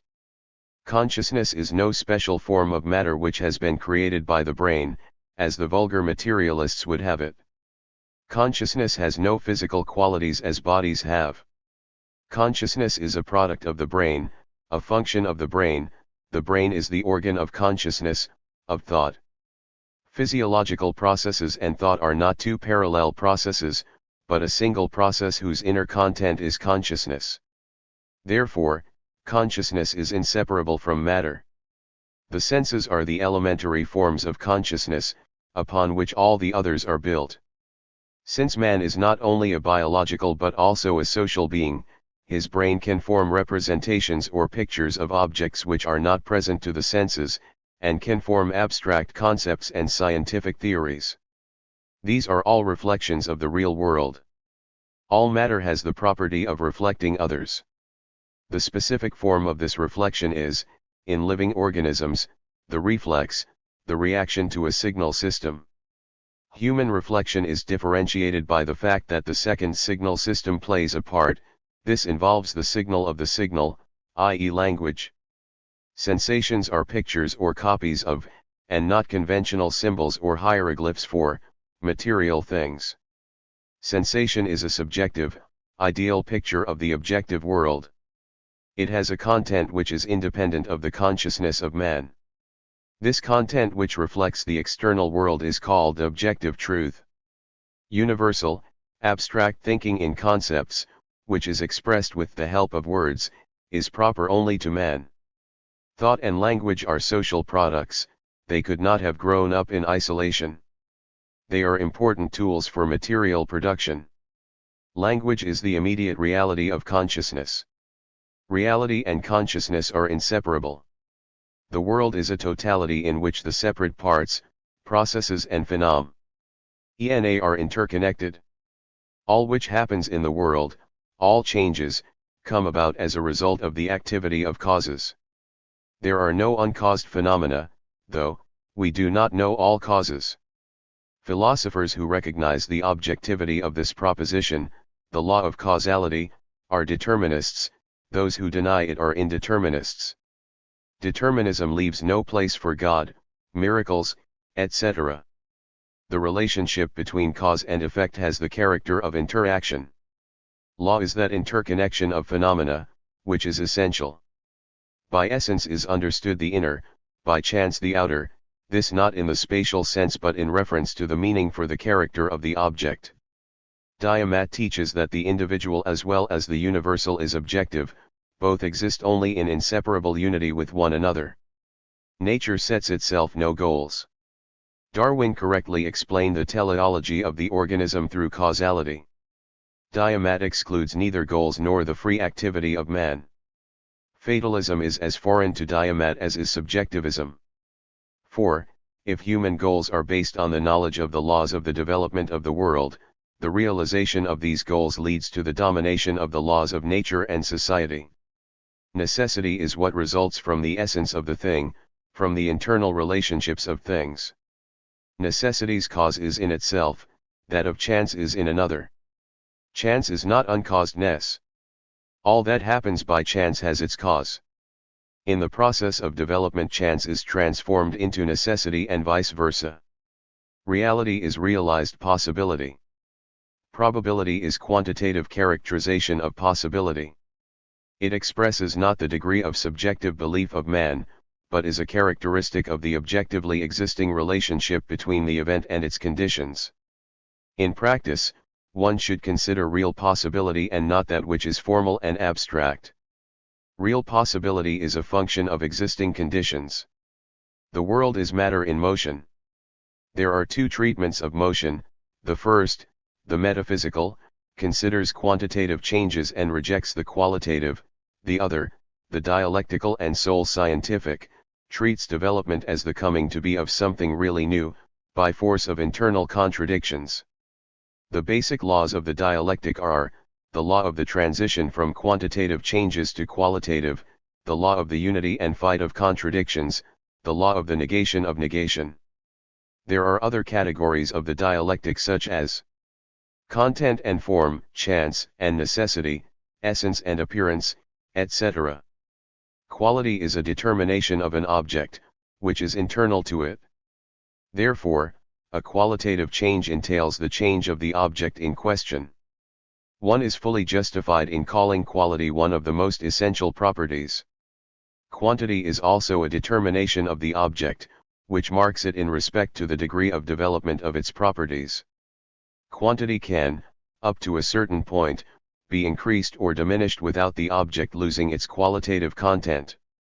The law of the transition from quantitative changes to qualitative is a law according to which small and at first insignificant modifications of quantity, when they reach a certain level, entail basic, qualitative changes in the object. As a result, objects change when one quality disappears and a new one comes to be. Quantitative changes constitute the evolutive type of development and qualitative the revolutionary type. Revolutionary change is a leap, a break in the continuity of quantitative changes, a transition from one quality to another. Every qualitative change has the character of a leap. Life and the development of nature are made up of slow evolution plus quick leaps. Therefore, both vulgar evolutionism, according to which there is only evolution without leaps, and catastrophism, according to which there are only leaps and no evolution, are equally false. Leaps do not happen always and everywhere in an instant. There are long-lasting leaps. Political revolutions completely disappear in socialist society, contrary to antagonistic formations where the leaps have this form. There are contradictions in things, not only external, i.e. between different objects, but also internal, i.e. oppositions between contradictory aspects and tendencies in the essence of one and the same object. A moving body is, in the same instant, in one place in space and not in it, i.e. is elsewhere. The dialectic is the algebra of the revolution. Development is the conflict of opposites. Without inner contradictions there would be no movement. Contradictions are solved in the conflict. The law of the unity and conflict of opposites is a law according to which all things, phenomena, and processes have internally contradictory aspects and tendencies which are in a battle situation. This fight provides development with its inner impulse and leads to the aggravation of the oppositions. Until, finally, they are solved in the degeneration of the old and the coming to be of the new. Movement and development are self-movement and self-development. Matter contains within itself the cause of its development. Movement is due to the fight of internal contradictions. For each type of movement there is a specific type of contradiction. For example, the expression battle has another meaning in nature and in society. In the development of society there are two types of contradiction, antagonistic and non-antagonistic. Antagonistic contradictions are the oppositions of incompatible social forces, they lead to conflict. Non-antagonistic contradictions are the oppositions of such forces and tendencies as have a common, basic interest alongside of the opposition. Content is the base, the principal aspect of the object, which qualitatively determines it and appears in all elements. Form is the mode of existence of the content, its organization, its structure, that makes its existence possible. The contradiction between an old form and a new content leads to conflict between them. This conflict lasts until the old form is replaced by a new one which corresponds to the changed content. The law of negation is the law according to which there is a relationship between the negated and the negating such that the dialectical negation is not a simple rejection of all previous development but is that basis of development which accepts and retains all that was positive in the previous stages, repeats it on a higher level and, thus, in general has a progressive character. The subjective dialectic is a reflection of the objective dialectic. Correctly conceived, the laws of thought are necessarily in complete correspondence to the laws of nature. The dialectic includes epistemology and logic. Correctly understood, the law of contradiction is completely compatible with the recognition of contradictions in the objective world because it, like all logical laws, presents only the simpler relationships between things and represents a certain side or aspect, thereby entailing a fixation. Formal logic is not the sole science of thought. There is also a dialectical logic whose principal object is the problem of truth and which investigates not the external relations. 166. Appendix 2. But the laws of the development of all material, natural and spiritual things. Dialectical logic has no laws other than those of the objective dialectic. Before sense experience man has not and cannot have any knowledge of the external world. In this respect empiricism is correct. The subject, reason, thinking is active in knowing. In this reference rationalism is correct. Empiricism and rationalism are two, one-sided, metaphysical versions of knowledge. Practice is the basis of human knowledge and the criterion of its truth. The essence is the inner and relatively constant aspect of objective reality, which determines the nature of the phenomenon in question. On the other hand, appearance is the outer, more mobile and changeable aspect of objective reality. Appearance is the concrete self-indication of the essence. The essence is reached by thought while appearances are reached by the senses. The unity of essence and appearance is the objective basis of the unity oft sensible and rational in knowledge. Knowledge is a reflection, by man, of nature. But, it is not a simple, direct, and total reflection. It is a process. There are three elements, I nature, 2 human knowledge, i.e. man's brain, 3 the form of the reflection of nature in human knowledge. Knowledge progresses from the singular through the particular to the universal. Theory is not independent and autonomous. It is a scientific universalization of practice and arises from the needs of the practical activity of man. Pragmatism, which rejects objective truth, is false. Truth is a process. The coincidence of thought with the object is a process. Absolute truth is objective truth in its fullness. This is knowledge which cannot be refuted by the further course of science and practice. Absolute truth is not simply the object toward which our knowledge strives. In every domain of scientific knowledge there are absolutely true statements. Relative truth is a knowledge which gives an essentially true reflection of reality, but the reflection is not complete. It concerns the limits of the known, under certain conditions, in certain contexts.